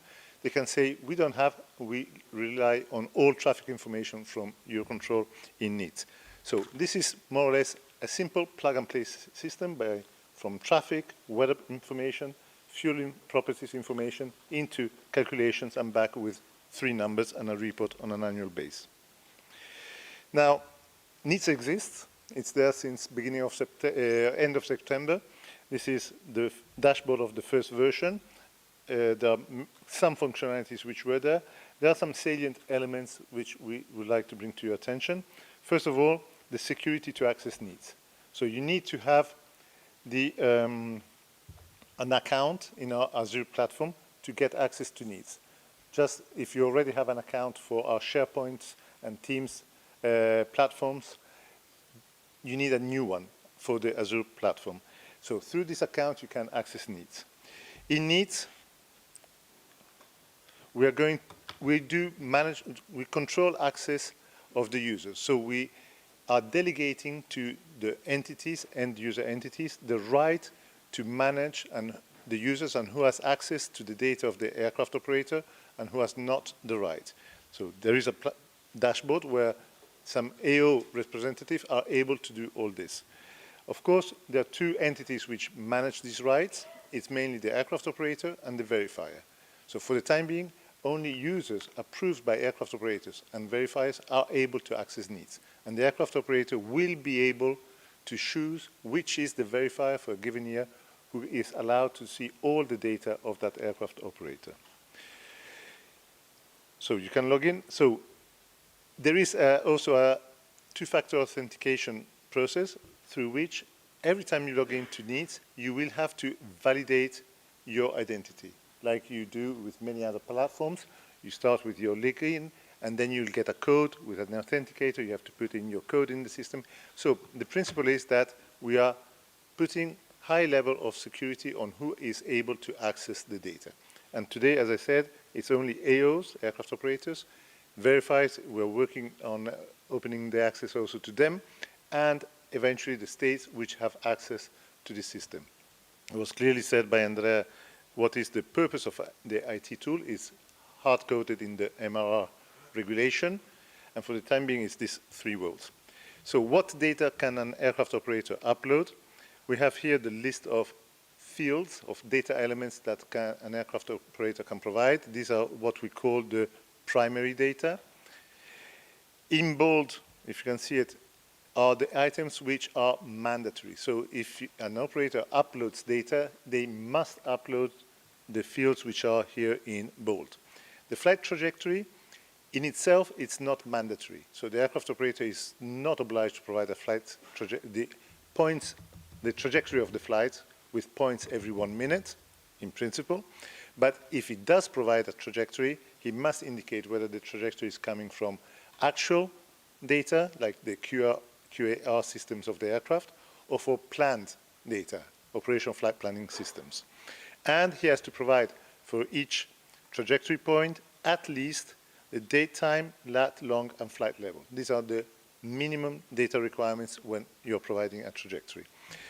The trajectory source, as I said, can be the actual or planned. It's up to the operator to choose which source of information he wants to use for uploading the trajectory into NEADS. If it doesn't provide anything, we will go back into our systems and look to the flight plan information we have in our systems and use whatever we have for that specific flight. I don't set the slide. Anyway, it's a paragraph. The primary data, so this is the primary data that an aircraft operator can provide. Secondary data is the data that, and default data is the data that we will use if primary data is not there. So to be able to do all the computations with the scientific methodologies, COSIC and so forth, we need to have a given number of information. If that information is not provided by the aircraft operator itself through the primary data, we will use secondary data and default data. Secondary data is trajectories we have in our NM systems from flight plans of the operators. Default data is data which is defined both in the MRR or which is being defined now if it was not yet defined in the MRR. What is essential to understand is that using default data, especially the default, not the secondary, but the default data, this data is defined to be conservative, which means to give the likely highest CO2 equivalent effect for that flight. An example is the load factor. If the aircraft operator does not provide a load factor or the actual takeoff mass of the aircraft, we will be assuming a load factor of 1, it's mandated in the directive, in the MRR, and we will take the maximum takeoff weight. We will do some calculations to estimate with a load factor of 1 what was the actual takeoff weight of that aircraft given the length of the route to be flown and so forth. But at the end, if the aircraft had a load factor of 0.7, 0.8, for sure what we will come up with using default values will be higher than what you would obtain if you use real actual data. And this is valid for everything, like the hydrogen content of the fuel. There will be an imposed value, which is a value which will tend to be conservative, so to maximize the CO2 effects for that flight. So obtaining fuel properties from fuel suppliers and providing these fuel properties into NEADS for each flight helps in having a more precise, accurate, reliable result from the system. We're not saying that what comes out from NEADS is the absolute value or truth, but it's a value that is important to get as accurate as possible.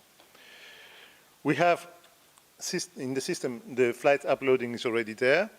The data is in a format called JSON, which is specific for data exchange in IT systems.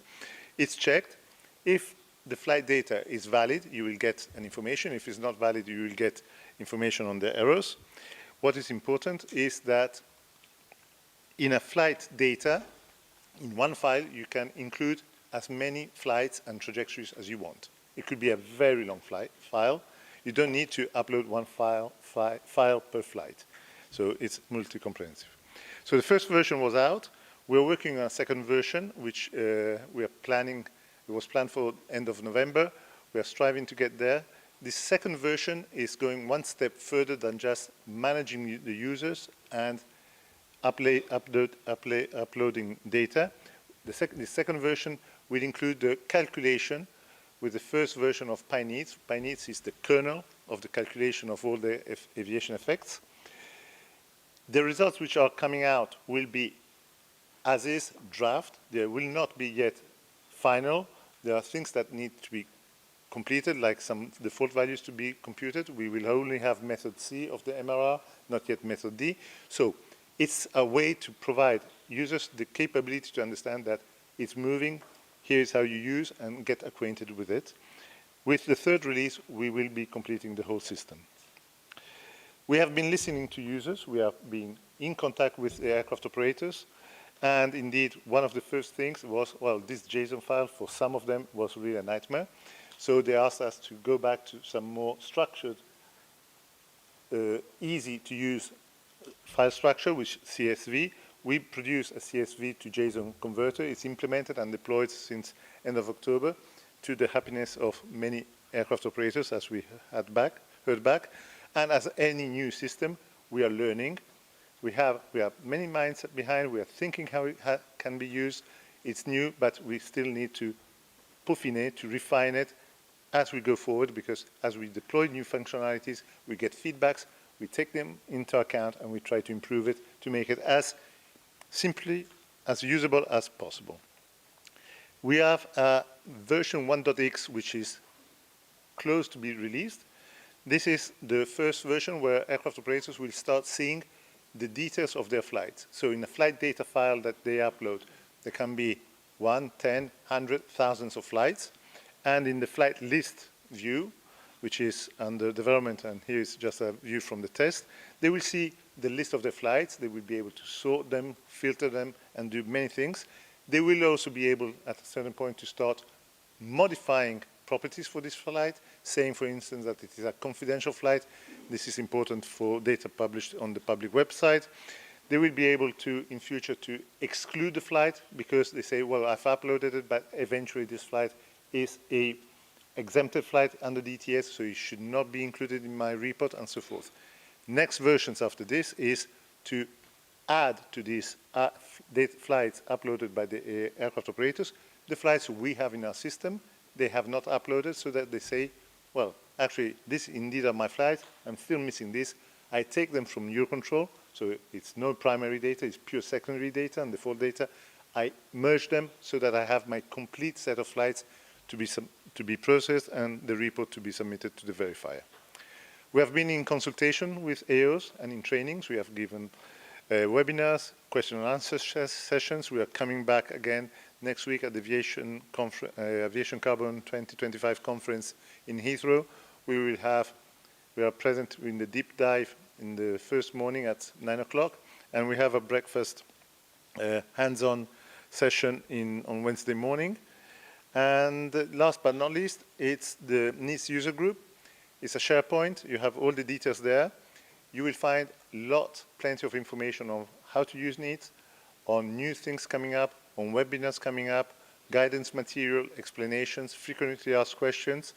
We will be publishing there also PyNeeds. As I said, PyNeeds is the wrapper of all the methodologies, which is overriding sometimes, imposing some constraints, but this is the wrapper of the kernel of calculation. If somebody wants to do his own implementation, PyNeeds is there, they can take it, but you will need to ask the required licenses to use it. It's a wrapper, it's not the whole system. Thank you, Stefano, for the presentation of the IT Needs tool. Thank you.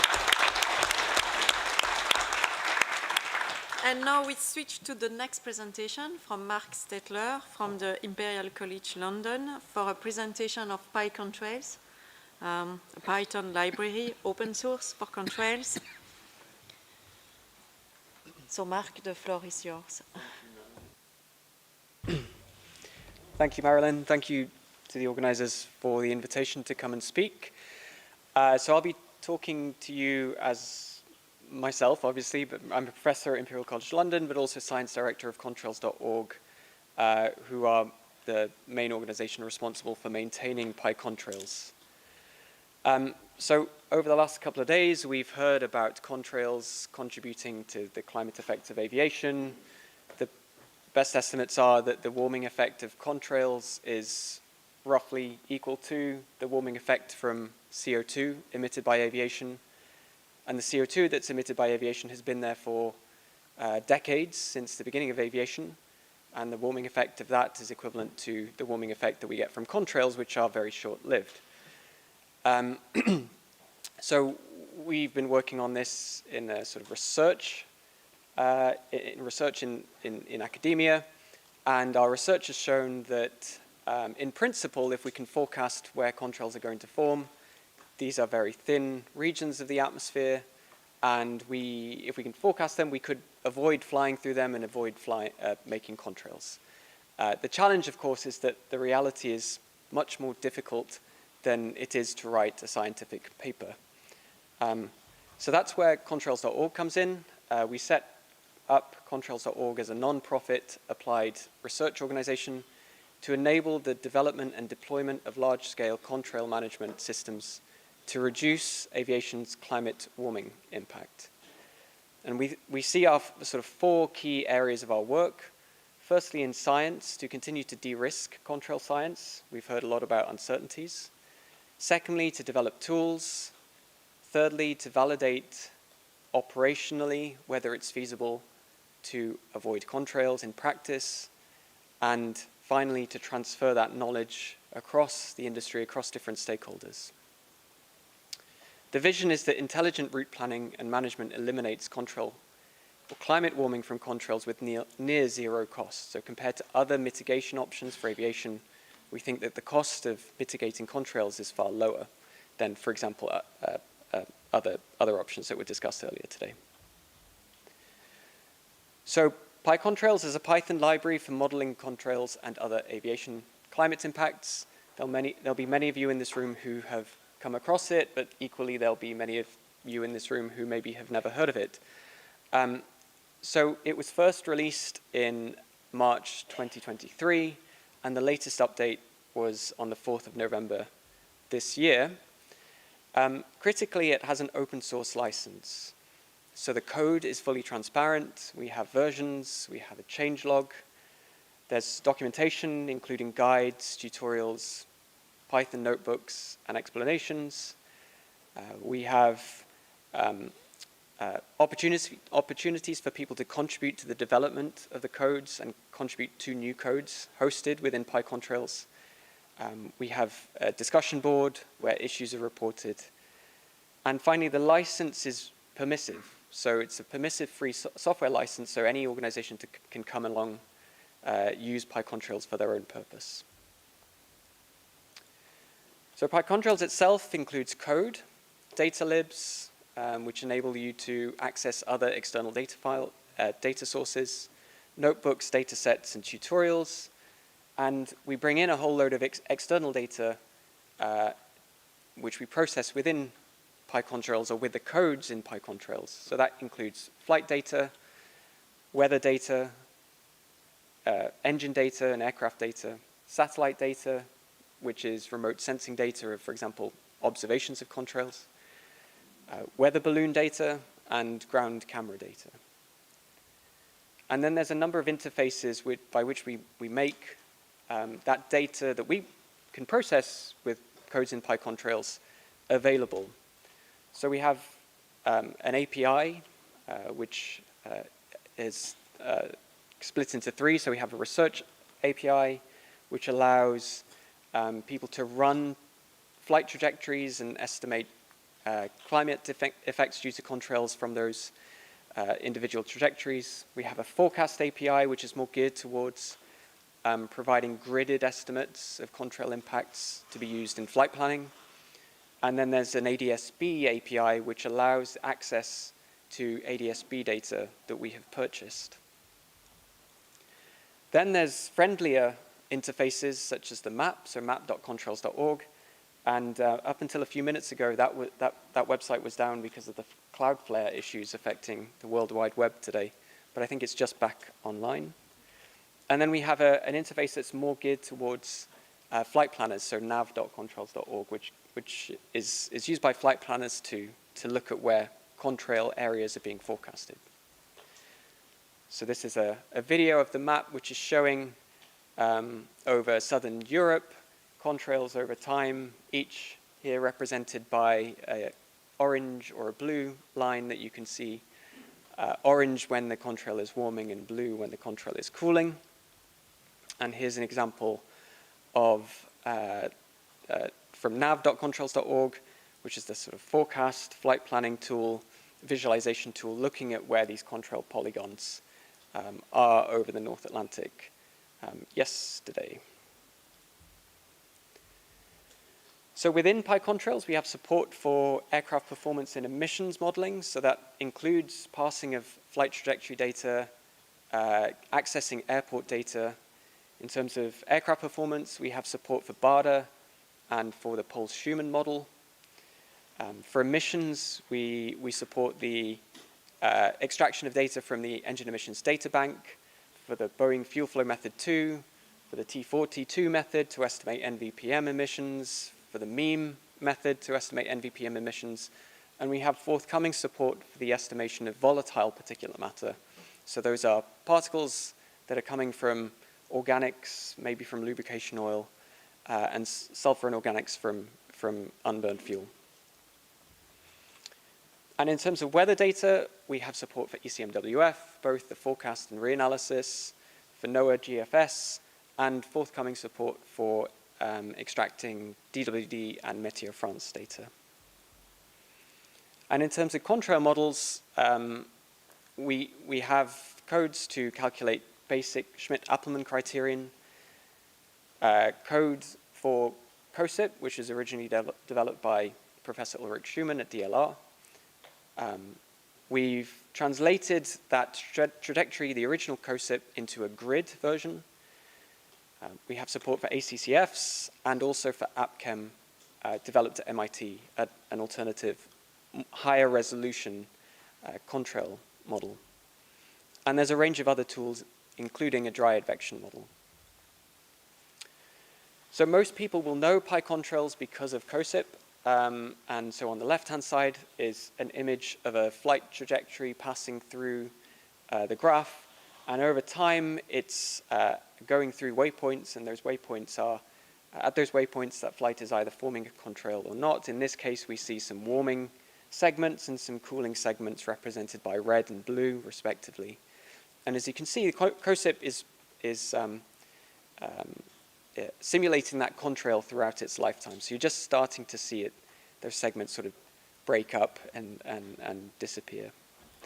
And then on the right-hand side is a gridded-based version of that. So instead of having an aircraft trajectory, we have a contrail segment that's initialized at each one of these points in the grid. And so that contrail segment is then propagated through its life. And we tie back the energy forcing or the warming effect relating to that initial contrail back to the original point.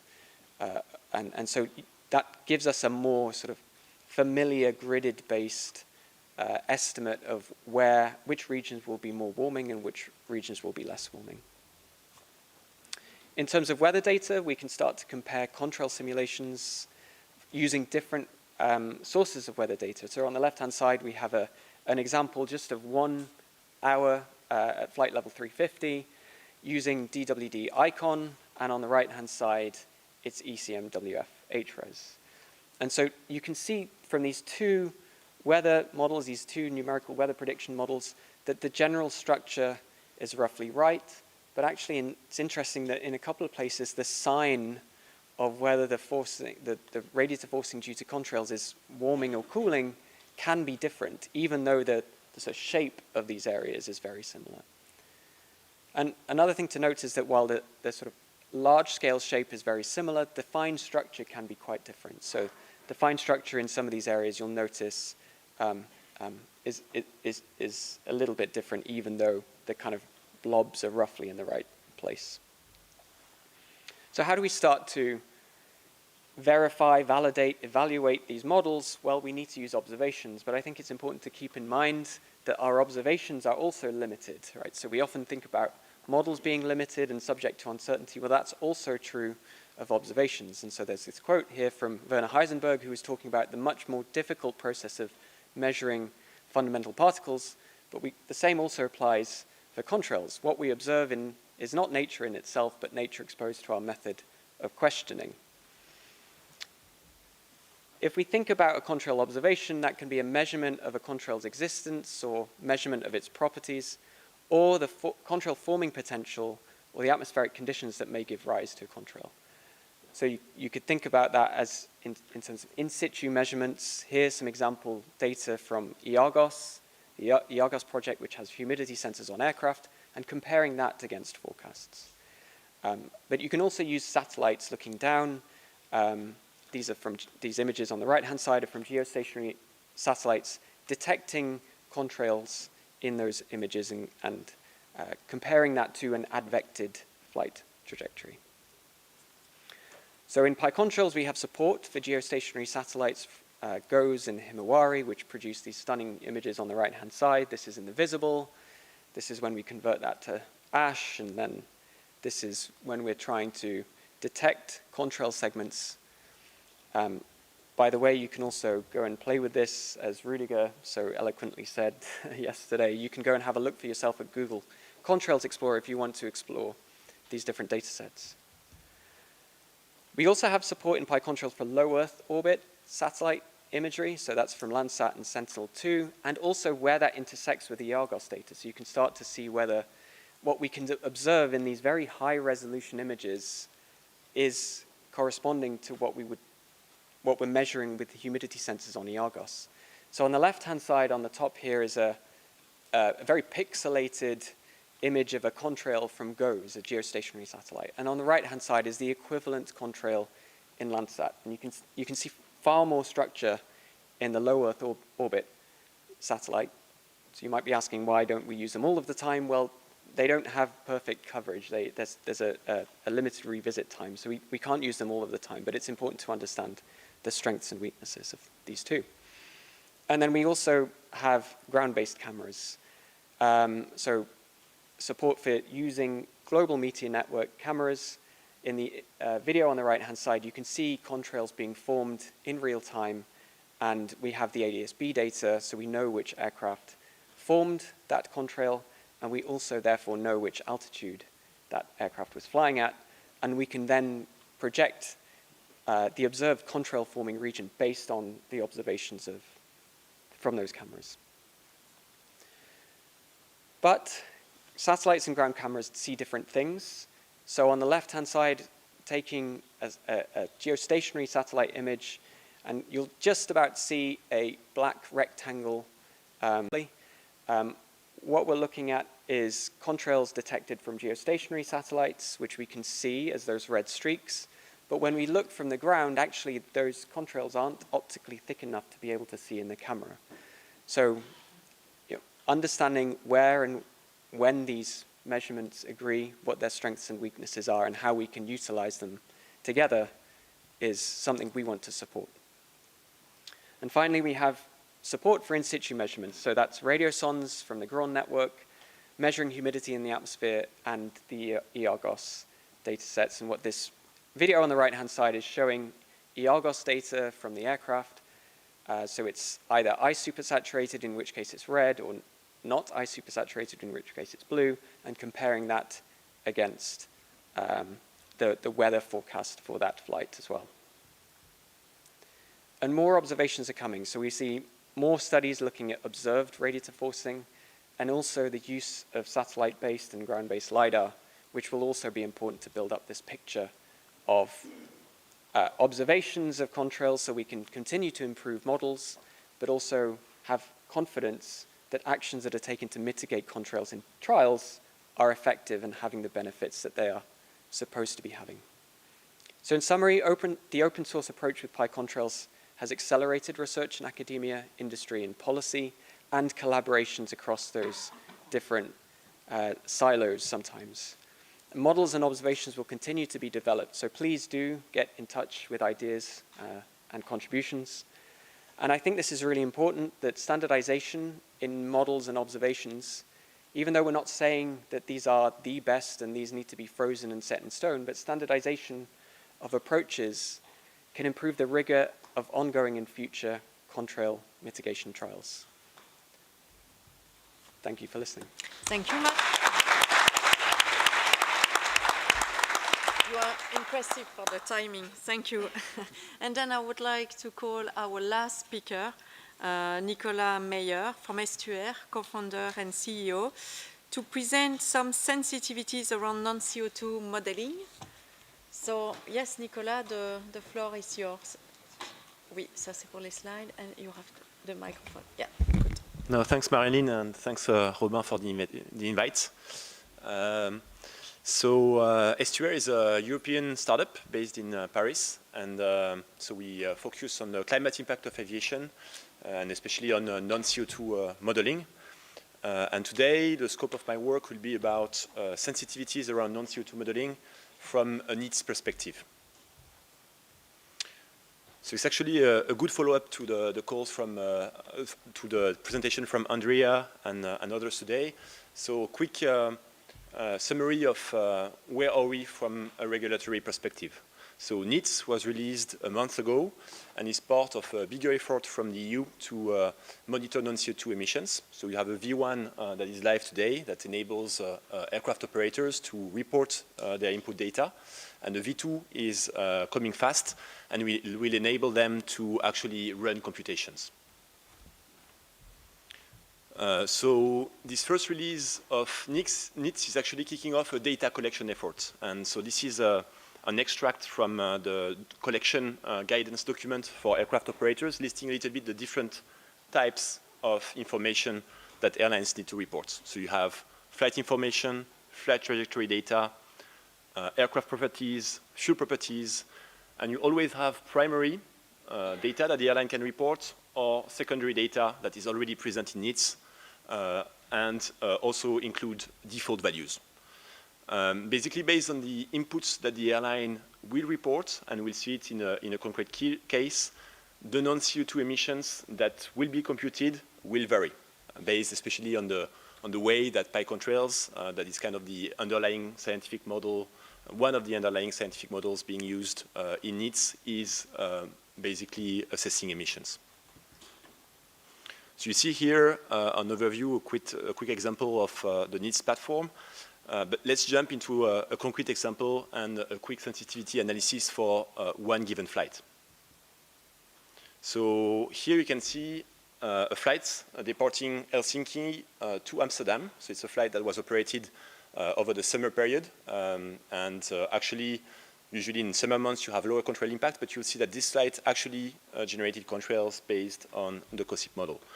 So this flight is operated by an airline and a specific aircraft type, an A321 CO equipped with an IAE engine, the V2500.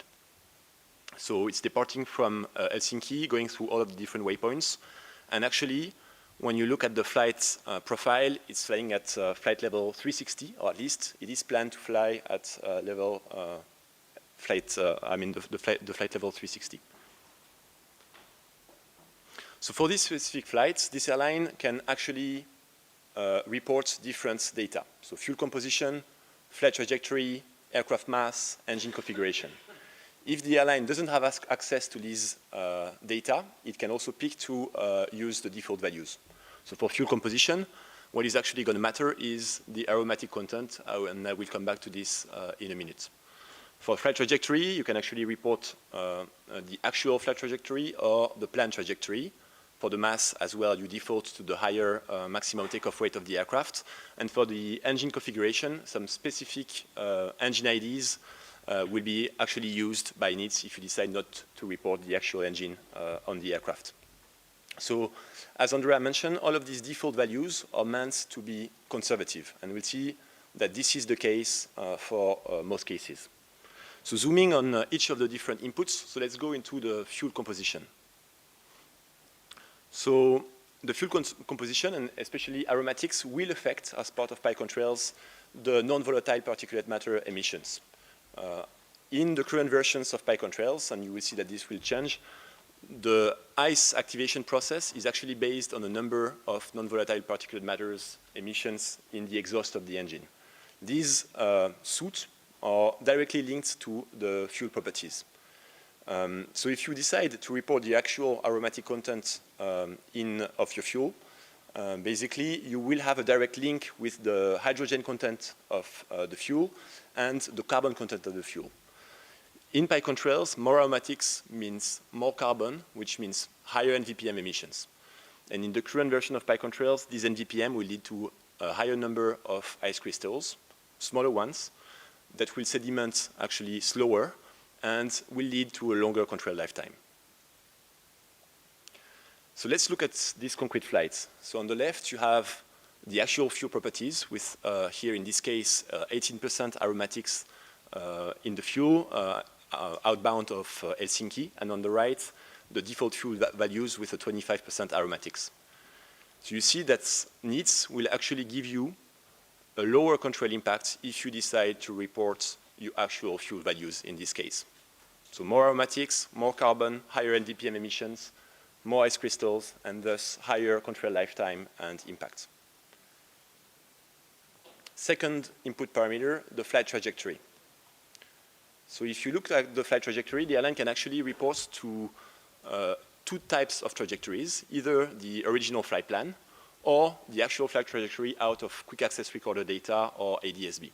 So in this case, it's a bit unlucky, but the flight departed 1 hour later than expected. And you'll see that the altitude deviation is approximately, the altitude deviation is approximately none. We don't have any altitude deviation. But the aircraft also took shortcuts. So between two waypoints, you will see that the pilot decided to go straight instead of going from one waypoint to another. And when you look at the output of NEETs and therefore COSIP, here you would actually have a higher control impact with the actual trajectory than with the planned trajectory. So this is not an actual rule because a flight trajectory can actually differ from the flight plan for many reasons, and it will go in one direction or the other in terms of control impact. Takeoff mass. So takeoff mass drives also NVPM emissions in a different manner and thus control impacts. And the way the takeoff mass will drive NVPM emission is a bit uneven across aircraft types and engine types. So here on the left, you see that this actual aircraft departed with approximately 80 tons of mass, while the default mass used in NEETs would have been 83 tons. So in this case, the control impact with the default mass, unfortunately, would have been lower with the default mass. So it's a kind of a corner case where the conservative value is actually less penalizing than the actual value. So why is that? So when you look at the actual law here of NVPM emission index based on thrust setting, you see here that for some engine types, and especially for the V2500, the NVPM emission indices are actually decreasing with the thrust setting, meaning that the number of NVPM per kilogram of fuel will decrease because potentially the combustion processes are different. And thus, the amount of NVPM would potentially decrease if the fuel flow is not decreasing fast enough. So basically, higher mass, higher thrust, lower NVPM, and therefore potentially lower control lifetime and thus control impact. So this is not a general law because you see that for other engine types, such as the CFM56, the NVPM emission indices are actually growing with the thrust setting, and so the effect would be going in the opposite direction. Finally, engine types. So here, this specific aircraft type is equipped with V2500 engines with the latest upgrade package.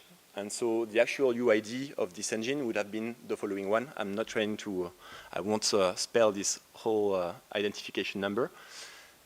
On the right, the default engine ID would have been another one, but for approximately the same engine type, so still a V2500, but certified 10 years ago.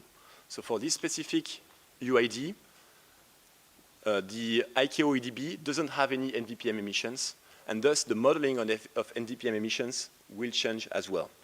So here on the right, you will basically use an oxidation method to compute and retro-engineer the NVPM emissions, while on the left, with the actual UID, you try to interpolate and actually extrapolate the NVPM emission indices to the altitude based on the ICAO emission data bank.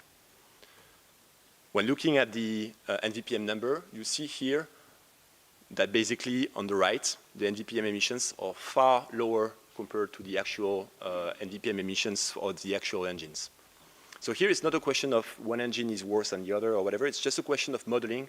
The modeling differs, and the reasons for this is that basically initially, PyControls was meant for scientific studies with as exhaustive as possible coverage of different engine aircraft types. You also see here that with lower NVPM emissions, you also have a lower contrail age, even though the aircraft is still generating contrails, which results in a lower contrail impact. And here, actually, what is kind of surprising is you switch from a very warming contrail impact to actually a slightly cooling one. So the whole point of this sensitivity analysis is not to say you should report one data or the other, but it's just to say that reporting precise input to needs usually leads to higher fidelity, less conservative contrail impact assessment, but that the default needs values are not always conservative, and in some corner cases you might see an opposite trend where using default needs values are actually lowering the contrail impacts. Of course, needs is supposed to be evolutive, and this sensitivity analysis is meant also to drive regulators to potentially improve as time goes the needs modeling in order to cover these corner cases and make sure that default values are always conservative and incentivize aircraft operators to report precise inputs. So thanks for your attention, and happy to answer any question you might have.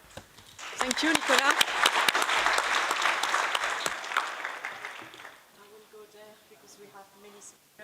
So it will be easier to manage the question from here, but I'm a little bit smaller. But you can sit if you want. So I will start maybe with a kind of provocative question that I see in the Slido. We have heard a lot about minimizing warming contrails, but what about the cooling ones? Would not be possible to try to produce on purpose cooling contrails? Why are we focusing only on that warming ones? So I told you I would be a little bit provocative. So maybe, Nicolas, I see that you want to... Yeah, I think maybe Mark is better suited to answer this question as a professor.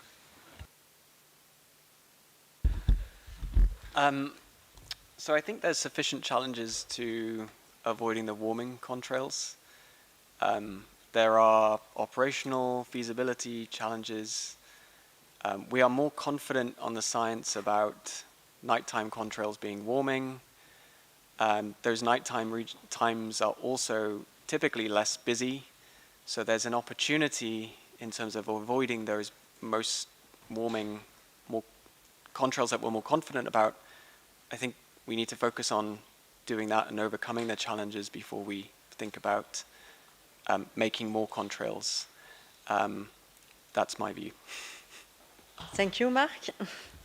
Nicolas, nothing to add on that? No, and it's true that when you look at cooling contrails, it's actually a trade-off between reflecting the sun towards space and capturing the heat of the Earth. So it's a slightly cooling effect, while the warming effect is actually way more prominent. And with the uncertainty bounds that we have on the energy forcing calculation, acting on the cooling ones would be kind of throwing a coin and seeing in which side it lands. So. Thank you. Another question for Mark about PyContrail. What was the runtime for detecting contrails to generate the video shown with blue and yellow contrail lines? It's Very about technical. a day, about 24 hours. So if you watch it carefully, you can see that there's a shadow which represents nighttime, and then it lightens, and that's daytime, and that happens roughly in one full cycle.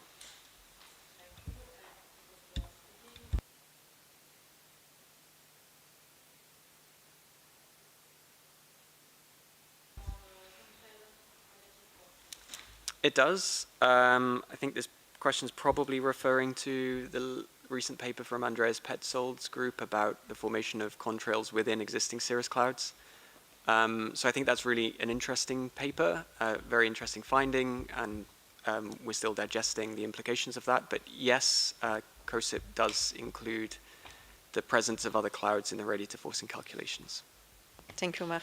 A question that we can remove, it's about the V2, V3. It has been presented by Stefano.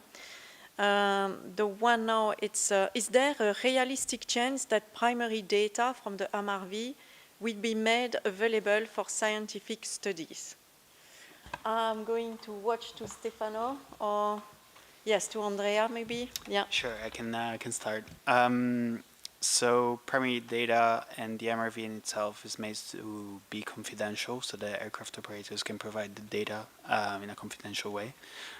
These are of course treated and they're available for verification by verifiers, accredited verifiers, and competent authorities. It depends on the primary data here, because primary data could be any data provided by the aircraft operator, so even the flight call, let's say. But some other primary data are more sensitive. So in principle, one can think about the MRV as a large-scale trial of an let's say, non-CO2 monitoring exercise, but which would benefit, for example, for research purposes. But because of the confidentiality reason that I just mentioned, I don't think this will be made available. But let's see if maybe something could be in the future. Thank you, Andrea. Another question for you. What are the validation actions foreseen to compare needs to measurement? Actually, how are we going to evaluate needs? So needs is being validated, I mean, has to still be validated as well in the version 3 through the consortium the Commission is working with. And of course, we welcome any validation from any research entity that has access, for example, to the NEEDS code. And as mentioned by Mark, PyContrails is open access, so there is accessibility there. And the validation of other features of the MRV, I don't know if that's the scope of the question as well. I mean, we aim to look and address uncertainties as we go through the operation of the MRV. So validation is a key principle, and we take on board, this comment as well.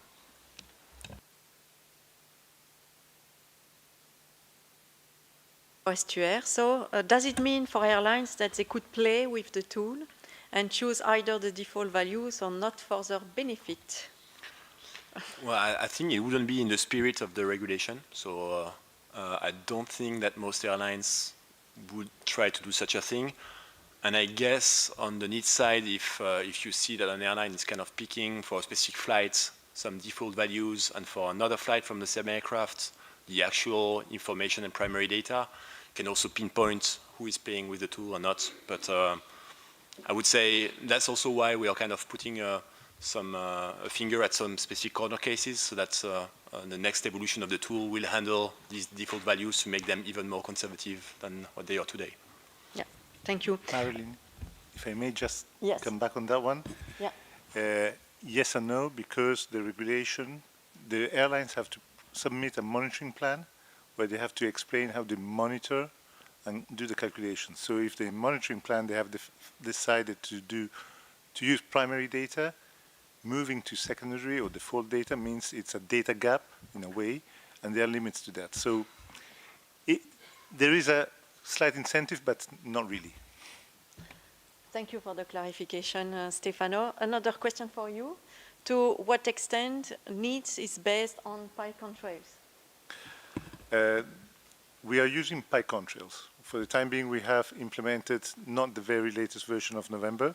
There is Philippe is around, but okay, we are not on that one, but we are using PyContrails, but we needed to overrule a couple of things, like the fuel class of it, because it was not fit for MRV purposes.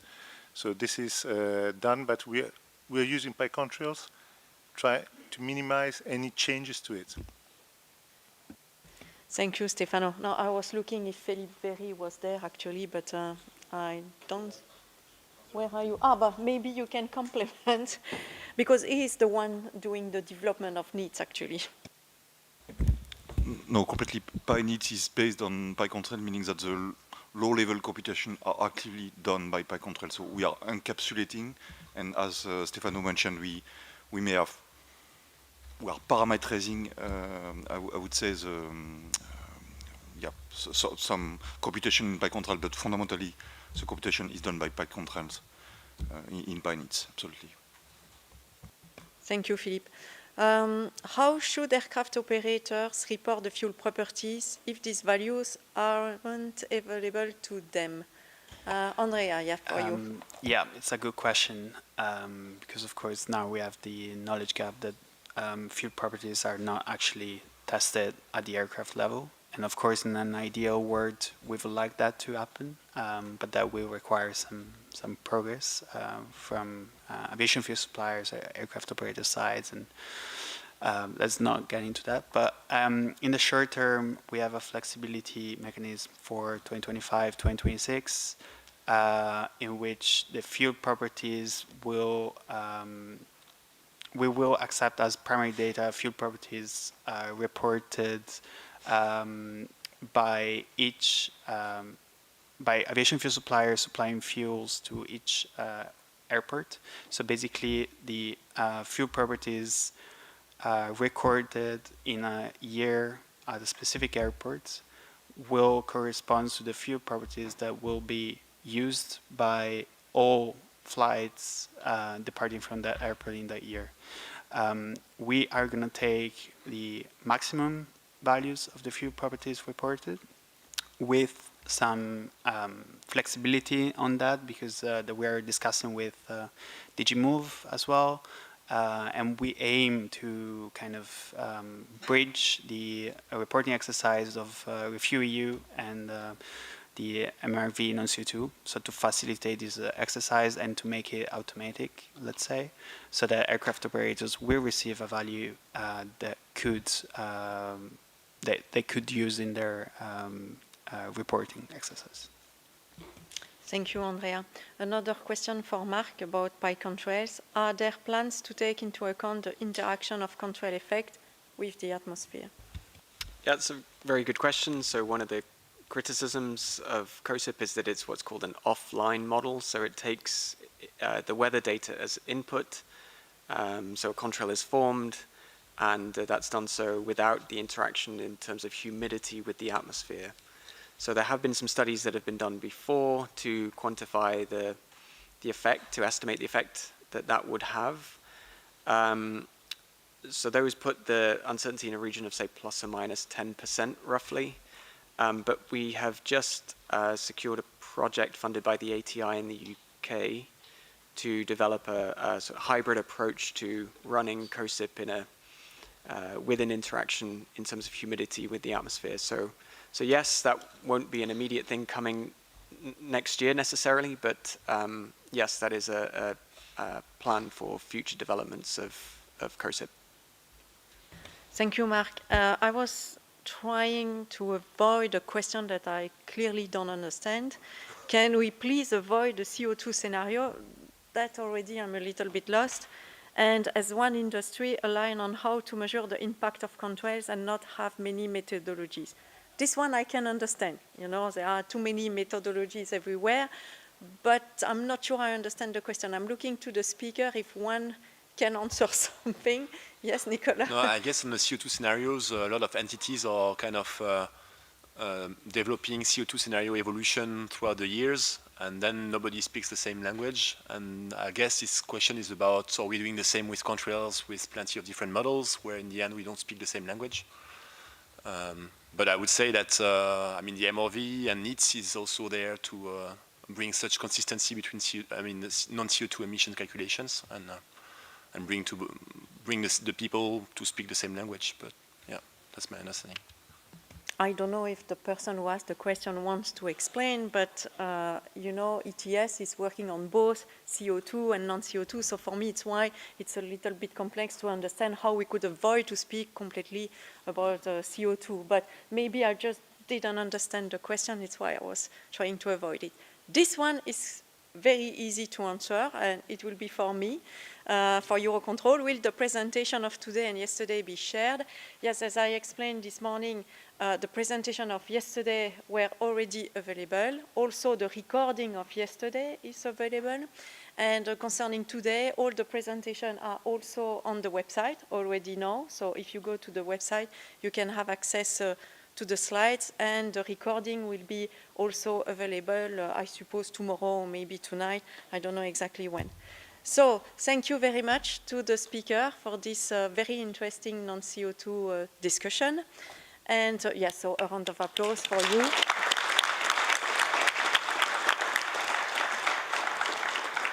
And now I would like to conclude this summit in 5 minutes, because I know we are a little bit late. We are used to hear that the aviation sector is very slow to decarbonize. And I must say that we can't improve something that we can measure. And I hope that after these 2 days, you have been convinced that there are plenty of tools, of data and initiatives that are available to boost the aviation decarbonization. There are tools not only for emission, because sustainability, it has been said as well, it's not only about emission, it's also about noise, it's also about air quality, it's also about the financing, it's also about the human aspect, the social aspect as well. So it's about everything. And during 2 days, you discover many tools. Now the question is to better understand which tool can be used for what purposes. But the idea is to say, okay, if you want to improve, if you want to accelerate, if you want to take informed decision, you have plenty of options that are available. Another key message that has been said is really data. Data is really the key. It has been said also by EASA. They are proposing now to share data via data for safety. We need data if we want to develop more innovative models. So it's really important. We also discuss about that climate modeling, trajectory modeling, because we don't have access to all the whole primary data. We need to work with model. This is really essential for all the work that we want to do. So clearly, during 2 days, what did we see? Enfin, actually, what I saw, it's a very dynamic, active, engaging aviation sector. We had people from each stakeholders. We had airports, INSPs, airlines, policymakers, scientists, students, everybody, also the industry. So everybody was there. And I'm very impressed that you stay until the end, because it was a very technical conference. So really thank you for that. I would like to give to you some figures, because this is even more impressive. So in total here, we were 266 on the site. And online, we had 2,700 views on LinkedIn and 570 views on YouTube. So this is really a lot, showing that clearly the aviation sector is committed to accelerate the decarbonization. And clearly now we see we have the data, we have the tools, we can do a lot together. And we did also a lot of breaks, but I think it was really important, because I feel that everybody was connecting. And it's what I was saying at the beginning of the conference. The idea was really to exchange perspective and experience, etc. And I think that from that perspective as well, it was a success. And then, of course, I would like to thank Robin, first of all, because all the speakers, you know, you had to interact with him. He was very strict, you know, and I would like to thank you all, by the way, all speakers, to respect the time limits, because I know when you have very passionate, you know, subject to share with everybody, it's really difficult to be on time, but you were really perfect on that. And Robin, thank you very much for the work that you did.